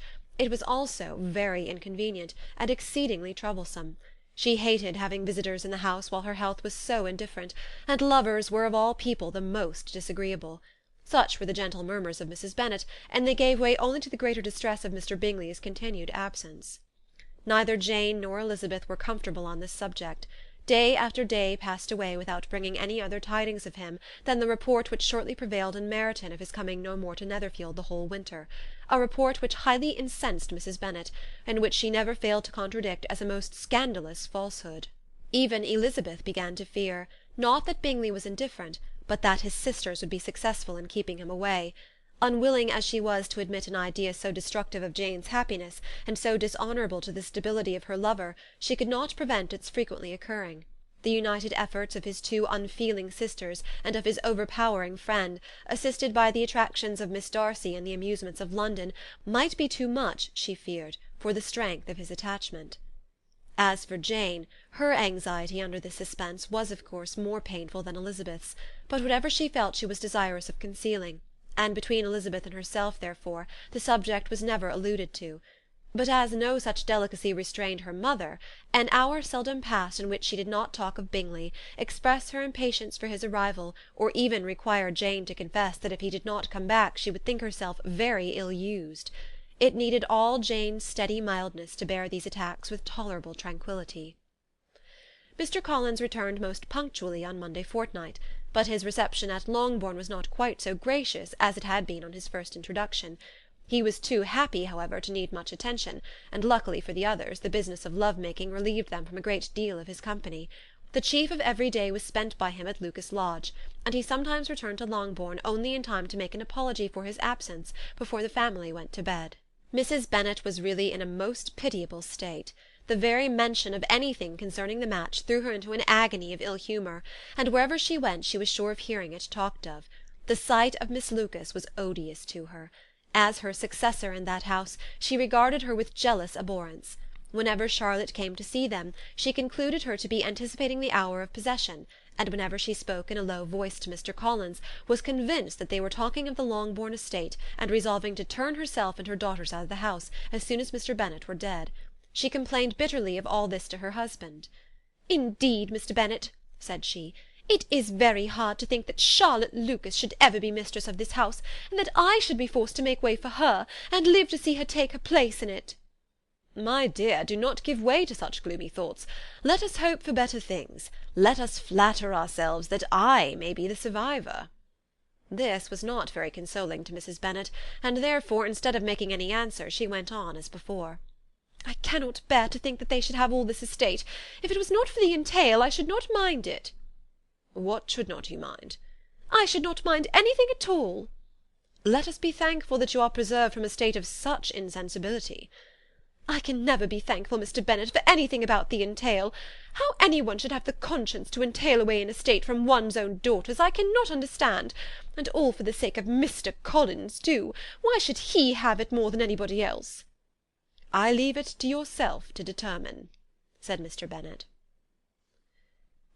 Chapter 24. Miss Bingley's letter arrived, and put an end to doubt.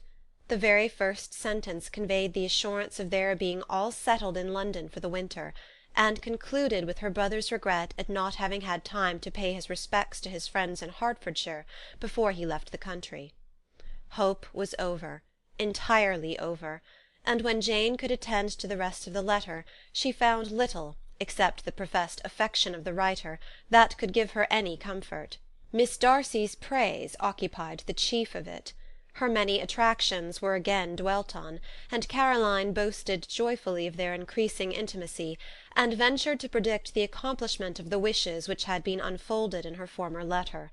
She wrote also with great pleasure of her brother's being an intimate of Mr. Darcy's house, and mentioned with raptures some plans of the latter with regard to new furniture. Elizabeth, to whom Jane very soon communicated the chief of all this, heard it in silent indignation. Her heart was divided between concern for her sister and resentment against all others. To Caroline's assertion of her brother's being partial to Miss Darcy she paid no credit. That he was really fond of Jane she doubted no more than she had ever done, and much as she had always been disposed to like him, she could not think without anger, hardly without contempt, on that easiness of temper, that want of proper resolution, which now made him the slave of his designing friends, and led him to sacrifice of his own happiness to the caprice of their inclination. Had his own happiness, however, been the only sacrifice, he might have been allowed to sport with it in whatever manner he thought best, but her sister's was involved in it, as she thought he must be sensible himself. It was a subject, in short, on which reflection would be long indulged, and must be unavailing. She could think of nothing else, and yet whether Bingley's regard had really died away, or were suppressed by his friend's interference, whether he had been aware of Jane's attachment, or whether it had escaped his observation, whatever were the case, though her opinion of him must be materially affected by the difference, her sister's situation remained the same, her peace equally wounded. A day or two passed before Jane had courage to speak of her feelings to Elizabeth, but at last, on Mrs. Bennet's leaving them together, after a longer irritation than usual about Netherfield and its master, she could not help saying, "Oh, that my dear mother had more command over herself! She can have no idea of the pain she gives me by her continual reflections on him. But I will not repine. It cannot last long. He will be forgot, and we shall be as we were before." Elizabeth looked at her sister with incredulous solicitude, but said nothing. "You doubt me?" cried Jane, slightly colouring. "Indeed you have no reason. He may live in my memory as the most amiable man of my acquaintance, but that is all. I have nothing either to hope or fear, and nothing to reproach him with. Thank God, I have not that pain. A little time, therefore, I shall certainly try to get the better." With a stronger voice she soon added, "I have this comfort immediately, that it has not been more than an error of fancy on my side, and that it has done no harm to any one but myself." "My dear Jane," exclaimed Elizabeth, "you are too good. Your sweetness and disinterestedness are really angelic. I do not know what to say to you.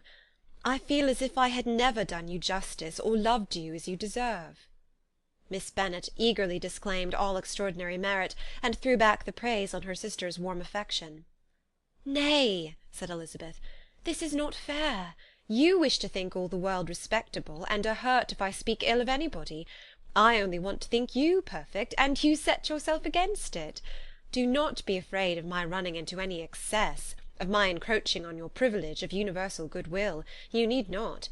There are few people whom I really love, and still fewer of whom I think well. The more I see of the world, the more am I dissatisfied with it, and every day confirms my belief of the inconsistency of all human characters, and of the little dependence that can be placed on the appearance of merit or sense. I have met with 2 instances lately. One I will not mention, the other is Charlotte's marriage. It is unaccountable. In every view it is unaccountable." "My dear Lizzy, do not give way to such feelings as these. They will ruin your happiness. You do not make allowance enough for difference of situation and temper. Consider Mr. Collins' respectability, and Charlotte's steady, prudent character.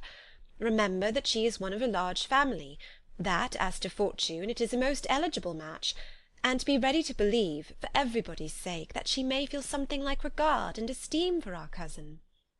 "To oblige you, I would try to believe almost anything, but no one else could be benefited by such a belief as this. For were I persuaded that Charlotte had any real regard for him, I should only think worse of her understanding than I now do of her heart. My dear Jane, Mr. Collins is a conceited, pompous, narrow-minded, silly man. You know he is, as well as I do. And you must feel, as well as I do, that the woman who married him cannot have a proper way of thinking. You shall not defend her, though it is Charlotte Lucas. You shall not, for the sake of one individual, change the meaning of principle and integrity, nor endeavour to persuade yourself or me that selfishness is prudence, and insensibility of danger security for happiness." "I must think your language too strong in speaking of both," replied Jane, "and I hope you will be convinced of it by seeing them happy together. But enough of this. You alluded to something else. You mentioned 2 instances. I cannot misunderstand you, but I entreat you, dear Lizzy, not to pain me by thinking that person to blame, and saying your opinion of him is sunk. We must not be so ready to fancy ourselves intentionally injured. We must not expect a lively young man to be always so guarded and circumspect. It is very often nothing but our own vanity that deceives us. Women fancy admiration means more than it does." "And men take care that they should." "If it is designedly done, they cannot be justified, but I have no idea of there being so much design in the world as some persons imagine." "I am far from attributing any part of Mr. Bingley's conduct to design," said Elizabeth, "but without scheming to do wrong, or to make others unhappy, there may be error, and there may be misery. Thoughtlessness, want of attention to other people's feelings, and want of resolution will do the business." "And do you impute it to either of those?" "Yes, to the last. But if I go on, I shall displease you by saying what I think of persons you esteem. Stop me whilst you can." "You persist, then, in supposing his sisters influence him?" "Yes, in conjunction with his friend." "I cannot believe it. Why should they try to influence him? They can only wish his happiness, and if he is attached to me, no other woman can secure it." "Your first position is false. They may wish many things besides his happiness. They may wish his increase of wealth and consequence. They may wish him to marry a girl who has all the importance of money, great connections, and pride." "Beyond a doubt they do wish him to choose Miss Darcy," replied Jane, "but this may be from better feelings than you are supposing. They have known her much longer than they have known me. No wonder if they love her better. But whatever may be their own wishes, it is very unlikely that they should have opposed their brothers. What sister would think herself at liberty to do it, unless there was something very objectionable? If they believed him attached to me, they would not try to part us. If he were so, they could not succeed. By supposing such an affection, you make everybody acting unnaturally and wrong, and me most unhappy. Do not distress me by the idea. I am not ashamed of having been mistaken, or at least it is light, it is nothing in comparison of what I should feel in thinking ill of him or his sisters. Let me take it in the best light, in the light in which it may be understood." Elizabeth could not oppose such a wish, and from this time Mr. Bingley's name was scarcely ever mentioned between them. Mrs. Bennet still continued to wonder and repine at his returning no more, and though a day seldom passed in which Elizabeth did not account for it clearly, there was little chance of her ever considering it with less perplexity. Her daughter endeavoured to convince her of what she did not believe herself, that his attentions to Jane had been merely the effect of a common and transient liking, which ceased when he saw her no more. But though the probability of the statement was admitted at the time, she had the same story to repeat every day. Mrs. Bennet's best comfort was that Mr. Bingley must be down again in the summer. Mr. Bennet treated the matter differently. "So, Lizzy," said he one day, "your sister is crossed in love, I find.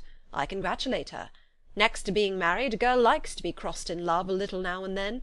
It is something to think of, and it gives her a sort of distinction among her companions. When is your turn to come? You will hardly bear to be long outdone by Jane. Now is your time. Here are officers enough in Meryton to disappoint all the young ladies in the country. Let Wickham be your man. He is a pleasant fellow, and would jilt you creditably."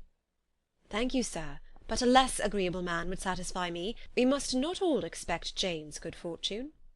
"True," said Mr. Bennet, "but it is a comfort to think that whatever of that kind may befall you, you have an affectionate mother who will make the most of it."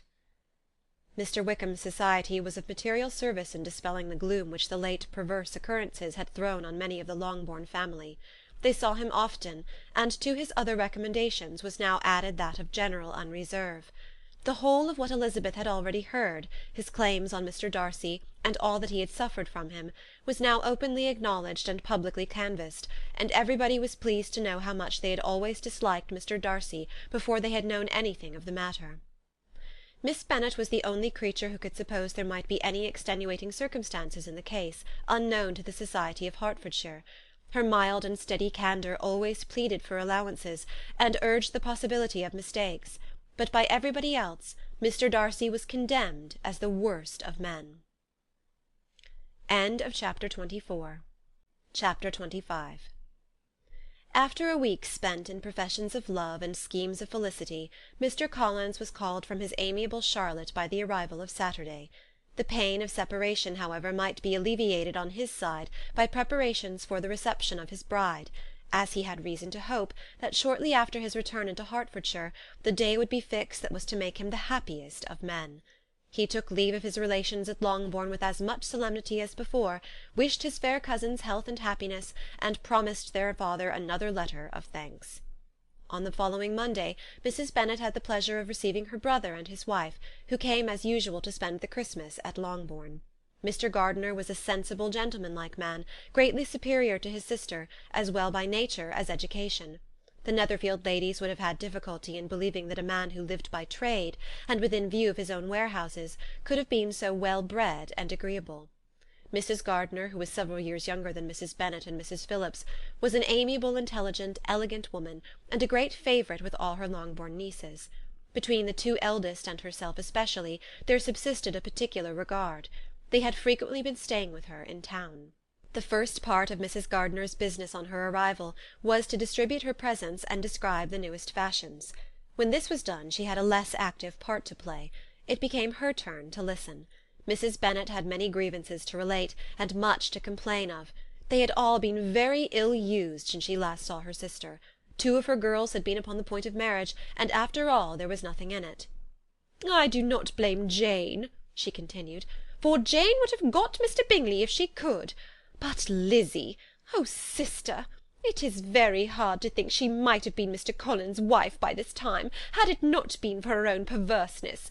He made her an offer in this very room, and she refused him. The consequence of it is that Lady Lucas will have a daughter married before I have, and that the Longbourn estate is just as much entailed as ever. The Lucases are very artful people indeed, sister. They are all for what they can get. I am sorry to say it of them, but so it is. It makes me very nervous and poorly to be thwarted so in my own family, and to have neighbours who think of themselves before anybody else. However, your coming just at this time is the greatest of comforts, and I am very glad to hear what you tell us of long sleeves." Mrs. Gardiner, to whom the chief of this news had been given before, in the course of Jane and Elizabeth's correspondence with her, made her sister a slight answer, and in compassion to her nieces, turned the conversation. When alone with Elizabeth afterwards, she spoke more on the subject. "It seems likely to have been a desirable match for Jane," said she. "I am sorry it went off. But these things happen so often.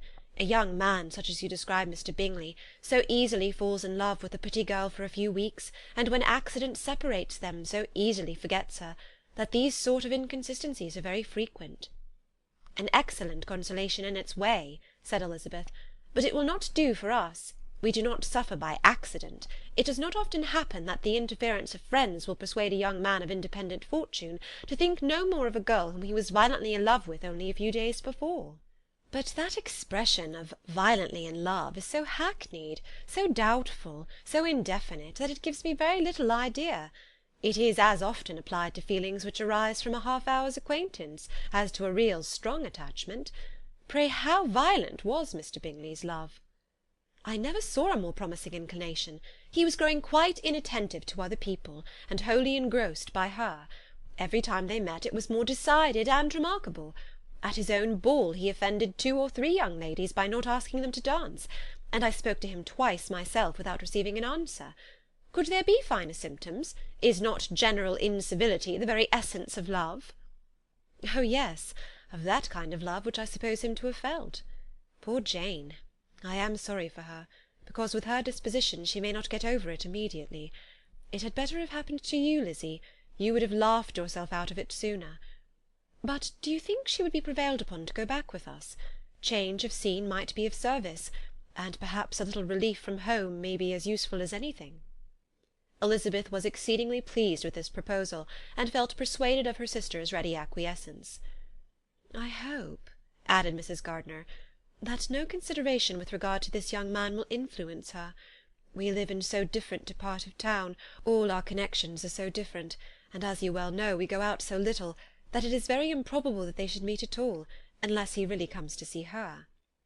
"And that is quite impossible, for he is now in the custody of his friend, and Mr. Darcy would no more suffer him to call on Jane in such a part of London. My dear aunt, how could you think of it? Mr. Darcy may perhaps have heard of such a place as Gracechurch Street, but he would hardly think a month's ablution enough to cleanse him from its impurities, were he once to enter it, and depend upon it, Mr. Bingley never stirs without him." "So much the better. I hope they will not meet at all. But does not Jane correspond with his sister? She will not be able to help calling." "She will drop the acquaintance entirely." But in spite of the certainty in which Elizabeth affected to place this point, as well as the still more interesting one of Bingley's being withheld from seeing Jane, she felt a solicitude on the subject which convinced her, on examination, that she did not consider it entirely hopeless. It was possible, and sometimes she thought it probable, that his affection might be reanimated, and the influence of his friends successfully combated by the more natural influence of Jane's attractions. Miss Bennet accepted her aunt's invitation with pleasure, and the Bingleys were no otherwise in her thoughts at the same time than as she hoped by Caroline's not living in the same house with her brother she might occasionally spend a morning with her, without any danger of seeing him. The Gardiners stayed a week at Longbourn, and what with the Phillipses, the Lucases, and the officers, there was not a day without its engagement. Mrs. Bennet had so carefully provided for the entertainment of her brother and sister that they did not once sit down to a family dinner. When the engagement was for home, some of the officers always made part of it, of which officers Mr. Wickham was sure to be one, and on these occasions Mrs. Gardiner, rendered suspicious by Elizabeth's warm commendation, narrowly observed them both.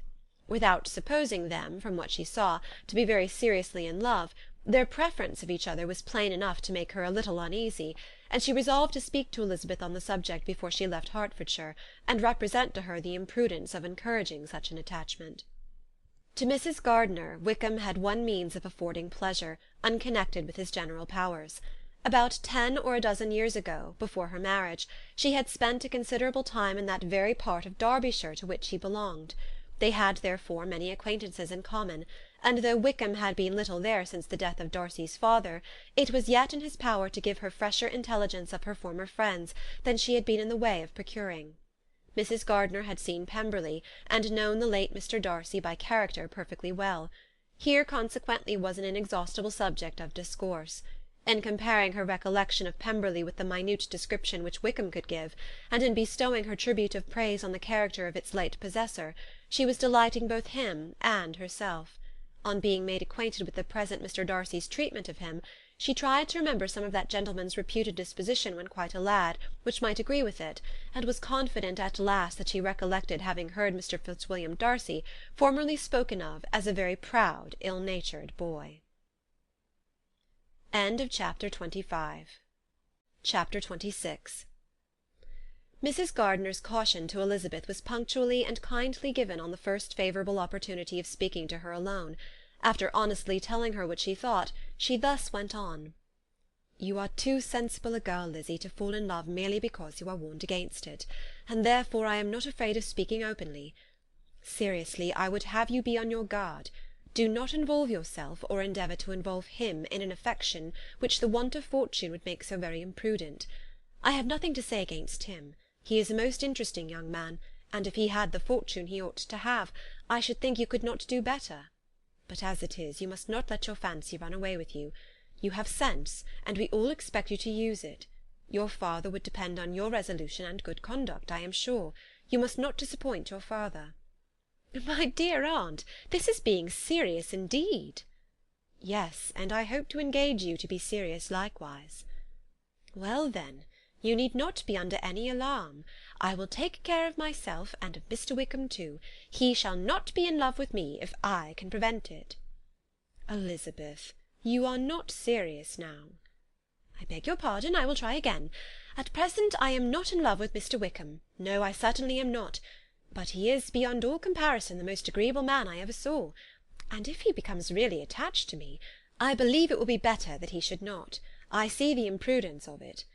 Oh, that abominable Mr. Darcy! My father's opinion of me does me the greatest honour, and I should be miserable to forfeit it.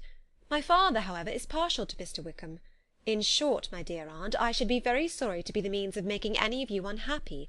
But since we see every day that where there is affection, young people are seldom withheld by immediate want of fortune from entering into engagements with each other, how can I promise to be wiser than so many of my fellow creatures if I am tempted? Or how am I even to know that it would be wisdom to resist? All that I can promise you, therefore, is not to be in a hurry. I will not be in a hurry to believe myself his first object. When I am in company with him, I will not be wishing. In short, I will do my best." "Perhaps it will be as well if you discourage his coming here so very often. At least you should not remind your mother of inviting him." "As I did the other day," said Elizabeth with a conscious smile. "Very true, it will be wise in me to refrain from that. But do not imagine that he is always here so often. It is on your account that he has been so frequently invited this week. You know my mother's ideas as to the necessity of constant company for her friends. But really, and upon my honour, I will try to do what I think to be the wisest. And now I hope you are satisfied." Her aunt assured her that she was, and Elizabeth having thanked her for the kindness of her hints, they parted, a wonderful instance of advice being given on such a point, without being resented. Mr. Collins returned into Hertfordshire soon after it had been quitted by the Gardiners and Jane, but as he took up his abode with the Lucases, his arrival was no great inconvenience to Mrs. Bennet.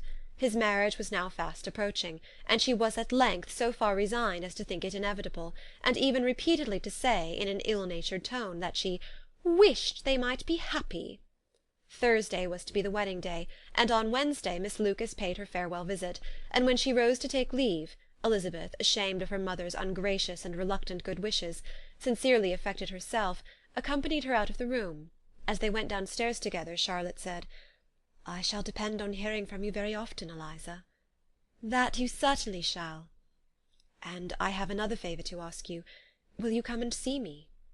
"We shall often meet, I hope, in Hertfordshire." "I am not likely to leave Kent for some time. Promise me, therefore, to come to Hunsford." Elizabeth could not refuse, though she foresaw little pleasure in the visit. "My father and Maria are coming to me in March," added Charlotte, "and I hope you will consent to be of the party. Indeed, Eliza, you will be as welcome as either of them." The wedding took place. The bride and bridegroom set off for Kent from the church door, and everybody had as much to say or to hear on the subject as usual. Elizabeth soon heard from her friend, and their correspondence was as regular and frequent as it had ever been. That it should be equally unreserved was impossible. Elizabeth could never address her without feeling that all the comfort of intimacy was over, and though determined not to slacken as a correspondent, it was for the sake of what had been, rather than what was. Charlotte's first letters were received with a good deal of eagerness. There could not but be curiosity to know how she would speak of her new home, how she would like Lady Catherine, and how happy she would dare pronounce herself to be, though, when the letters were read, Elizabeth felt that Charlotte expressed herself on every point exactly as she might have foreseen. She wrote cheerfully, seemed surrounded with comforts, and mentioned nothing which she could not praise. The house, furniture, and neighbourhood, and roads were all to her taste, and Lady Catherine's behaviour was most friendly and obliging. It was Mr. Collins's picture of Hunsford and Rosings rationally softened, and Elizabeth perceived that she must wait for her own visit there to know the rest. Jane had already written a few lines to her sister to announce their safe arrival in London, and when she wrote again, Elizabeth hoped it would be in her power to say something of the Bingleys. Her impatience for this second letter was as well rewarded as impatience generally is. Jane had been a week in town without either seeing or hearing from Caroline. She accounted for it, however, by supposing that her last letter to her friend from Longbourn had by some accident been lost. "My aunt," she continued, "is going to-morrow into that part of the town, and I shall take the opportunity of calling in Grosvenor Street." She wrote again when the visit was paid, and she had seen Miss Bingley. "I did not think Caroline in spirits," were her words, "but she was very glad to see me, and reproached me for giving her no notice of my coming to London. I was right, therefore, my last letter had never reached her. I inquired after their brother, of course. He was well, but so much engaged with Mr. Darcy that they scarcely ever saw him. I found that Miss Darcy was expected to dinner. I wish I could see her. My visit was not long, as Caroline and Mrs. Hurst were going out. I dare say I shall see them soon here." Elizabeth shook her head over this letter. It convinced her that accident only could discover to Mr. Bingley her sister's being in town. 4 weeks passed away, and Jane saw nothing of him. She endeavoured to persuade herself that she did not regret it, but she could no longer be blind to Miss Bingley's inattention. After waiting at home every morning for a fortnight, and inventing every evening a fresh excuse for her, the visitor did at last appear, but the shortness of her stay, and yet more, the alteration of her manner would allow Jane to deceive herself no longer. The letter which she wrote on this occasion to her sister will prove what she felt. My dearest Lizzy will, I am sure, be incapable of triumphing in her better judgment at my expense, when I confess myself to have been entirely deceived in Miss Bingley's regard for me. But, my dear sister, though the event has proved you right, do not think me obstinate if I still assert that, considering what her behaviour was, my confidence was as natural as your suspicion. I do not at all comprehend her reason for wishing to be intimate with me, but if the same circumstances were to happen again, I am sure I should be deceived again. Caroline did not return my visit till yesterday, and not a note, not a line, did I receive in the meantime. When she did come, it was very evident that she had no pleasure in it. She made a slight, formal apology for not calling before, said not a word of wishing to see me again, and was in every respect so altered a creature, that when she went away I was perfectly resolved to continue the acquaintance no longer.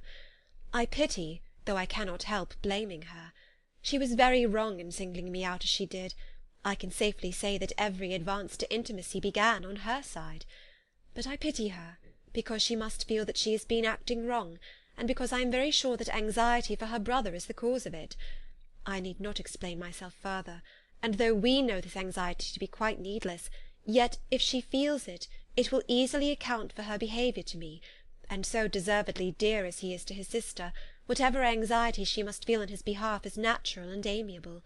I cannot but wonder, however, at her having any such fears now, because if he had at all cared about me, we must have met long ago. He knows of my being in town, I am certain, from something she said herself, and yet it would seem, by her manner of talking, as if she wanted to persuade herself that he is really partial to Miss Darcy. I cannot understand it. If I were not afraid of judging harshly, I should be almost tempted to say that there is a strong appearance of duplicity in all this. But I will endeavour to banish every painful thought, and think only of what will make me happy, your affection, and the invariable kindness of my dear aunt and uncle. Let me hear from you very soon. Miss Bingley said something of his never returning to Netherfield again, of giving up the house, but not with any certainty. We had better not mention it. I am extremely glad that you have such pleasant accounts from our friends at Hunsford. Pray go to see them with Sir William and Maria. I am sure you'll be very comfortable there. Yours, etc. This letter gave Elizabeth some pain, but her spirits returned as she considered that Jane would be no longer duped by the sister at least. All expectation from the brother was now absolutely over. She would not even wish for a renewal of his attentions. His character sunk on every review of it, and as a punishment for him, as well as a possible advantage to Jane, she seriously hoped that he might really soon marry Mr. Darcy's sister, as, by Wickham's account, she would make him abundantly regret what he had thrown away. Mrs. Gardiner about this time reminded Elizabeth of her promise concerning that gentleman, and required information, and Elizabeth had such to send as might rather give contentment to her aunt than to herself. His apparent partiality had subsided, his attentions were over, he was the admirer of some one else. Elizabeth was watchful enough to see it all, but she could see it and write of it without material pain. Her heart had been but slightly touched, and her vanity was satisfied with believing that she would have been his only choice, had fortune permitted it. The sudden acquisition of £10,000 was the most remarkable charm of the young lady to whom he was now rendering himself agreeable, but Elizabeth, less clear-sighted perhaps in this case than in Charlotte's, did not quarrel with him for his wish of independence. Nothing, on the contrary, could be more natural, and while able to suppose that it cost him a few struggles to relinquish her, she was ready to allow it a wise and desirable measure for both, and could very sincerely wish him happy. All this was acknowledged to Mrs. Gardiner, and after relating the circumstances, she thus went on. "I am now convinced, my dear aunt, that I have never been much in love, for had I really experienced that pure and elevating passion, I should at present detest his very name, and wish him all manner of evil. But my feelings are not only cordial towards him, they are even impartial towards Miss King. I cannot find out that I hate her at all, or that I am in the least unwilling to think her a very good sort of girl. There can be no love in all this. My watchfulness has been effectual, and though I certainly should be a more interesting object to all my acquaintances were I distractedly in love with him, I cannot say that I regret my comparative insignificance. Importance may sometimes be purchased too dearly. Kitty and Lydia take his defection much more to heart than I do. They are young in the ways of the world, and not yet open to the mortifying conviction that handsome young men must have something to live on as well as the plain." Chapter 27. With no greater events than these in the Longbourn family, and otherwise diversified by little beyond the walks to Meryton, sometimes dirty and sometimes cold, did January and February pass away. March was to take Elizabeth to Hunsford. She had not at first thought very seriously of going thither, but Charlotte, she soon found, was depending on the plan, and she gradually learned to consider it herself with greater pleasure as well as greater certainty. Absence had increased her desire of seeing Charlotte again, and weakened her disgust of Mr. Collins. There was novelty in the scheme, and as, with such a mother and such uncompanionable sisters, home could not be faultless, a little change was not unwelcome for its own sake. The journey would moreover give her a peep at Jane, and in short, as the time drew near, she would have been very sorry for any delay. Everything, however, went on smoothly, and was finally settled according to Charlotte's first sketch. She was to accompany Sir William and his second daughter. The improvement of spending a night in London was added in time, and the plan became as perfect as plan could be. The only pain was in leaving her father, who would certainly miss her, and who, when it came to the point, so little liked her going that he told her to write to him, and almost promised to answer her letter. The farewell between herself and Mr. Wickham was perfectly friendly, on his side even more. His present pursuit could not make him forget that Elizabeth had been the first to excite and to deserve his attention, the first to listen and to pity, the first to be admired, and in his manner of bidding her adieu, wishing her every enjoyment, reminding her of what she was to expect in Lady Catherine de Bourgh, and trusting their opinion of her, their opinion of everybody, would always coincide, there was a solicitude, an interest, which she felt must ever attach her to him with a most sincere regard, and she parted from him convinced that, whether married or single, he must always be her model of the amiable and pleasing. Her fellow travellers the next day were not of a kind to make her think him less agreeable. Sir William Lucas and his daughter Maria, a good-humoured girl, but as empty-headed as himself, had nothing to say that could be worth hearing, and were listened to with about as much delight as the rattle of the chaise. Elizabeth loved absurdities, but she had known Sir William's too long. He could tell her nothing new of the wonders of his presentation and knighthood, and his civilities were worn out, like his information. It was a journey of only 24 miles, and they began it so early as to be in Gracechurch Street by noon. As they drove to Mr. Gardiner's door, Jane was at a drawing-room window watching their arrival. When they entered the passage she was there to welcome them, and Elizabeth, looking earnestly in her face, was pleased to see it healthful and lovely as ever.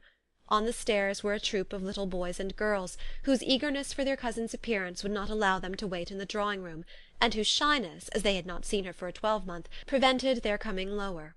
All was joy and kindness. The day passed most pleasantly away, the morning in bustle and shopping, and the evening at one of the theatres. Elizabeth then contrived to sit by her aunt. Their first object was her sister, and she was more grieved than astonished to hear, in reply to her minute inquiries, that though Jane always struggled to support her spirits, there were periods of dejection. It was reasonable, however, to hope that they would not continue long. Mrs. Gardiner gave her the particulars also of Miss Bingley's visit in Gracechurch Street, and repeated conversations occurring at different times between Jane and herself, which proved that the former had, from her heart, given up the acquaintance. Mrs. Gardiner then rallied her niece on Wickham's desertion, and complimented her on bearing it so well. "But, my dear Elizabeth," she added, "what sort of a girl is Miss King? I should be sorry to think our friend mercenary." "Pray, my dear aunt, what is the difference in matrimonial affairs between the mercenary and the prudent motive? Where does discretion end and avarice begin? Last Christmas you were afraid of his marrying me because it would be imprudent, and now, because he is trying to get a girl with only £10,000, you want to find out that he is mercenary. If you will only tell me what sort of girl Miss King is, I shall know what to think." "She is a very good sort of girl, I believe. I know no harm of her." "But he paid her not the smallest attention till her grandfather's death made her mistress of this fortune." "No? What should he? If it were not allowable for him to gain my affections because I had no money, what occasion should there be for him making love to a girl whom he did not care about, and who was equally poor?" "But there seems an indelicacy in directing his attentions towards her so soon after this event." "A man in distressed circumstances has not time for all those elegant decorums which other people may observe. If she does not object to it, why should we?" "Her not objecting does not justify him. It only shows her being deficient in something herself, sense or feeling." "Well," cried Elizabeth, "have it as you choose. He shall be mercenary, and she shall be foolish." "No, Lizzy, that is what I do not choose. I should be sorry, you know, to think ill of a young man who has lived so long in Derbyshire." "Oh, if that is all, I have a very poor opinion of young men who live in Derbyshire, and their intimate friends who live in Hertfordshire are not much better. I am sick of them all. Thank heaven I am going to-morrow, where I shall find a man who has not one agreeable quality, who has neither manner nor sense to recommend him. Stupid men are the only ones worth knowing, after all." Take care, Lizzie, that speech savours strongly of disappointment. Before they were separated by the conclusion of the play, she had the unexpected happiness of an invitation to accompany her uncle and aunt in a tour of pleasure which they proposed taking in the summer. "We have not determined how far it shall carry us," said Mrs. Gardiner, "but perhaps to the Lakes." No scheme could have been more agreeable to Elizabeth, and her acceptance of the invitation was most ready and grateful. "Oh, my dear, dear aunt," she rapturously cried, "what delight! What felicity! You give me fresh life and vigour. Adieu to disappointment and spleen. What are young men to rocks and mountains? Oh, what hours of transport we shall spend! And when we do return, it shall not be like other travellers, without being able to give one accurate idea of anything. We will know where we have gone, we will recollect what we have seen. Lakes, mountains, and rivers shall not be jumbled together in our imaginations, nor, when we attempt to describe any particular scene, will we begin quarrelling about its relative situation. Let our first effusions be less insupportable than those of the generality of travellers." Chapter 28. Every object in the next day's journey was new and interesting to Elizabeth, and her spirits were in a state of enjoyment, for she had seen her sister looking so well as to banish all fear for her health, and the prospect of her northern tour was a constant source of delight. When they left the high road for the lane to Hunsford, every eye was in search of the parsonage, and every turning expected to bring it in view. The palings of Rosings Park was their boundary on one side. Elizabeth smiled at the recollection of all that she had heard of its inhabitants. At length the parsonage was discernible. The garden sloping to the road, the house standing in it, the green pales, and the laurel hedge, everything declared they were arriving. Mr. Collins and Charlotte appeared at the door, and the carriage stopped at the small gate which led by a short gravel walk to the house, amidst the nods and smiles of the whole party. In a moment they were all out of the chaise, rejoicing at the sight of each other. Mrs. Collins welcomed her friend with the liveliest pleasure, and Elizabeth was more and more satisfied with coming when she found herself so affectionately received. She saw instantly that her cousin's manners were not altered by his marriage. His formal civility was just what it had been, and he detained her some minutes at the gate to hear and satisfy his inquiries after all her family. They were then, with no other delay than his pointing out the neatness of the entrance, taken into the house, and as soon as they were in the parlour, he welcomed them a second time, with ostentatious formality, to his humble abode, and punctually repeated all his wife's offers of refreshment. Elizabeth was prepared to see him in his glory, and she could not help in fancying that in displaying the good proportion of the room, its aspect and its furniture, he addressed himself particularly to her, as if wishing to make her feel what she had lost in refusing him. But, though everything seemed neat and comfortable, she was not able to gratify him by any sigh of repentance, and rather looked with wonder at her friend that she could have so cheerful an air with such a companion. When Mr. Collins said anything of which his wife might reasonably be ashamed, which certainly was not unseldom, she involuntarily turned her eye on Charlotte.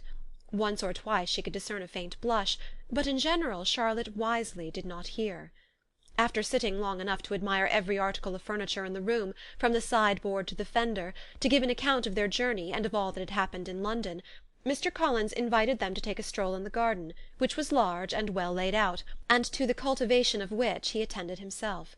To work in this garden was one of his most respectable pleasures, and Elizabeth admired the command of countenance with which Charlotte talked of the healthfulness of the exercise, and owned she encouraged it as much as possible. Here, leading the way through every walk and cross-walk, and scarcely allowing them an interval to utter the praises he asked for, every view was pointed out with a minuteness which left beauty entirely behind. He could number the fields in every direction, and could tell how many trees there were in the most distant clump. But of all the views which his garden or which the country or kingdom could boast, none were to be compared with the prospect of Rosings, afforded by an opening in the trees that bordered the park nearly opposite the front of his house. It was a handsome modern building, well situated on rising ground. From his garden Mr. Collins would have led them round his 2 meadows, but the ladies, not having shoes to encounter the remains of a white frost, turned back, and while Sir William accompanied him, Charlotte took her sister and friend over the house, extremely well pleased probably to have the opportunity of showing it without her husband's help. It was rather small, but well built and convenient, and everything was fitted up and arranged with a neatness and consistency of which Elizabeth gave Charlotte all the credit. When Mr. Collins could be forgotten, there was really an air of great comfort throughout, and by Charlotte's evident enjoyment of it, Elizabeth supposed he must be often forgotten. She had already learnt that Lady Catherine was still in the country. It was spoken of again while they were at dinner, when Mr. Collins, joining in, observed, "Yes, Miss Elizabeth, you will have the honour of seeing Lady Catherine de Bourgh on the ensuing Sunday at church, and I need not say you will be delighted with her. She is all affability and condescension, and I doubt not but you will be honoured with some portion of her notice when service is over. I have scarcely any hesitation in saying that she will include you and my sister Maria in every invitation which she honours us during our stay here. Her behaviour to my dear Charlotte is charming. We dine at Rosings twice every week, and are never allowed to walk home. Her ladyship's carriage is regularly ordered for us. I should say one of her ladyship's carriages, for she has several." "Lady Catherine is a very respectable, sensible woman indeed," added Charlotte, "and a most attentive neighbour." "Very true, my dear, that is exactly what I would say. She is the sort of woman whom one cannot regard with too much deference." The evening was spent chiefly in talking over Hertfordshire news, and telling again what had already been written, and when it closed, Elizabeth, in the solitude of her chamber, had to meditate upon Charlotte's degree of contentment, to understand her address in guiding, and composure in bearing with, her husband, and to acknowledge that it was all done very well. She had also to anticipate how her visit would pass, the quiet tenor of their usual employments, the vexatious interruptions of Mr. Collins, and the gaieties of their intercourse with Rosings. A lively imagination soon settled it all. About the middle of the next day, as she was in her room getting ready for a walk, a sudden noise below seemed to speak the whole house in confusion, and after listening a moment she heard somebody running up the stairs in a violent hurry, and calling loudly after her. She opened the door and met Maria in the landing-place, who, breathless with agitation, cried out, "Oh, my dear Eliza, pray make haste and come into the dining-room, for there is such a sight to be seen. I will not tell you what it is. Make haste and come down this moment." Elizabeth asked questions in vain. Maria would tell her nothing more, and down they ran into the dining-room, which fronted the lane, in quest of this wonder. It was two ladies stopping in a low phaeton at the garden gate. "And is this all?" cried Elizabeth. "I expected at least that the pigs were got into the garden, and here is nothing but Lady Catherine and her daughter." "La, my dear," said Maria, quite shocked at the mistake, "it is not Lady Catherine. The old lady is Mrs. Jenkinson, who lives with them. The other is Miss de Bourgh. Only look at her. She is quite a little creature. Who would have thought that she could be so thin and small?" "She is abominably rude to keep Charlotte out of doors in all this wind. Why does not she come in?" "Oh, Charlotte says she hardly ever does. It is the greatest of favours when Miss de Bourgh comes in." "I like her appearance," said Elizabeth, struck with other ideas. "She looks sickly and cross. Yes, she will do for him very well. She will make him a very proper wife." Mr. Collins and Charlotte were both standing at the gate in conversation with the ladies, and Sir William, to Elizabeth's high diversion, was stationed in the doorway, in earnest contemplation of the greatness before him, and constantly bowing whenever Miss de Bourgh looked that way. At length there was nothing more to be said. The ladies drove on, and the others returned into the house. Mr. Collins no sooner saw the two girls than he began to congratulate them on their good fortune, which Charlotte explained by letting them know that the whole party was asked to dine at Rosings the next day.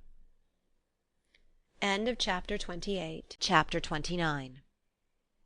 Mr. Collins's triumph, in consequence of this invitation, was complete. The power of displaying the grandeur of his patroness to his wondering visitors, and of letting them see her civility towards himself and his wife, was exactly what he had wished for, and that an opportunity of doing it should be given so soon was such an instance of Lady Catherine's condescension as he knew not how to admire enough. "I confess," said he, "that I should not have been at all surprised by her ladyship's asking us on Sunday to drink tea and spend the evening at Rosings. I rather expected, from my knowledge of her affability, that it would happen. But who could have foreseen such an attention as this? Who could have imagined that we should receive an invitation to dine there? An invitation, moreover, including the whole party, so immediately after your arrival." "I am the less surprised at what has happened," replied Sir William, from that knowledge of what the manners of the great really are, which my situation in life has allowed me to acquire. About the court, such instances of elegant breeding are not uncommon." Scarcely anything was talked of the whole day or next morning but their visit to Rosings. Mr. Collins was carefully instructing them in what they were to expect, that the sight of such rooms, so many servants, and so splendid a dinner, might not wholly overpower them. When the ladies were separating for the toilette, he said to Elizabeth, "Do not make yourself uneasy, my dear cousin, about your apparel. Lady Catherine is far from requiring that elegance of dress in us which becomes herself and her daughter. I would advise you merely to put on whatever of your clothes is superior to the rest. There is no occasion for anything more. Lady Catherine will not think the worse of you for being simply dressed. She likes to have the distinction of rank preserved." While they were dressing, he came 2 or 3 times to their different doors, to recommend their being quick, as Lady Catherine very much objected to be kept waiting for her dinner.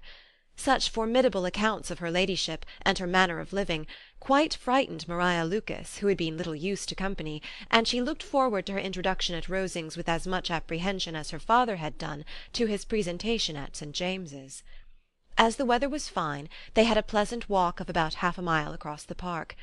Every park has its beauty and its prospects, and Elizabeth saw much to be pleased with, though she could not be in such raptures as Mr. Collins expected the scene to inspire, and was but slightly affected by his enumeration of the windows in front of the house, and his relation of what the glazing altogether had originally cost Sir Louis de Bourgh.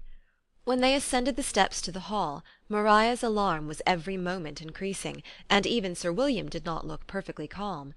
Elizabeth's courage did not fail her. She had heard nothing of Lady Catherine that spoke her awful from any extraordinary talents or miraculous virtue, and the mere stateliness of money or rank she thought she could witness without trepidation. From the entrance hall, of which Mr. Collins pointed out, with a rapturous air, the fine proportion and the finished ornaments, they followed the servants through an antechamber to the room where Lady Catherine, her daughter, and Mrs. Jenkinson were sitting. Her ladyship, with great condescension, arose to receive them, and as Mrs. Collins had settled it with her husband that the office of introduction should be hers, it was performed in a proper manner, without any of those apologies and thanks which he would have thought necessary.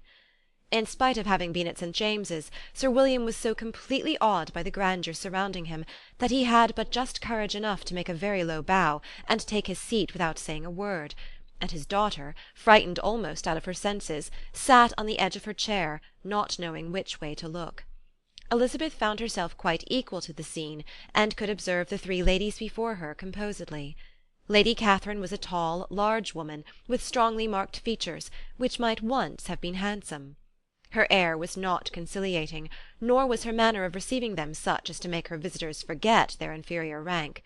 She was not rendered formidable by silence, but whatever she said was spoken in so authoritative a tone as marked her self-importance, and brought Mr. Wickham immediately to Elizabeth's mind, and from the observation of the day altogether she believed Lady Catherine to be exactly what he represented. When, after examining the mother, in whose countenance and deportment she soon found some resemblance of Mr. Darcy, she turned her eyes on the daughter, she could almost have joined in Maria's astonishment at her being so thin and so small. There was neither in figure nor face any likeness between the ladies. Miss de Bourgh was pale and sickly, her features, though not plain, were insignificant, and she spoke very little, except in a low voice to Mrs. Jenkinson, in whose appearance there was nothing remarkable, and who was entirely engaged in listening to what she said, and placing a screen in the proper direction before her eyes. After sitting a few minutes, they were all sent to one of the windows to admire the view, Mr. Collins attending them to point out its beauties, and Lady Catherine kindly informing them that it was much better worth looking at in the summer. The dinner was exceedingly handsome, and there were all the servants and all the articles of plate which Mr. Collins had promised, and, as he had likewise foretold, he took his seat at the bottom of the table by her ladyship's desire, and looked as if he felt that life could furnish nothing greater.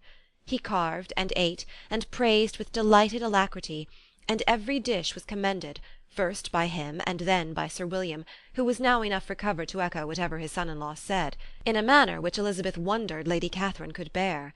But Lady Catherine seemed gratified by their excessive admiration, and gave most gracious smiles, especially when any dish on the table proved a novelty to them. The party did not supply much conversation. Elizabeth was ready to speak whenever there was an opening, but she was seated between Charlotte and Miss de Bourgh, the former of whom was engaged in listening to Lady Catherine, and the latter said not a word to her all dinner-time.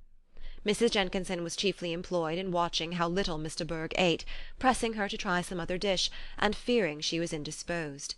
Maria thought speaking out of the question, and the gentlemen did nothing but eat and admire. When the ladies returned to the drawing-room, there was little to be done but to hear Lady Catherine talk, which she did without any intermission till coffee came in, delivering her opinion on every subject in so decisive a manner as proved that she was not used to have her judgment controverted. She inquired into Charlotte's domestic concerns familiarly and minutely, gave her a great deal of advice as to the management of them all, told her how everything ought to be regulated in so small a family as hers, and instructed her as to the care of her cows and her poultry. Elizabeth found that nothing was beneath this great lady's attention which could furnish her with an occasion of dictating to others. In the intervals of her discourse with Mrs. Collins, she addressed a variety of questions to Maria and Elizabeth, but especially to the latter, of whose connections she knew the least, and who she observed to Mrs. Collins was a very genteel, pretty kind of girl. She asked her at different times how many sisters she had, whether they were older or younger than herself, whether any of them were likely to be married, whether they were handsome, whether they had been educated, what carriage her father kept, and what had been her mother's maiden name. Elizabeth felt all the impertinence of her questions, but answered them very composedly. Lady Catherine then observed, "Your father's estate is entailed on Mr. Collins, I think. For your sake," turning to Charlotte, "I am glad of it. But otherwise I see no occasion for entailing estates from the female line. It was not thought necessary in Sir Lewis de Bourgh's family. Do you play and sing, Miss Bennet?" "A little." "No. Then some time or other we shall be happy to hear you. Our instrument is a capital one, probably superior to— you shall try it some day. Do your sisters play and sing?" "One of them does." "Why did not you all learn? You ought all to have learned. The Miss Webbs all play, and their father has not so good an income as yours. Do you draw?" "No, not at all." "What? None of you?" "Not one." "That is very strange. But I suppose you had no opportunity. Your mother should have taken you to town every spring for the benefit of masters." "My mother would have had no objection, but my father hates London." "Has your governess left you?" "We never had any governess." "No governess? How was that possible? 5 daughters brought up at home without a governess? I never heard of such a thing. Your mother must have been quite a slave to your education." Elizabeth could hardly help smiling as she assured her that that had not been the case. "Then who taught you? Who attended to you? Without a governess you must have been neglected." "Compared with some families, I believe we were, but such of us as wished to learn never wanted the means. We were always encouraged to read, and had all the masters that were necessary. Those who chose to be idle certainly might." "Ay, no doubt, but that is what a governess will prevent, and if I had known your mother, I should have advised her most strenuously to engage one. I always say that nothing is to be done in education without steady and regular instruction, and nobody but a governess can give it. It is wonderful how many families I have been the means of supplying in that way. I am always glad to get a young person well placed out. 4 nieces of Mrs. Jenkinson are most delightfully situated through my means, and it was but the other day that I recommended another young person, who was merely accidentally mentioned to me, and the family are quite delighted with her. Mrs. Collins, did I tell you of Lady Metcalfe's calling yesterday to thank me? She finds Miss Pope a treasure. 'Lady Catherine,' said she, 'you have given me a treasure.' Are any of your younger sisters out, Miss Bennet?" "Yes, ma'am, all." "All? What, all 5 out at once? Very odd. And you only the second. The younger ones out before the elder ones are married. Your younger sisters must be very young." "Yes, my youngest is not 16. Perhaps she is full young to be much in company. But really, ma'am, I think it would be very hard upon younger sisters that they should not have their share of society and amusement, because the elder may not have the means or inclination to marry early. The last born has as good a right to the pleasures of youth as the first, and to be kept back on such a motive, I think it would not be very likely to promote sisterly affection or delicacy of mind." "Upon my word," said her ladyship, "you give your opinion very decidedly for so young a person. Pray, what is your age?" "With 3 younger sisters grown up," replied Elizabeth, smiling, "your ladyship can hardly expect me to own it." Lady Catherine seemed quite astonished at not receiving a direct answer, and Elizabeth suspected herself to be the first creature who had ever dared to trifle with so much dignified impertinence. "You cannot be more than 20, I am sure. Therefore you need not conceal your age." "I am not 21." When the gentlemen had joined them, and tea was over, the card-tables were placed. Lady Catherine, Sir William, and Mr. and Mrs. Collins sat down to quadrille, and as Mr. Berg chose to play at casino, the 2 girls had the honour of assisting Mrs. Jenkinson to make up her party. Their table was superlatively stupid. Scarcely a syllable was uttered that did not relate to the game, except when Mrs. Jenkinson expressed her fears of Mr. Berg's being too hot or too cold, or having too much or too little light. A great deal more passed at the other table. Lady Catherine was generally speaking, stating the mistakes of the 3 others, or relating some anecdote of herself.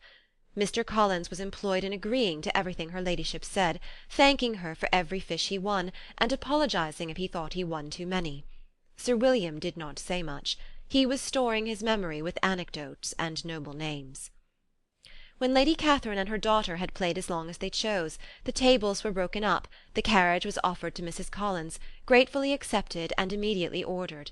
The party then gathered round the fire to hear Lady Catherine determine what weather they were to have on the morrow. From these instructions they were summoned by the arrival of the coach, and with many speeches of thankfulness on Mr. Collins' side, and as many bows on Sir William's, they departed. As soon as they had driven from the door, Elizabeth was called on by her cousin to give her opinion of all that she had seen at Rosings, which, for Charlotte's sake, she made more favourable than it really was. But her commendation, though costing her some trouble, could by no means satisfy Mr. Collins, and he was very soon obliged to take her ladyship's praise into his own hands.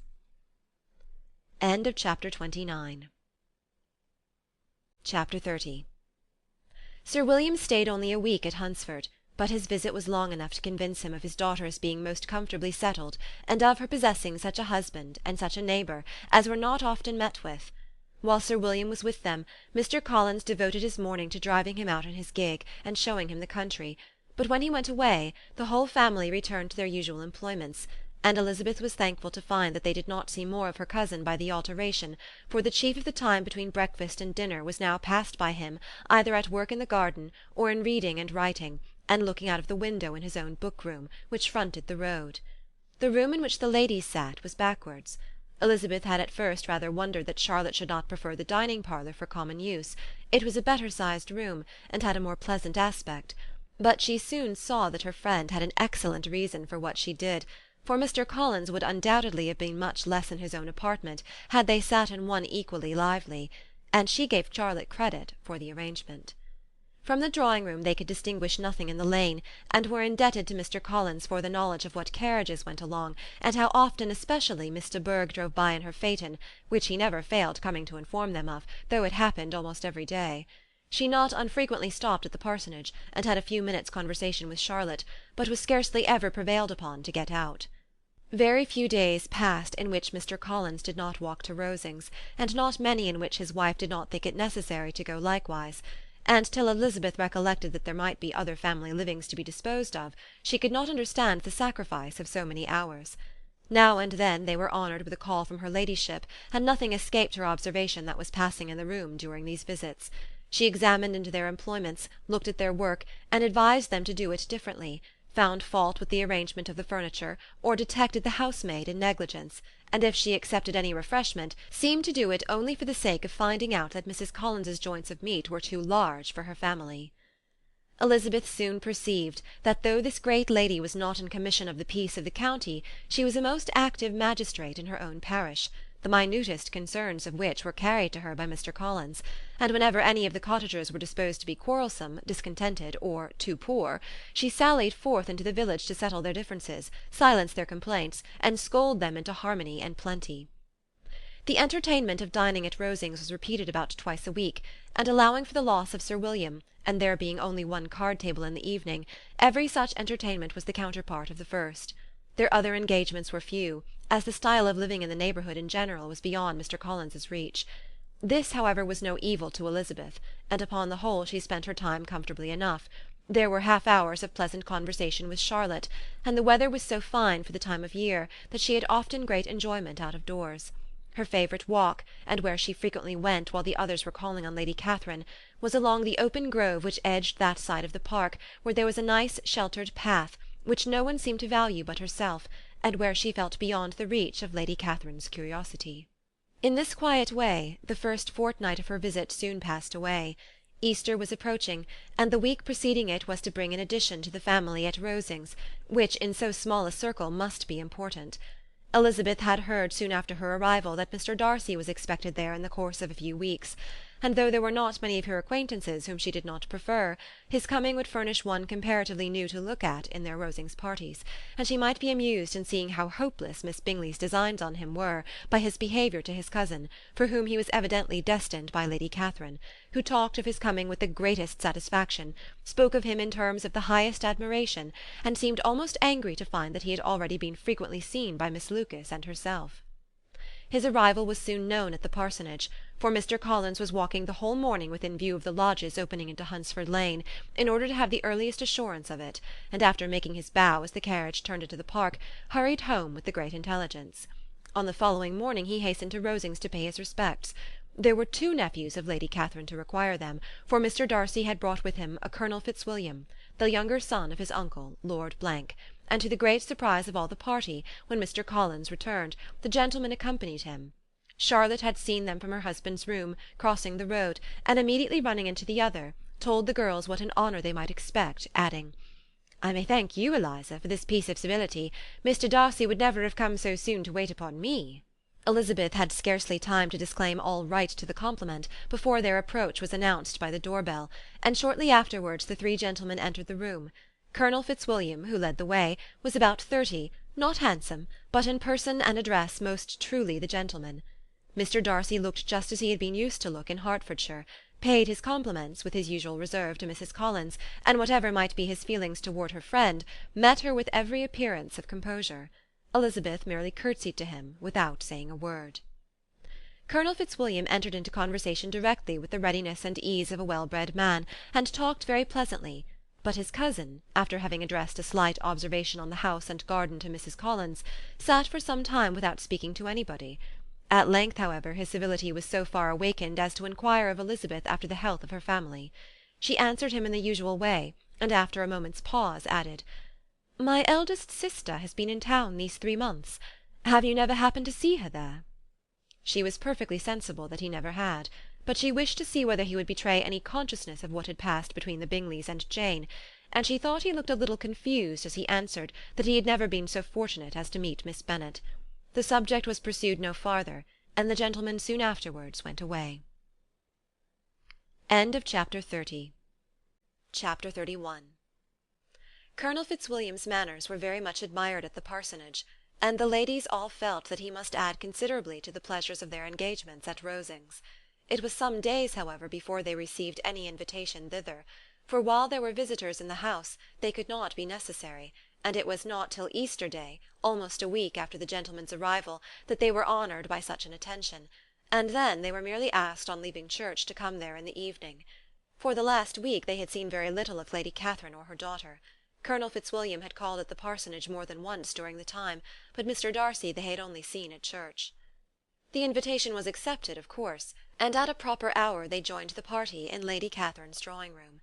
Her ladyship received them civilly, but it was plain that their company was by no means so acceptable as when she could get nobody else, and she was in fact almost engrossed by her nephews, speaking to them, especially to Darcy, much more than to any other person in the room. Colonel Fitzwilliam seemed really glad to see them, Anything was a welcome relief to him at Rosings, and Mrs. Collins's pretty friend had moreover caught his fancy very much. He now seated himself by her, and talked so agreeably of Kent and Hertfordshire, of travelling and staying at home, of new books and music, that Elizabeth had never been half so well entertained in that room before.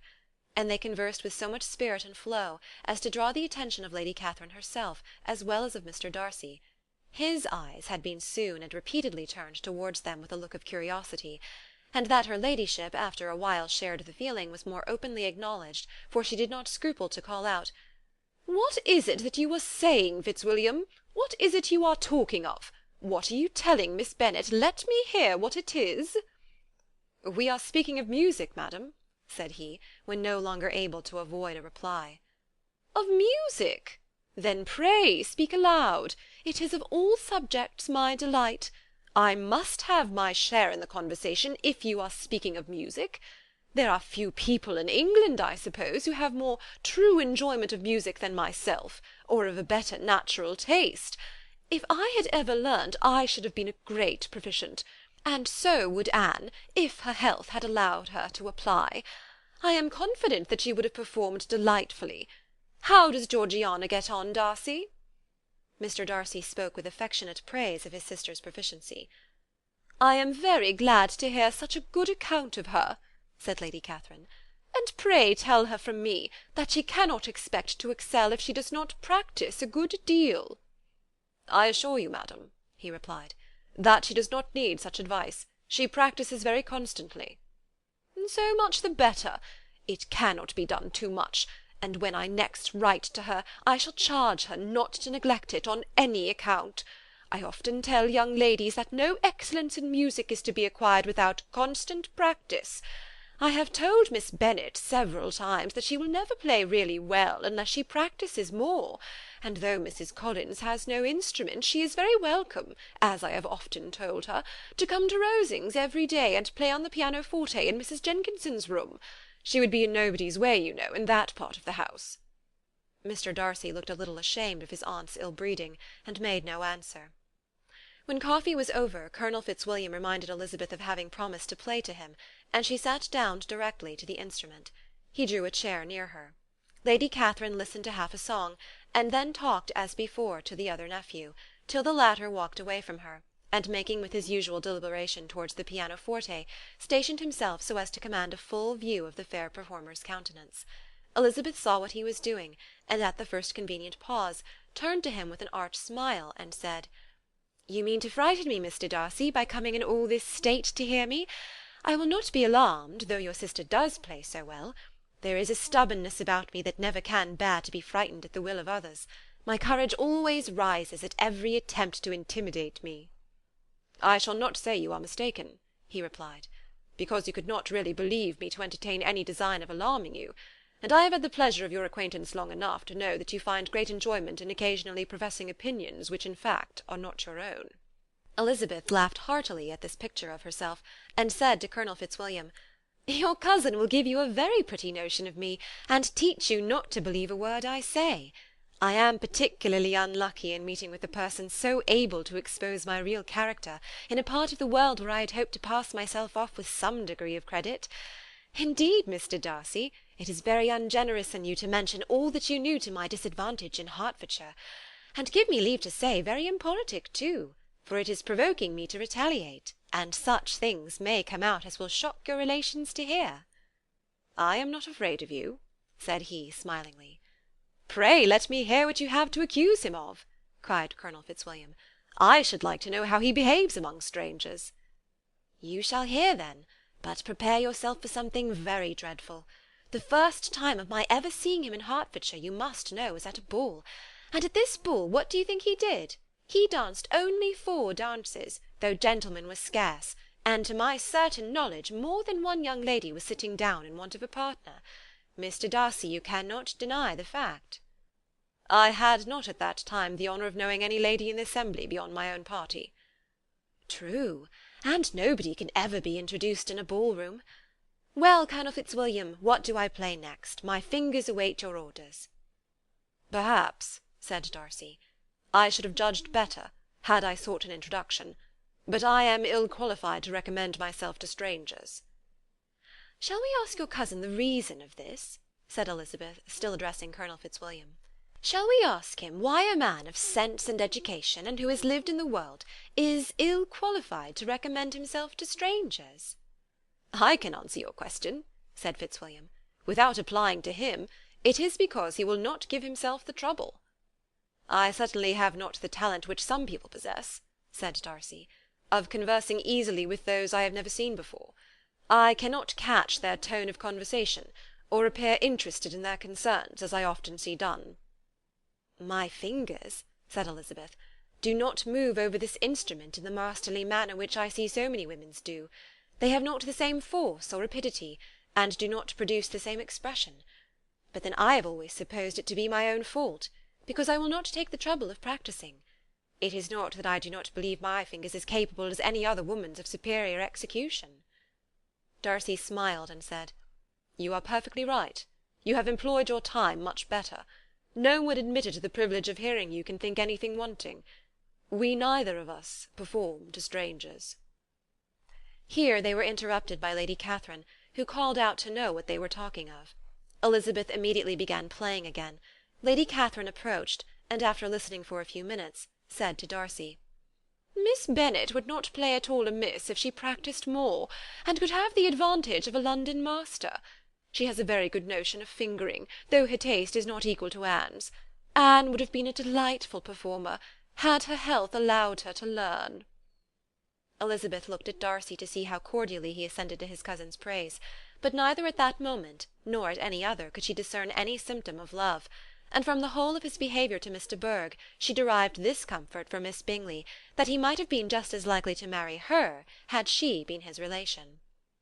Lady Catherine continued her remarks on Elizabeth's performance, mixing with them many instructions on execution and taste. Elizabeth received them with all the forbearance of civility, and at the request of the gentlemen, remained at the instrument till her ladyship's carriage was ready to take them all home. Chapter 32. Elizabeth was sitting by herself the next morning, and writing to Jane, while Mrs. Collins and Maria were gone on business into the village, when she was startled by a ring at the door, the certain signal of a visitor. As she had heard no carriage, she thought it not unlikely to be Lady Catherine, and under that apprehension was putting away her half-finished letter that she might escape all impertinent questions, when the door opened, and to her very great surprise, Mr. Darcy, and Mr. Darcy only, entered the room. He seemed astonished too at finding her alone, and apologized for his intrusion by letting her know that he had understood all the ladies were to be within. They then sat down, and when her inquiries after Rosings were made, seemed in danger of sinking into total silence. It was absolutely necessary, therefore, to think of something, and in this emergence, recollecting when she had seen him last in Hertfordshire, and feeling curious to know what he would say on the subject of their hasty departure, she observed, "How very suddenly you all quitted Netherfield last November, Mr. Darcy. It must have been a most agreeable surprise to Mr. Bingley to see you all after him so soon, for if I recollect right, he went but the day before. He and his sisters were well, I hope, when you left London?" "Perfectly so, I thank you." She found that she was to receive no other answer, and after a short pause added, "I think I have understood that Mr. Bingley has not much idea of ever returning to Netherfield again." "I have never heard him say so, but it is probable that he may spend very little of his time there in future. He has many friends, and is at a time of life when friends and engagements are continually increasing." "If he means to be but little at Netherfield, it would be better for the neighbourhood that he should give up the place entirely, for then we might possibly get a settled family there. But perhaps Mr. Bingley did not take the house so much for the convenience of the neighbourhood as for his own, and we must expect him to keep it or quit it on the same principle." "I should not be surprised," said Darcy, "if he were to give it up as soon as any eligible purchase offers." Elizabeth made no answer. She was afraid of talking longer of his friend, and having nothing else to say, was now determined to leave the trouble of finding a subject to him. He took the hint, and soon began with, "This seems a very comfortable house. Lady Catherine, I believe, did a great deal to it when Mr. Collins first came to Hunsford." "I believe she did, and I am sure she could not have bestowed her kindness on a more grateful object." "Mr. Collins appears to be very fortunate in his choice of wife." "Yes, indeed. His friends may well rejoice in his having met with one of the very few sensible women who would have accepted him, or have made him happy if they had. My friend has an excellent understanding. though I am not certain that I consider her marrying Mr. Collins as the wisest thing she ever did. She seems perfectly happy, however, and in a prudential light it is certainly a very good match for her." "It must be very agreeable for her to be settled within so easy distance of her family and friends." "An easy distance, do you call it? It is nearly 50 miles." "And what is 50 miles of good road? Little more than half a day's journey. Yes, I call it a very easy distance." "I should never have considered the distance as one of the advantages of the match," cried Elizabeth. "I should never have said Mrs. Collins was settled near her family." "It is a proof of your own attachment to Hertfordshire. Anything beyond the very neighbourhood of Longbourn, I suppose, would appear far." As he spoke there was a sort of smile which Elizabeth fancied she understood. He must be supposing her to be thinking of Jane and Netherfield, and she blushed as she answered, "I do not mean to say that a woman may not be settled too near her family. The far and the near must be relative, and depend on many varying circumstances. Where there is fortune to make the expenses of travelling unimportant, distance becomes no evil. But that is not the case here. Mr. and Mrs. Collins have a comfortable income, but not such a one as will allow of frequent journeys, and I am persuaded my friend would not call herself near her family under less than half the present distance." Mr. Darcy drew his chair a little towards her, and said, "You cannot have the right to such a very strong local attachment. You cannot have been always at Longbourn." Elizabeth looked surprised. The gentleman experienced some change of feeling. He drew back his chair, took a newspaper from the table, and glancing over it, said in a colder voice, "Are you pleased with Kent?" A short dialogue on the subject of the country ensued, on either side calm and concise, and soon put an end to by the entrance of Charlotte and her sister, just returned from her walk. The tete-a-tete surprised them. Mr. Darcy related the mistake which had occasioned his intruding on Miss Bennet, and after sitting a few minutes longer without saying much to anybody, went away. "What can be the meaning of this?" said Charlotte, as soon as he was gone. "My dear Eliza, he must be in love with you, or he would never have called on us in this familiar way." But when Elizabeth told of his silence, it did not seem very likely, even to Charlotte's wishes, to be the case, and after various conjectures they could at last only suppose his visit to proceed from the difficulty of finding anything to do, which was the more probable from the time of year. All field sports were over. Within doors there was Lady Catherine, books, and a billiard table, but a gentleman cannot always be within doors, and in the nearness of the parsonage, or the pleasantness of the walk to it, or of the people who lived in it, the two cousins found a temptation from this period of walking thither almost every day. They called at various times of the morning, sometimes separately, sometimes together, and now and then accompanied by their aunt. It was plain to them all that Colonel Fitzwilliam came because he had pleasure in their society, a persuasion which of course recommended him still more, and Elizabeth was reminded by her own satisfaction in being with him, as well as by his evident admiration of her former favourite George Wickham, and though in comparing them she saw there was less captivating softness in Colonel Fitzwilliam's manners, she believed he might have the best informed mind. But why Mr. Darcy came so often to the parsonage it was more difficult to understand. It could not be for society, as he frequently sat there 10 minutes together without opening his lips, and when he did speak it seemed the effect of necessity rather than of choice, a sacrifice to propriety, not a pleasure to himself. He seldom appeared really animated. Mrs. Collins knew not what to make of him. Colonel Fitzwilliam's occasionally laughing at his stupidity proved that he was generally different, which her own knowledge of him could not have told her, and as she would like to have believed this change the effect of love, and the object of that love her friend Eliza, she set herself seriously at work to find it out. She watched him whenever they were at Rosings, and whenever he came to Hunsford, but without much success. He certainly looked at her friend a great deal, but the expression of that look was disputable. It was an earnest, steadfast gaze, but she often doubted whether there were much admiration in it, and sometimes it seemed nothing but absence of mind. She had once or twice suggested to Elizabeth the possibility of his being partial to her, but Elizabeth always laughed at the idea, and Mrs. Collins did not think it right to press the subject, from the danger of raising expectations which might only end in disappointment, for in her opinion it admitted not of a doubt that all her friend's dislike would vanish if she could suppose him to be in her power. In her kind schemes for Elizabeth she sometimes planned her marrying Colonel Fitzwilliam. He was beyond comparison the most pleasant man, he certainly admired her, and his situation in life was most eligible, but, to counterbalance these advantages, Mr. Darcy had considerable patronage in the church, and his cousin could have none at all. Chapter 32. Chapter 34. When they were gone, Elizabeth, as if intending to exasperate herself as much as possible against Mr. Darcy, chose for her employment the examination of all the letters which Jane had written to her since her being in Kent. They contained no actual complaint, nor was there any revival of past occurrences, or any communication of present suffering. But in all, and in almost every line of each, there was a want of that cheerfulness which had been used to characterize her style, and which, proceeding from the serenity of a mind at ease with itself, and kindly disposed towards every one, had been scarcely ever clouded. Elizabeth noticed every sentence conveying the idea of uneasiness, with an attention which it had hardly received on the first perusal. Mr. Darcy's shameful boast of what misery he had been able to inflict gave her a keener sense of her sister's sufferings. It was some consolation to think that his visit to Rosings was to end on the day after the next, and a still greater, that in less than a fortnight she should herself be with Jane again, and enabled to contribute to the recovery of her spirits by all that affection could do.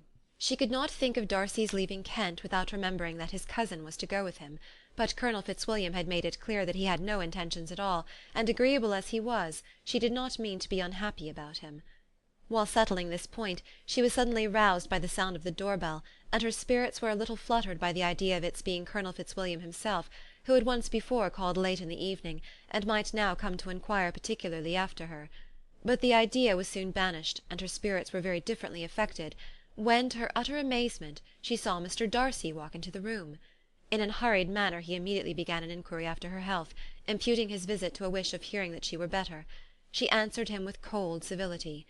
He sat down for a few moments, and then getting up, walked about the room. Elizabeth was surprised, but said not a word. After a silence of several minutes, he came towards her in an agitated manner, and thus began. "In vain I have struggled. It will not do. My feelings will not be repressed. You must allow me to tell you how ardently I admire and love you." Elizabeth's astonishment was beyond expression. She stared, coloured, doubted, and was silent. This he considered sufficient encouragement, and the avowal of all that he felt, and had long felt for her, immediately followed. He spoke well, but there were feelings besides those of the heart to be detailed, and he was not more eloquent on the subject of tenderness than of pride.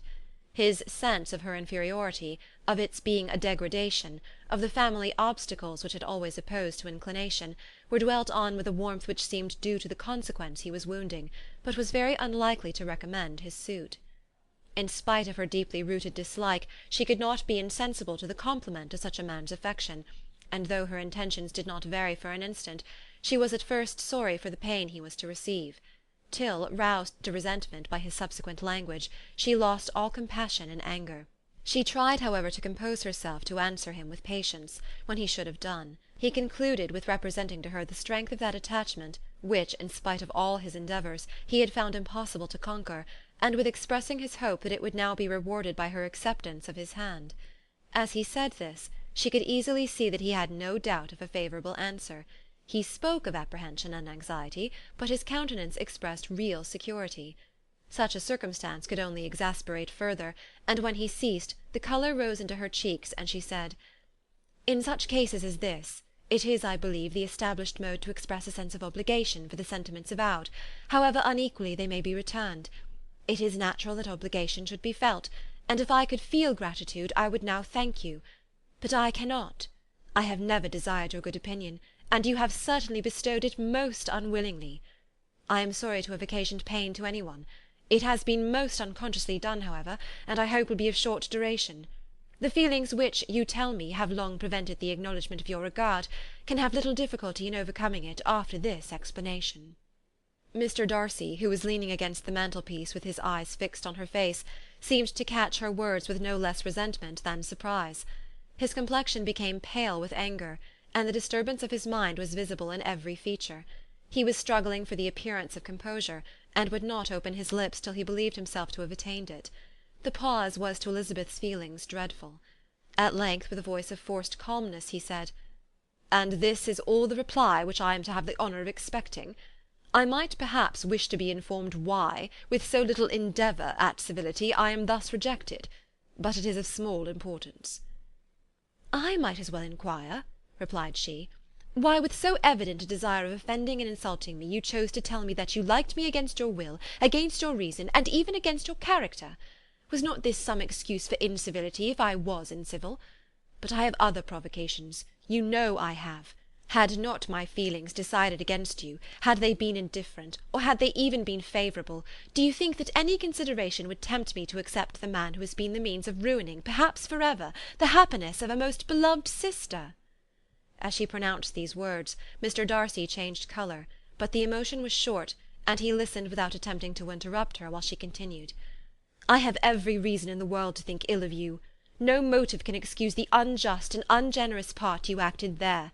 You dare not, you cannot deny that you have been the principal, if not the only means of dividing them from each other, of exposing one to the censure of the world for caprice and instability, and the other to its derision for disappointed hopes, and involving them both in misery of the acutest kind."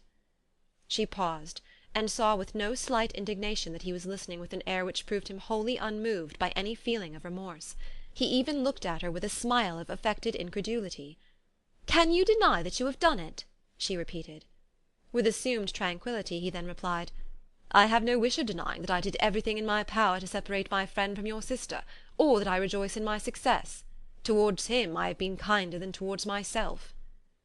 Elizabeth disdained the appearance of noticing this civil reflection, but its meaning did not escape, nor was it likely to conciliate her. "But it is not merely this affair," she continued, "on which my dislike is founded. Long before it had even taken place, my opinion of you was decided. Your character was unfolded in the recital which I received many months ago from Mr. Wickham. On this subject, what can you have to say? In what imaginary act of friendship can you here defend yourself? Or under what misrepresentation can you here impose upon others?"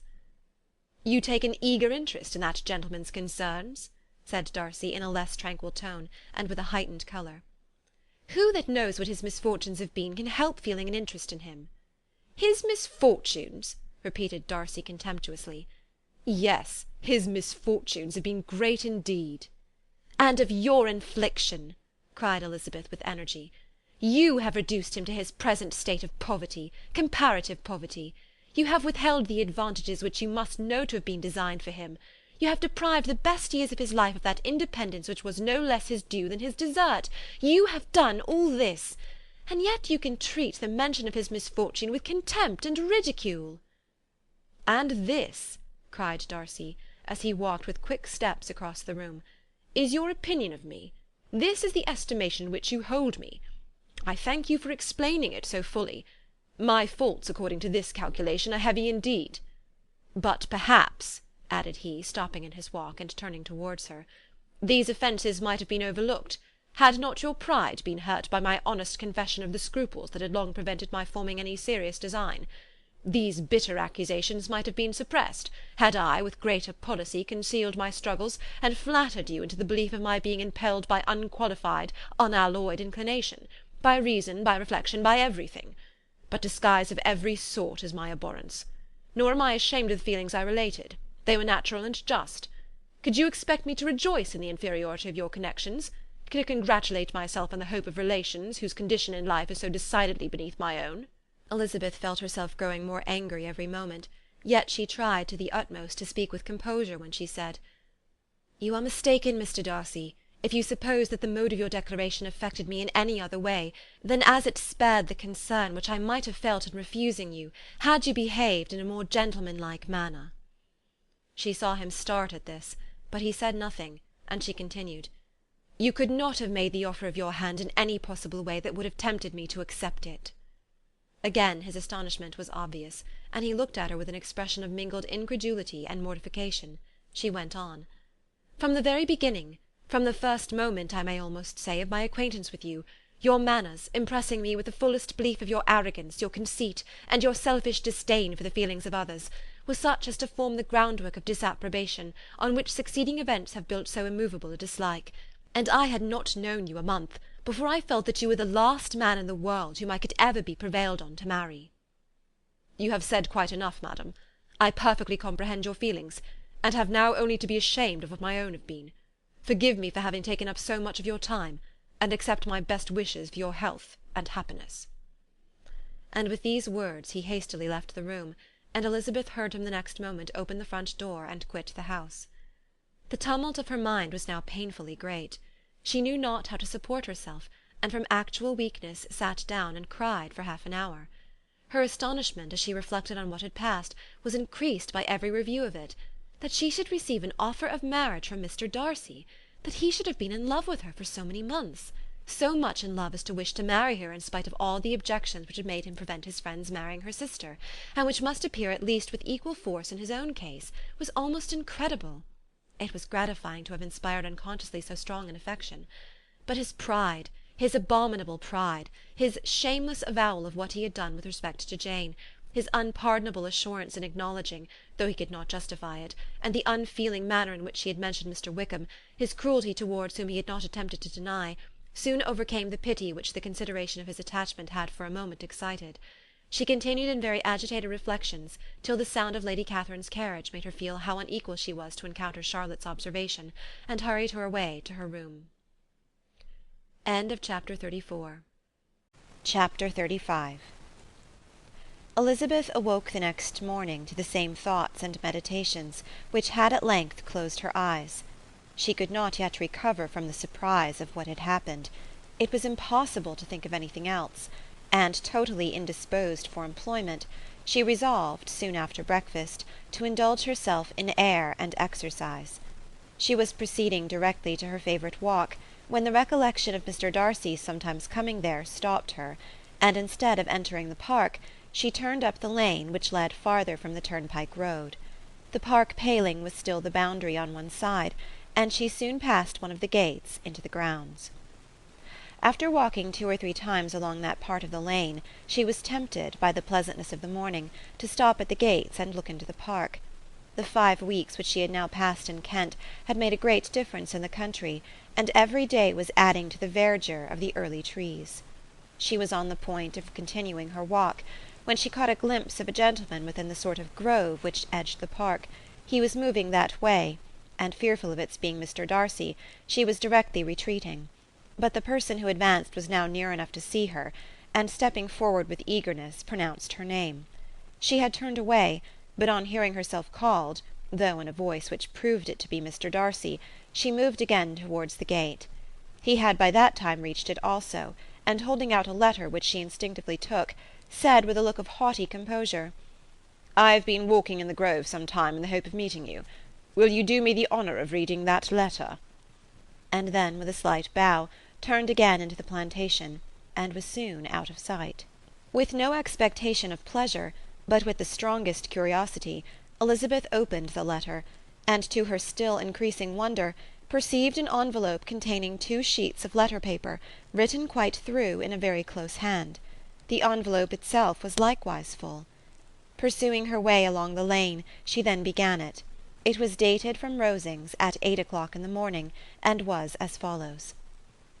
"Be not alarmed, madam, on receiving this letter, by the apprehension of its containing any repetition of those sentiments or renewal of those offers which were last night so disgusting to you. I write without any intention of paining you, or humbling myself, by dwelling on wishes which, for the happiness of both, cannot be too soon forgotten, and the effort which the formation and perusal of this letter must occasion should have been spared, had not my character required it to be written and read. You must, therefore, pardon the freedom with which I demand your attention. Your feelings, I know, will bestow it unwillingly, but I demand it of your justice. 2 offences of a very different nature, and by no means of equal magnitude, you last night laid to my charge.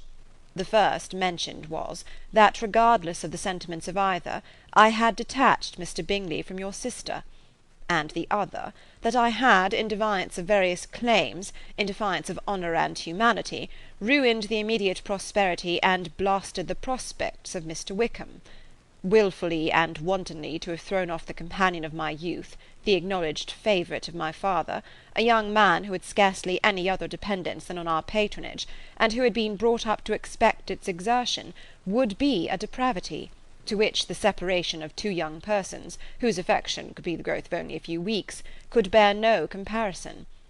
But from the severity of that blame which was last night so liberally bestowed respecting each circumstance, I shall hope to be in the future secured, when the following account of my actions and their motives has been read.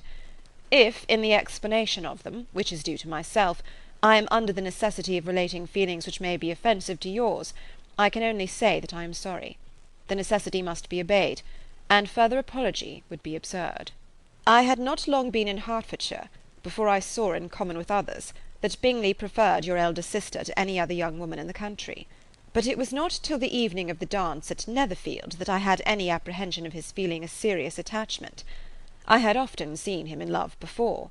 At that ball, while I had the honour of dancing with you, I was first made acquainted, by Sir William Lucas's accidental information, that Bingley's attentions to your sister had given rise to a general expectation of their marriage. He spoke of it as a certain event of which the time alone could be undecided. From that moment I observed my friend's behaviour attentively, and I could then perceive that his partiality for Miss Bennet was beyond what I had ever witnessed in him. Your sister I also watched.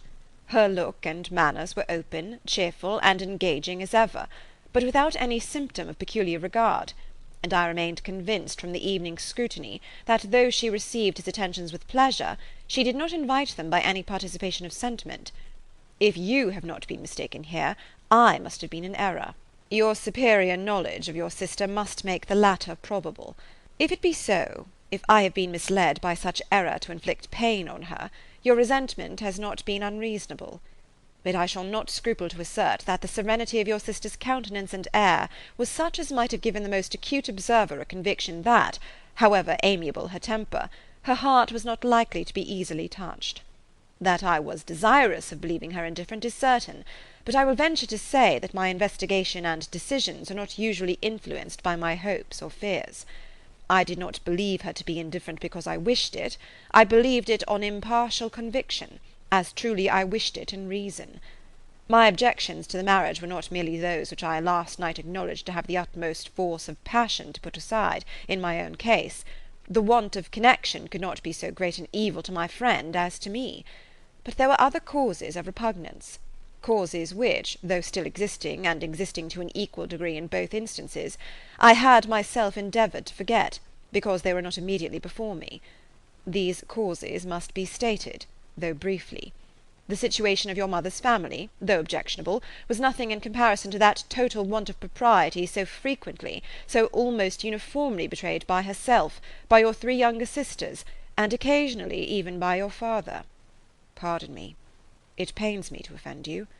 But amidst your concern for the defects of your nearest relations, and your displeasure at this representation of them, let it give you consolation to consider that, to have conducted yourselves so as to avoid any share of the like censure, is praise no less generally bestowed on you and your elder sister, than it is honourable to the sense and disposition of both.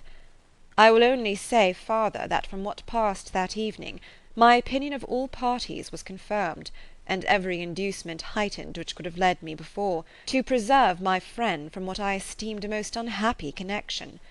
He left Netherfield for London on the day following, as you, I am certain, remember, with the design of soon returning. The part which I acted is now to be explained. His sister's uneasiness had been equally excited with my own. Our coincidence of feeling was soon discovered, and alike sensible that no time was to be lost in detaching their brother, we shortly resolved on joining him directly in London. We accordingly went, and there I readily engaged in the office of pointing out to my friend the certain evils of such a choice. I described and enforced them earnestly. But however this remonstrance might have staggered or delayed his determination, I do not suppose that it would ultimately have prevented the marriage, had it not been seconded by the assurance that I hesitated not in giving, of your sister's indifference. He had before believed her to return his affection with sincere, if not with equal regard. But Bingley has a great natural modesty, with a stronger dependence on my judgment than on his own. To convince him, therefore, that he had deceived himself was no very difficult point. To persuade him against returning into Hertfordshire, when that conviction had been given, was scarcely the work of a moment. I cannot blame myself for having done thus much. There is but one part of my conduct in the whole affair on which I do not reflect with satisfaction. It is that I condescended to adopt the measures of art so far as to conceal from him your sister's being in town. I knew it myself, as it was known to Miss Bingley, but her brother is even yet ignorant of it. That they might have met without ill consequence is perhaps probable, but his regard did not appear to me enough extinguished for him to see her without some danger. Perhaps this concealment, this disguise, was beneath me. It is done, however, and it was done for the best. On this subject I have nothing more to say, no other apology to offer. If I have wounded your sister's feelings, it was unknowingly done, and though the motives which governed me may to you very naturally appear insufficient, I have not yet learnt to condemn them. With respect to that other, more weighty accusation of having injured Mr. Wickham, I can only refute it by laying before you the whole of his connection with my family. Of what he has particularly accused me, I am ignorant, but of the truth of what I shall relate, I can summon more than one witness of undoubted veracity. Mr. Wickham is the son of a very respectable man, who had for many years the management of all the Pemberley estates, and whose good conduct in the discharge of his trust naturally inclined my father to be of service to him, and on George Wickham, who was his godson, his kindness was therefore liberally bestowed. My father supported him at school, and afterwards at Cambridge. Most important assistance, as his own father, always poor from the extravagance of his wife, would have been unable to give him a gentleman's education. My father was not only fond of this young man's society, whose manners were always engaging, he had also the highest opinion of him, and hoping the church would be his profession, intended to provide for him in it. As for myself, it is many, many years since I first began to think of him in a very different manner. The vicious propensities, the want of principle, which he was careful to guard from the knowledge of his best friend, could not escape the observation of a young man of nearly the same age with himself, and who had opportunities of seeing him in unguarded moments, which Mr. Darcy could not have. Here again I shall give you pain, to what degree you only can tell. But whatever may be the sentiments which Mr. Wickham has created, a suspicion of their nature shall not prevent me from unfolding his real character. It adds even another motive. My excellent father died about 5 years ago, and his attachment to Mr. Wickham was to the last so steady that in his will he particularly recommended it to me to promote his advancement in the best manner that his profession might allow, and if he took orders, desired that a valuable family living might be his as soon as it became vacant. There was also a legacy of £1,000. His own father did not long survive mine, and within half a year from these events, Mr. Wickham wrote to inform me that finally, having resolved against taking orders, he hoped I should not think it unreasonable for him to expect some more immediate pecuniary advantage, in lieu of the preferment, by which he could not be benefited. He had some intention, he added, of studying law, and I must be aware that the interest of £1,000 would be a very insufficient support therein. I rather wished than believed him to be sincere, but at any rate was perfectly ready to accede to his proposal. I knew that Mr. Wickham ought not to be a clergyman. The business was therefore soon settled. He resigned all claim to assistance in the church, were it possible that he could ever be in a situation to receive it, and accepted in return £3,000. All connection between us seemed now dissolved. I thought too ill of him to invite him to Pemberley, or admit his society in town. In town I believe he chiefly lived, but his studying the law was a mere pretence, and being now free from all restraint, his life was a life of idleness and dissipation. For about 3 years I heard little of him, but on the decease of the incumbent of the living which had been designed for him, he applied to me again by letter for the presentation. His circumstances, he assured me, and I had no difficulty in believing it, were exceedingly bad. He had found the law a most unprofitable study, and was now absolutely resolved on being ordained if I would present him to the living in question, of which he trusted there could be little doubt, as he was well assured that I had no other person to provide for, and I could not have forgotten my revered father's intentions. You will hardly blame me for refusing to comply with this entreaty, or for resisting every repetition to it. His resentment was in proportion to the distress of his circumstances, and he was doubtless as violent in his abuse of me to others as in his reproaches to myself. After this period every appearance of acquaintance was dropped. How he lived I know not, but last summer he was again most painfully obtruded on my notice. I must now mention a circumstance which I would wish to forget myself, and which no obligation less than the present should induce me to unfold to any human being. Having said thus much, I feel no doubt of your secrecy. My sister, who is more than 10 years my junior, was left to the guardianship of my mother's nephew, Colonel Fitzwilliam, and myself. About a year ago she was taken from school, and an establishment formed for her in London, and last summer she went with the lady who presided over it to Ramsgate, and thither also went Mr. Wickham, undoubtedly by design, for there proved to have been a prior acquaintance between him and Mrs. Young, in whose character we most unhappily deceived, and by her connivance and aid he so far recommended himself to Georgiana, whose affectionate heart retained a strong impression of his kindness to her as a child, that she was persuaded to believe herself in love, and to consent to an elopement. She was then but 15, which must be her excuse, and after stating her imprudence, I am happy to add that I owed the knowledge of it to herself. I joined them unexpectedly a day or two before the intended elopement, and then Georgiana, unable to support the idea of grieving and offending a brother whom she almost looked up to as a father, acknowledged the whole to me. You may imagine what I felt, and how I acted.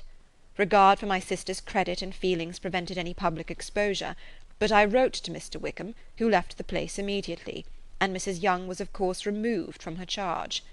Mr. Wickham's chief object was unquestionably my sister's fortune, which is £30,000, but I cannot help supposing that the hope of revenging himself on me was a strong inducement. His revenge would have been complete indeed. This, madam, is a faithful narrative of every event in which we have been concerned together, and if you do not absolutely reject it as false, you will, I hope, acquit me henceforth of cruelty towards Mr. Wickham. I know not in what manner, under what form of falsehood he had imposed on you, but his success is not perhaps to be wondered at. Ignorant as you previously were of everything concerning either, detection could not be in your power, and suspicion certainly not in your inclination. You may possibly wonder why all this was not told you last night, but I was not then master enough of myself to know what could or ought to be revealed. For the truth of everything here related, I can appeal more particularly to the testimony of Colonel Fitzwilliam, who, from our near relationship and constant intimacy, and still more as one of the executors of my father's will, has been unavoidably acquainted with every particular of these transactions. If your abhorrence of me should make my assertions valueless, you cannot be prevented by the same cause from confiding in my cousin, and that there may be the possibility of consulting him, I shall endeavour to find some opportunity of putting this letter in your hands in the course of the morning. I will only add, God bless you. Fitzwilliam Darcy. End of Chapter 35. Chapter 36. If Elizabeth, when Mr. Darcy gave her the letter, did not expect it to contain a renewal of his offers, she had formed no expectation at all of its contents. But such as they were, it may well be supposed how eagerly she went through them, and what a contrariety of emotion they excited. Her feelings, as she read, were scarcely to be defined. With amazement did she first understand that he believed any apology to be in his power, and steadfastly was she persuaded that he could have no explanation to give which a just sense of shame would not conceal. With a strong prejudice against everything he might say, she began his account of what had happened at Netherfield. She read with an eagerness which hardly left her power of comprehension, and from impatience of knowing what the next sentence might bring, was incapable of attending to the sense of the one before her eyes. His belief of her sister's insensibility she instantly resolved to be false, and his account of the real, the worst objections to the match, made her too angry to have any wish of doing him justice. He expressed no regret for what he had done which satisfied her. His style was not penitent, but haughty. It was all pride and insolence. But when this subject was succeeded by his account of Mr. Wickham, when she read with somewhat clearer attention a relation of events which, if true, must overthrow every cherished opinion of his worth, and which bore so alarming an affinity to his own history of himself, her feelings were yet more acutely painful and more difficult of definition. Astonishment, apprehension, and even horror oppressed her. She wished to discredit it entirely, repeatedly exclaiming, "This must be false! This cannot be! This must be the grossest falsehood!" And when she had gone through the whole letter, though scarcely knowing anything of the last page or two, put it hastily away, protesting that she would not regard it, that she would never look in it again. In this perturbed state of mind, with thoughts that could not rest on anything, she walked on, but it would not do. In half a minute the letter was unfolded again, and collecting herself as well as she could, she again began the mortifying perusal of all that related to Wickham, and commanded herself so far as to examine the meaning of every sentence. The account of his connection with the Pemberley family was exactly what he had related himself, and the kindness of the late Mr. Darcy, though she had not before known its extent, agreed equally well with his own words. So far each recital confirmed the other, but when she came to the will, the difference was great. What Wickham had said of the living was fresh in her memory, and as she recalled his very words, it was impossible not to feel that there was gross duplicity on one side or the other, and for a few moments she flattered herself that her wishes did not err. But when she read and re-read with the closest attention the particulars immediately following of Wickham's resigning all pretences to the living, of his receiving in lieu so considerable a sum as £3,000, again was she forced to hesitate. She put down the letter, weighed every circumstance with what she meant to be impartiality, deliberated on the probability of each statement, but with little success. On both sides it was only assertion. Again she read on, but every line proved more clearly that the affair, which she had believed it impossible that any contrivance could so represent as to render Mr. Darcy's conduct in it less than infamous, was capable of a turn which must make him entirely blameless throughout the whole.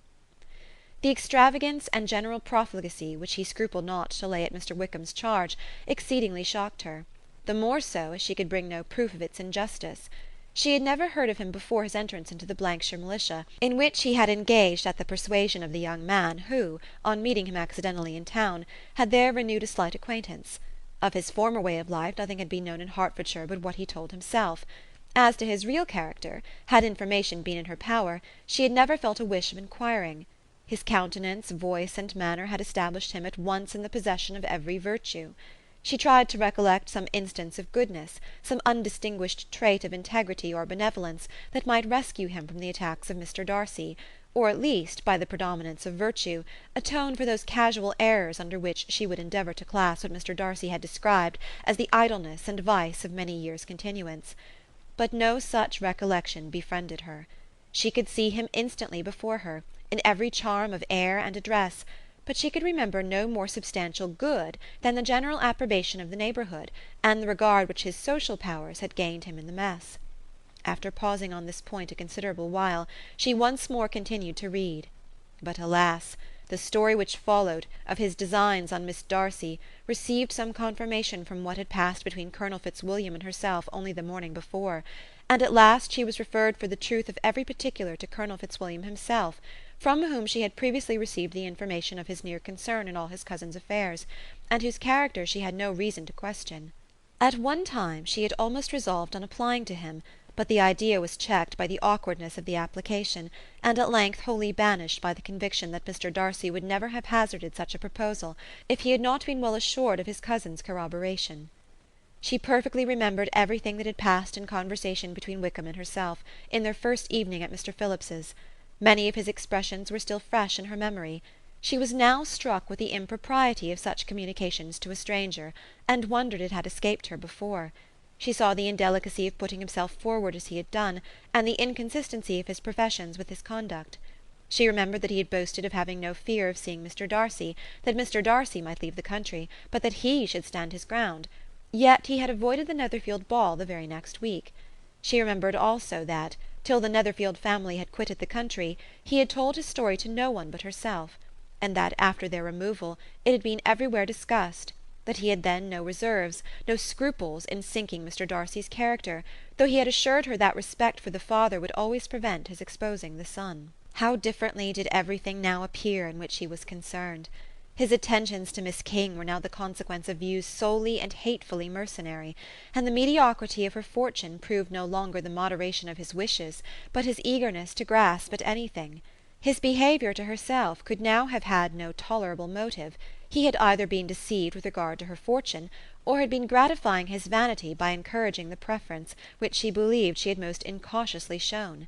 Every lingering struggle in his favour grew fainter and fainter, and in farther justification of Mr. Darcy, she could not but allow Mr. Bingley, when questioned by Jane, had long ago asserted his blamelessness in the affair, that proud and repulsive as were his manners, she had never, in the whole course of their acquaintance, an acquaintance which had latterly brought them much together, and given her a sort of intimacy with his ways, seen anything that betrayed him to be unprincipled or unjust, anything that spoke him of irreligious or immoral habits, that among his own connections he was esteemed and valued, that even Wickham had allowed him merit as a brother, and that she had often heard him speak so affectionately of his sister as to prove him capable of some amiable feeling. that had his actions been what Mr. Wickham represented them, so gross a violation of everything right could hardly have been concealed from the world, and that friendship between a person capable of it and such an amiable man as Mr. Bingley was incomprehensible. She grew absolutely ashamed of herself.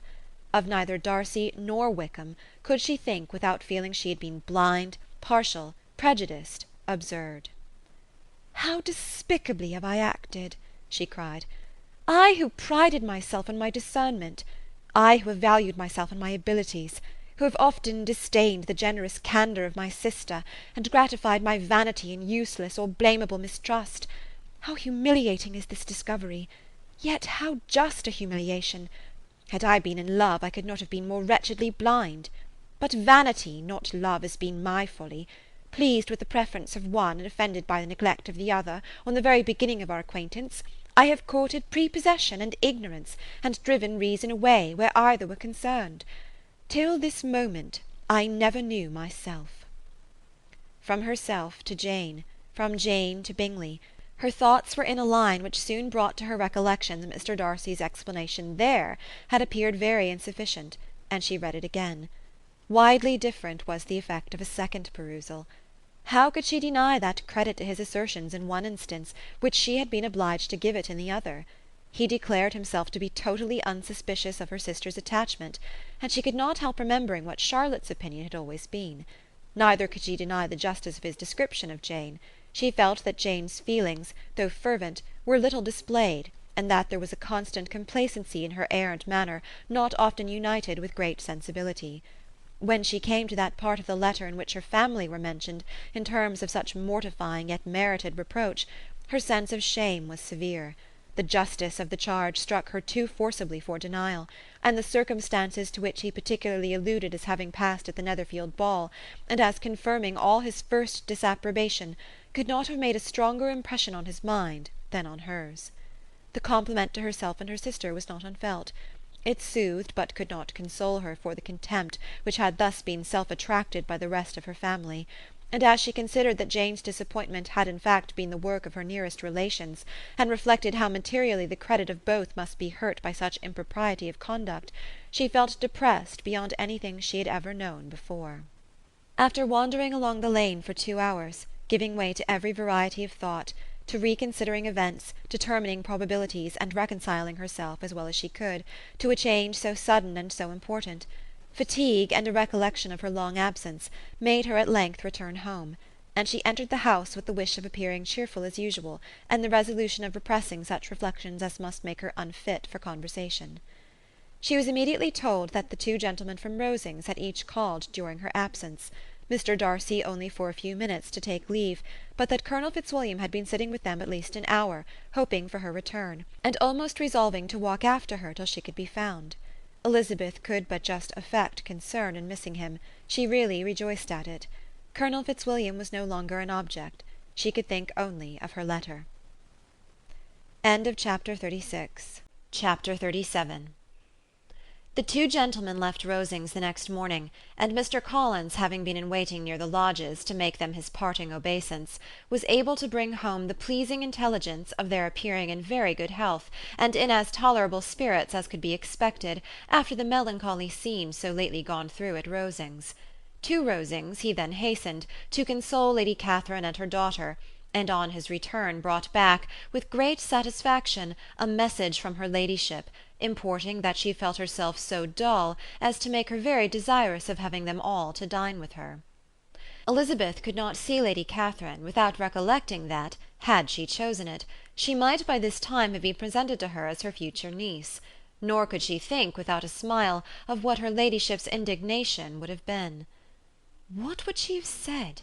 How would she have behaved? Were questions with which she amused herself. Their first subject was the diminution of the Rosings party. "I assure you I feel it exceedingly," said Lady Catherine. "I believe no one feels the loss of friends so much as I do. But I am particularly attached to these young men, and know them to be so much attached to me. They were excessively sorry to go, but so they always are. The dear Colonel rallied his spirits tolerably till just at last. but Darcy seemed to feel it most acutely, more, I think, than last year. His attachment to Rosings certainly increases." Mr. Collins had a compliment and an allusion to throw in here, which were kindly smiled on by the mother and daughter. Lady Catherine observed after dinner that Miss Bennet seemed out of spirits, and immediately accounting for it by herself, by supposing that she did not like to go home again so soon, she added, "But if that is the case, you must write to your mother and beg that you may stay a little longer. Mrs. Collins will be very glad of your company, I am sure."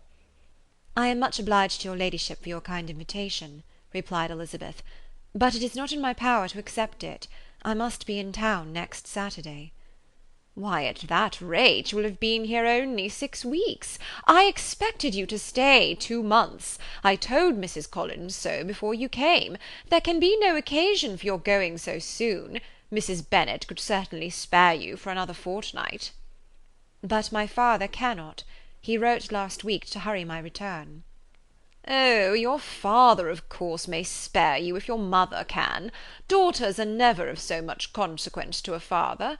And if you will stay another month complete, it will be in my power to take one of you as far as London, for I am going there in early June, for a week, and as Dawson does not object to the barouche box, there will be very good room for one of you. And indeed, if the weather should happen to be cool, I should not object to taking you both, as you are neither of you large." "You are all kindness, madam, but I believe we must abide by our original plan." Lady Catherine seemed resigned. "Mrs. Collins, you must send a servant with them. You know I always speak my mind, and I cannot bear the idea of 2 young women travelling post by themselves. It is highly improper. You must contrive to send somebody. I have the greatest dislike in the world to that sort of thing. Young women should always be properly guarded and attended, according to their situation in life. When my niece Georgiana went to Ramsgate last summer, I made a point of her having 2 men-servants to go with her. Miss Darcy, the daughter of Mr. Darcy of Pemberley, and Lady Anne, could not have appeared with propriety in a different manner. I am excessively attentive to all those things. You must send John with the young ladies, Mrs. Collins. I am glad it occurred to me to mention it, for it would really be discreditable to you to let them go alone." "My uncle is to send a servant for us." "Oh, your uncle? He keeps a manservant, does he? I am very glad you have somebody who thinks of these things. Where shall you change horses? Oh, Bromley, of course. If you mention my name at the bell, you will be attended to." Lady Catherine had many other questions to ask respecting their journey, and as she did not answer them all herself, attention was necessary, which Elizabeth believed to be lucky for her, or with a mind so occupied she might have forgotten where she was. Reflection must be reserved for solitary hours. Whenever she was alone she gave way to it as the greatest relief, and not a day went by without a solitary walk, in which she might indulge in all the delight of unpleasant recollections. Mr. Darcy's letter she was in a fair way of soon knowing by heart. She studied every sentence, and her feelings towards its writer were at times widely different. When she remembered the style of his address, she was still full of indignation, but when she considered how unjustly she had condemned and upbraided him, her anger was turned against herself, and his disappointed feelings became the object of compassion. His attachment excited gratitude, his general character respect, but she could not approve him, nor could she for a moment repent her refusal, or feel the slightest inclination ever to see him again. In her own past behaviour there was a constant source of vexation and regret, and in the unhappy defects of her family a subject of yet heavier chagrin. They were hopeless of remedy. Her father, contented with laughing at them, would never exert himself to restrain the wild giddiness of his youngest daughters, and her mother, with manners so far from right herself, was entirely insensible of the evil. Elizabeth had frequently united with Jane in an endeavour to check the imprudence of Catherine and Lydia, but while they were supported by their mother's indulgence, what chance could there be of improvement? Catherine, weak-spirited, irritable, and completely under Lydia's guidance, had been always affronted by their advice, and Lydia, self-willed and careless, would scarcely give them a hearing. They were ignorant, idle, and vain. While there was an officer in Meryton they would flirt with him, and while Meryton was within a walk of Longbourn they would be going there for ever. Anxiety on Jane's behalf was another prevailing concern, and Mr. Darcy's explanation, by restoring Bingley to all her former good opinion, heightened the sense of what Jane had lost. His affection was proved to have been sincere, and his conduct cleared of all blame, unless any could attach to the implicitness of his confidence in his friend. How grievous, then, was the thought that, of a situation so desirable in every respect, so replete with advantage, so promising for happiness, Jane had been deprived, by the folly and indecorum of her own family. When to these recollections was added the development of Wickham's character, it may be easily believed that the happy spirits which had seldom been depressed before, were now so much affected as to make it almost impossible for her to appear tolerably cheerful. Their engagements at Rosings were as frequent during the last week of her stay as they had been at first. The very last evening was spent there, and her ladyship again inquired minutely into the particulars of their journey, gave them directions as to the best method of packing, and was so urgent on the necessity of placing gowns in the only right way, that Maria thought herself obliged, on her return, to undo all the work of the morning, and pack her trunk afresh. When they parted, Lady Catherine, with great condescension, wished them a good journey, and invited them to come to Hunsford again next year, and Miss de Bourgh exerted herself so far as to curtsy and hold out her hand to both. Chapter 38. On Saturday morning Elizabeth and Mr. Collins met for breakfast a few minutes before the others appeared, and he took the opportunity of paying the parting civilities which he deemed indispensably necessary. "I know not, Miss Elizabeth," said he, "whether Mrs. Collins has yet expressed her sense of your kindness in coming to us, but I am very certain you will not leave the house without receiving her thanks for it. The favour of your company has been much felt, I assure you. We know how little there is to tempt any one to our humble abode. Our plain manner of living, our small rooms and few domestics, and the little we see of the world, must make Hunsford extremely dull to a young lady like yourself, but I hope you will believe us grateful for the condescension, and that we have done everything in our power to prevent your spending your time unpleasantly." Elizabeth was eager with her thanks and assurances of happiness.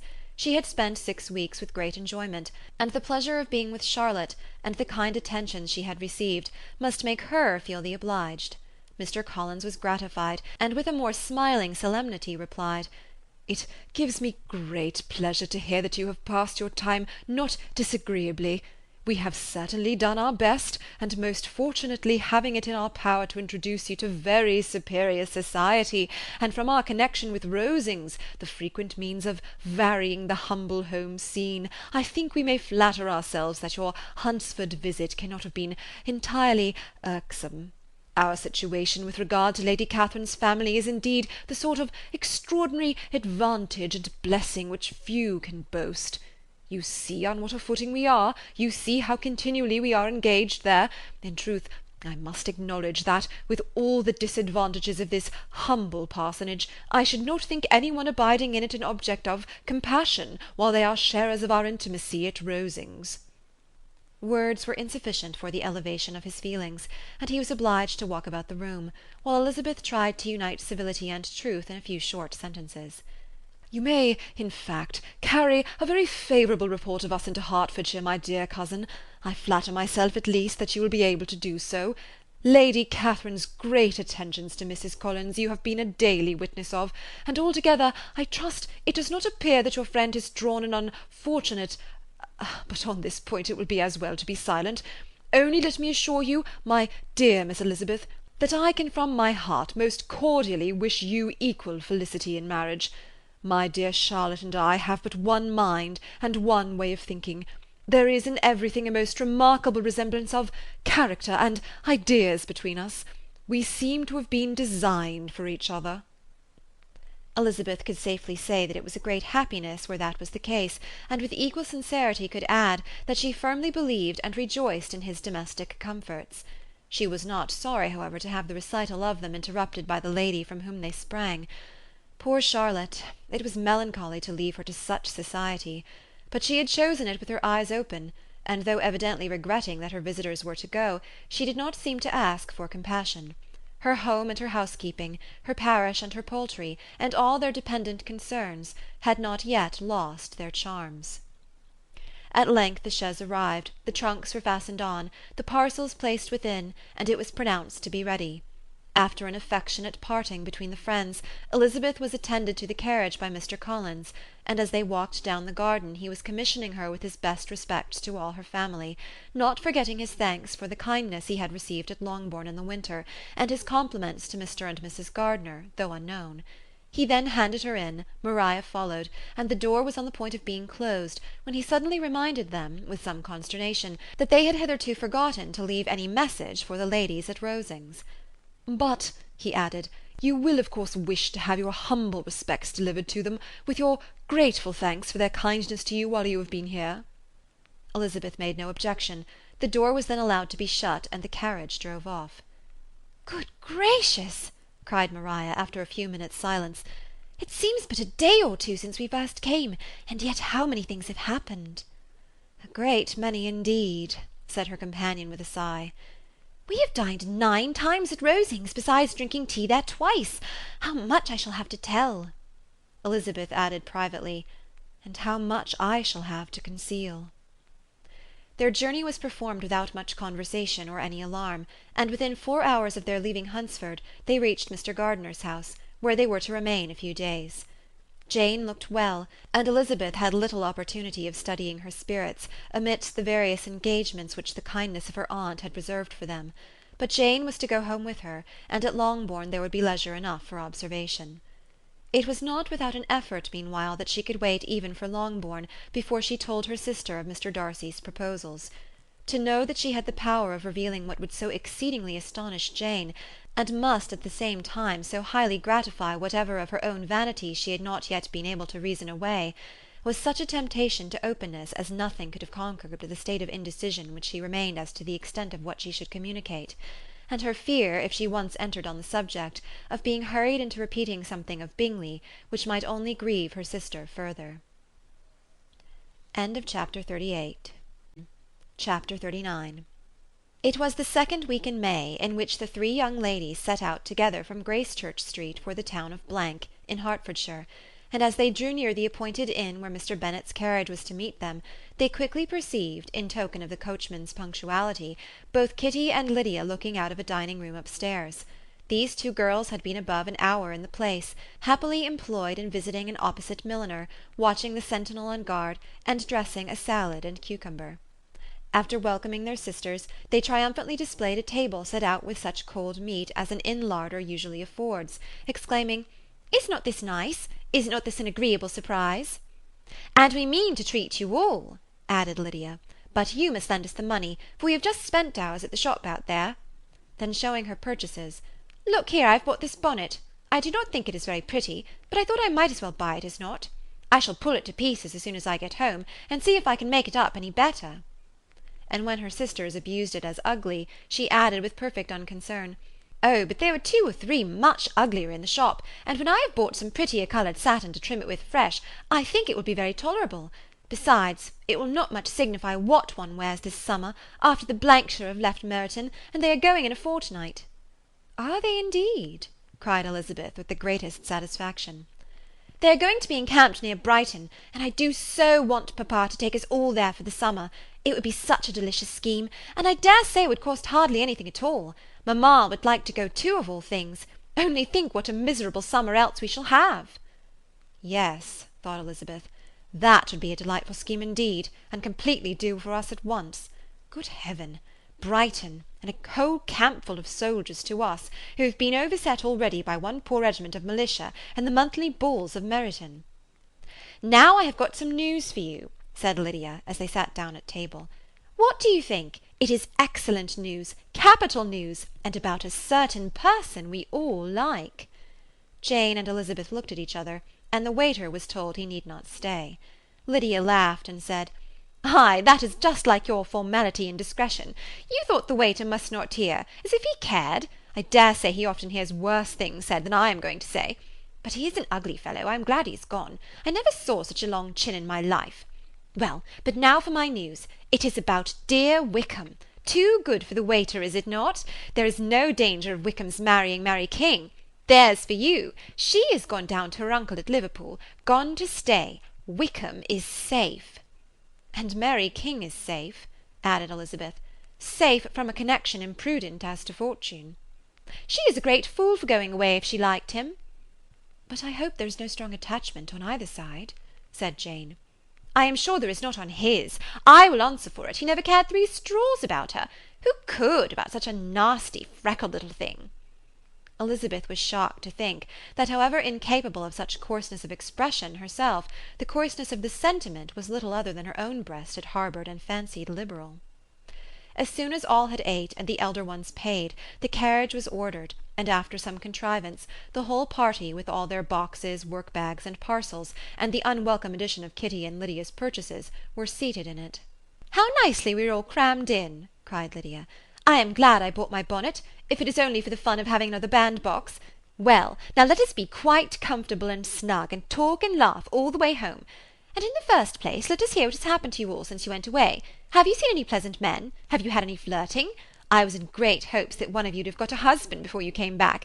Jane will be quite an old maid soon, I declare. She's almost 23. Lord, how ashamed I should be of not being married before 23. My Aunt Phillips wants you so to get husbands, you can't think. She says Lizzie had better have taken Mr. Collins, but I do not think there would have been any fun in it. Lord, how I should like to be married before any of you, and then I would chaperone you about to all the balls.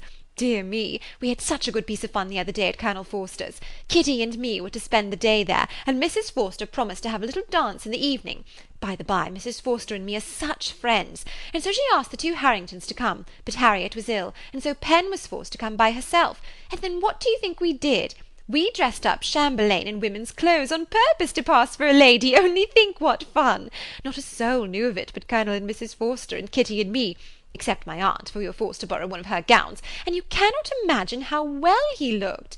When Denny and Wickham and Pratt and 2 or 3 more of the men came in, they did not know him in the least. Lord, how I laughed, and so did Mrs. Forster. I thought I should have died.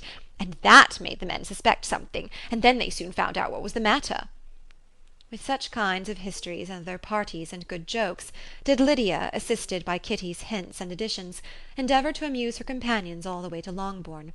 Elizabeth listened as little as she could, but there was no escaping the frequent mention of Wickham's name. Their reception at home was most kind. Mrs. Bennet rejoiced to see Jane in undiminished beauty, and more than once during dinner did Mr. Bennet say voluntarily to Elizabeth, "I am glad you are come back, Lizzie." Their party in the dining-room was large, for almost all the Lucases came to meet Maria and hear the news, and various were the subjects that occupied them. Lady Lucas was inquiring of Maria after the welfare and poultry of her eldest daughter.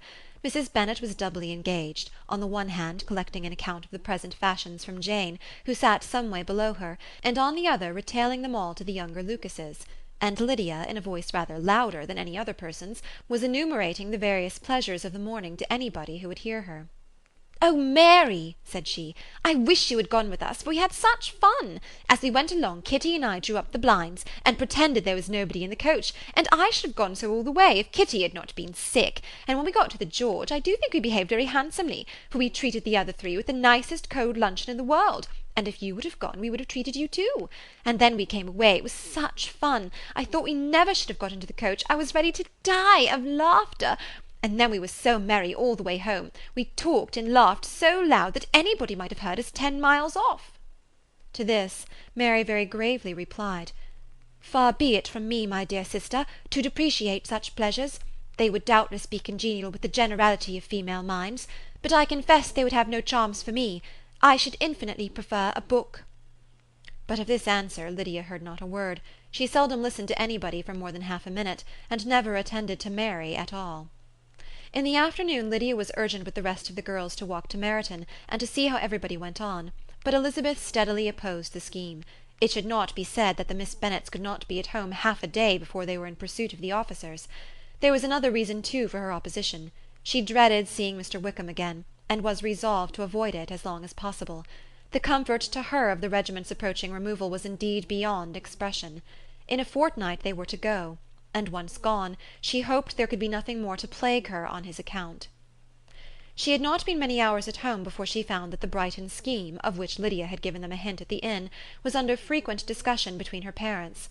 Elizabeth saw directly that her father had not the smallest intention of yielding, but his answers were at the same time so vague and equivocal that her mother, though often disheartened, had never yet despaired of succeeding at last. Chapter 40. Elizabeth's impatience to acquaint Jane with what had happened could no longer be overcome, and at length, resolving to suppress every particular in which her sister was concerned, and preparing her to be surprised, she related to her the next morning the chief of the scene between Mr. Darcy and herself. Miss Bennet's astonishment was soon lessened by the strong sisterly partiality which made any admiration of Elizabeth appear perfectly natural, and all surprise was shortly lost in other feelings. She was sorry that Mr. Darcy should have delivered his sentiments in a manner so little suited to recommend them, but still more was she grieved for the unhappiness which her sister's refusal must have given him. "His being so sure of succeeding was wrong," said she, "and certainly ought not to have appeared, but consider how much it must increase his disappointment." "Indeed," replied Elizabeth, "I am heartily sorry for him, but he has other feelings which will probably soon drive away his regard for me. You do not blame me, however, for refusing him?" "Blame you? Oh, no." "But you blame me for having spoken so warmly of Wickham?" "No, I do not know that you were wrong in saying what you did." "But you will know it when I tell you what happened the very next day." She then spoke of the letter, repeating the whole of its contents as far as they concerned George Wickham. What a stroke was this for poor Jane! Who would willingly have gone through the world without believing that so much wickedness existed in the whole race of mankind as was here collected in one individual? Nor was Darcy's vindication, though grateful to her feelings, capable of consoling her for such discovery. Most earnestly did she labour to prove the probability of error, and seek to clear the one without involving the other. "This will not do," said Elizabeth. "You will never be able to make both of them good for anything. Take your choice, but you must be satisfied with only one. There is but such a quantity of merit between them, just enough to make one good sort of man, and of late it has been shifting about pretty much. For my part, I am inclined to believe it all Darcy's, but you shall do as you choose." It was some time, however, before a smile could be extorted from Jane. "I do not know when I have been more shocked," said she. "Wickham so very bad! It is almost past belief. And poor Mr. Darcy! Dear Lizzy, only consider what he must have suffered. Such a disappointment! And with the knowledge of your ill opinion too, and having to relate such a thing of his sister.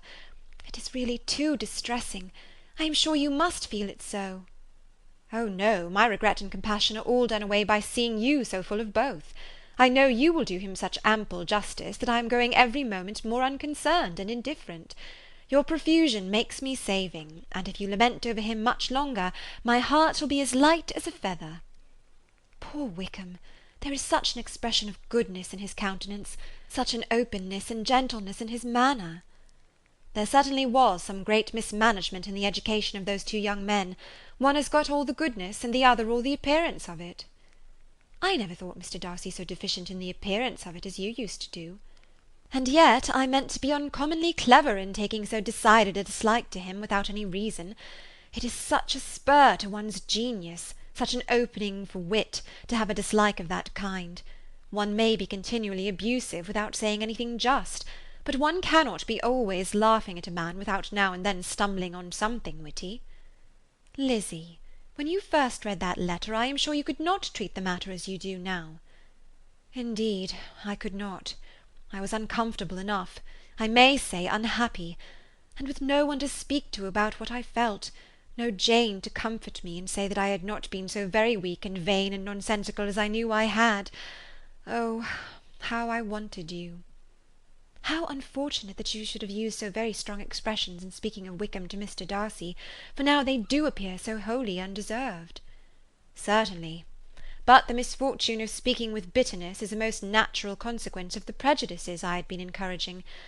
There is one point on which I want your advice. I want to be told whether I ought, or ought not, to make our acquaintance in general understand Wickham's character." Miss Bennet paused a little, and then replied, "Surely there can be no occasion for exposing him so dreadfully. What is your opinion?" "That it ought not to be attempted. Mr. Darcy has not authorized me to make his communication public. On the contrary, every particular relative to his sister was meant to be kept as much as possible to myself, and if I endeavour to undeceive people as to the rest of his conduct, who will believe me? The general prejudice against Mr. Darcy is so violent that it would be the death of half the good people in Meryton to attempt to place him in an amiable light. I am not equal to it. Wickham will soon be gone, and therefore it will not signify to anyone here what he really is. Some time hence it will all be found out, and then we may laugh at their stupidity in not knowing it before. At present I will say nothing about it. You are quite right. To have his errors made public might ruin him for ever. He is now perhaps sorry for what he has done, and anxious to re-establish a character. We must not make him desperate. The tumult of Elizabeth's mind was allayed by this conversation. She had got rid of two of the secrets which had weighed on her for a fortnight, and was certain of a willing listener in Jane, whenever she might wish to talk again of either. But there was still something lurking behind, of which prudence forbade the disclosure. She dared not relate the other half of Mr. Darcy's letter, nor explain to her sister how sincerely she had been valued by her friend. Here was knowledge in which no one could partake, and she was sensible that nothing less than a perfect understanding between the parties could justify her in throwing off this last encumbrance of mystery.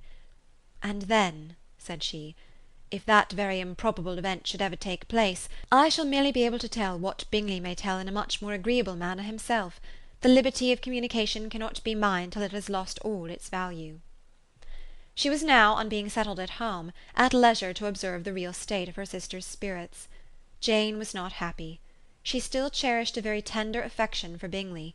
Having never even fancied herself in love before, her regard had all the warmth of first attachment, and from her age and disposition, greater steadiness than most first attachments often boast, and so fervently did she value his remembrance, and prefer him to every other man, that all her good sense, and all her attention to the feelings of her friends, were requisite to check the indulgence of those regrets which must have been injurious to her own health and their tranquillity.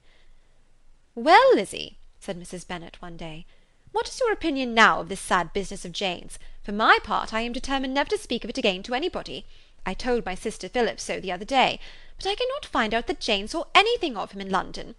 Well, he is a very undeserving young man, and I do not suppose there's the least chance in the world of her ever getting him now.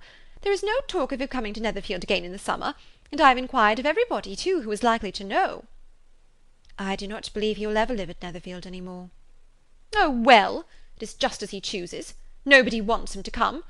Though I shall always say he used my daughter extremely ill, and if I was her I would not have put up with it.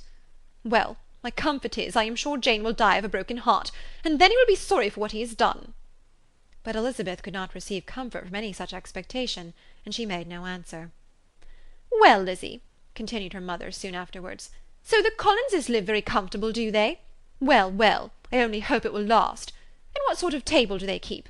Charlotte is an excellent manager, I dare say. If she is half as sharp as her mother, she is saving enough. There is nothing extravagant in their housekeeping, I dare say." "No, nothing at all." "A great deal of good management, depend upon it. Yes, yes, they will take care not to outrun their income. They will never be distressed for money. Well, much good may it do them. And so, I suppose, they often talk of having Longbourn when your father is dead. They look upon it quite as their own, I dare say, whenever that happens." "It was a subject which they could not mention before me." "No, it would have been strange if they had, but I make no doubt they often talk of it between themselves. Well, if they can be easy with an estate that is not lawfully their own, so much the better. I should be ashamed of having one that was only entailed on me." Chapter 40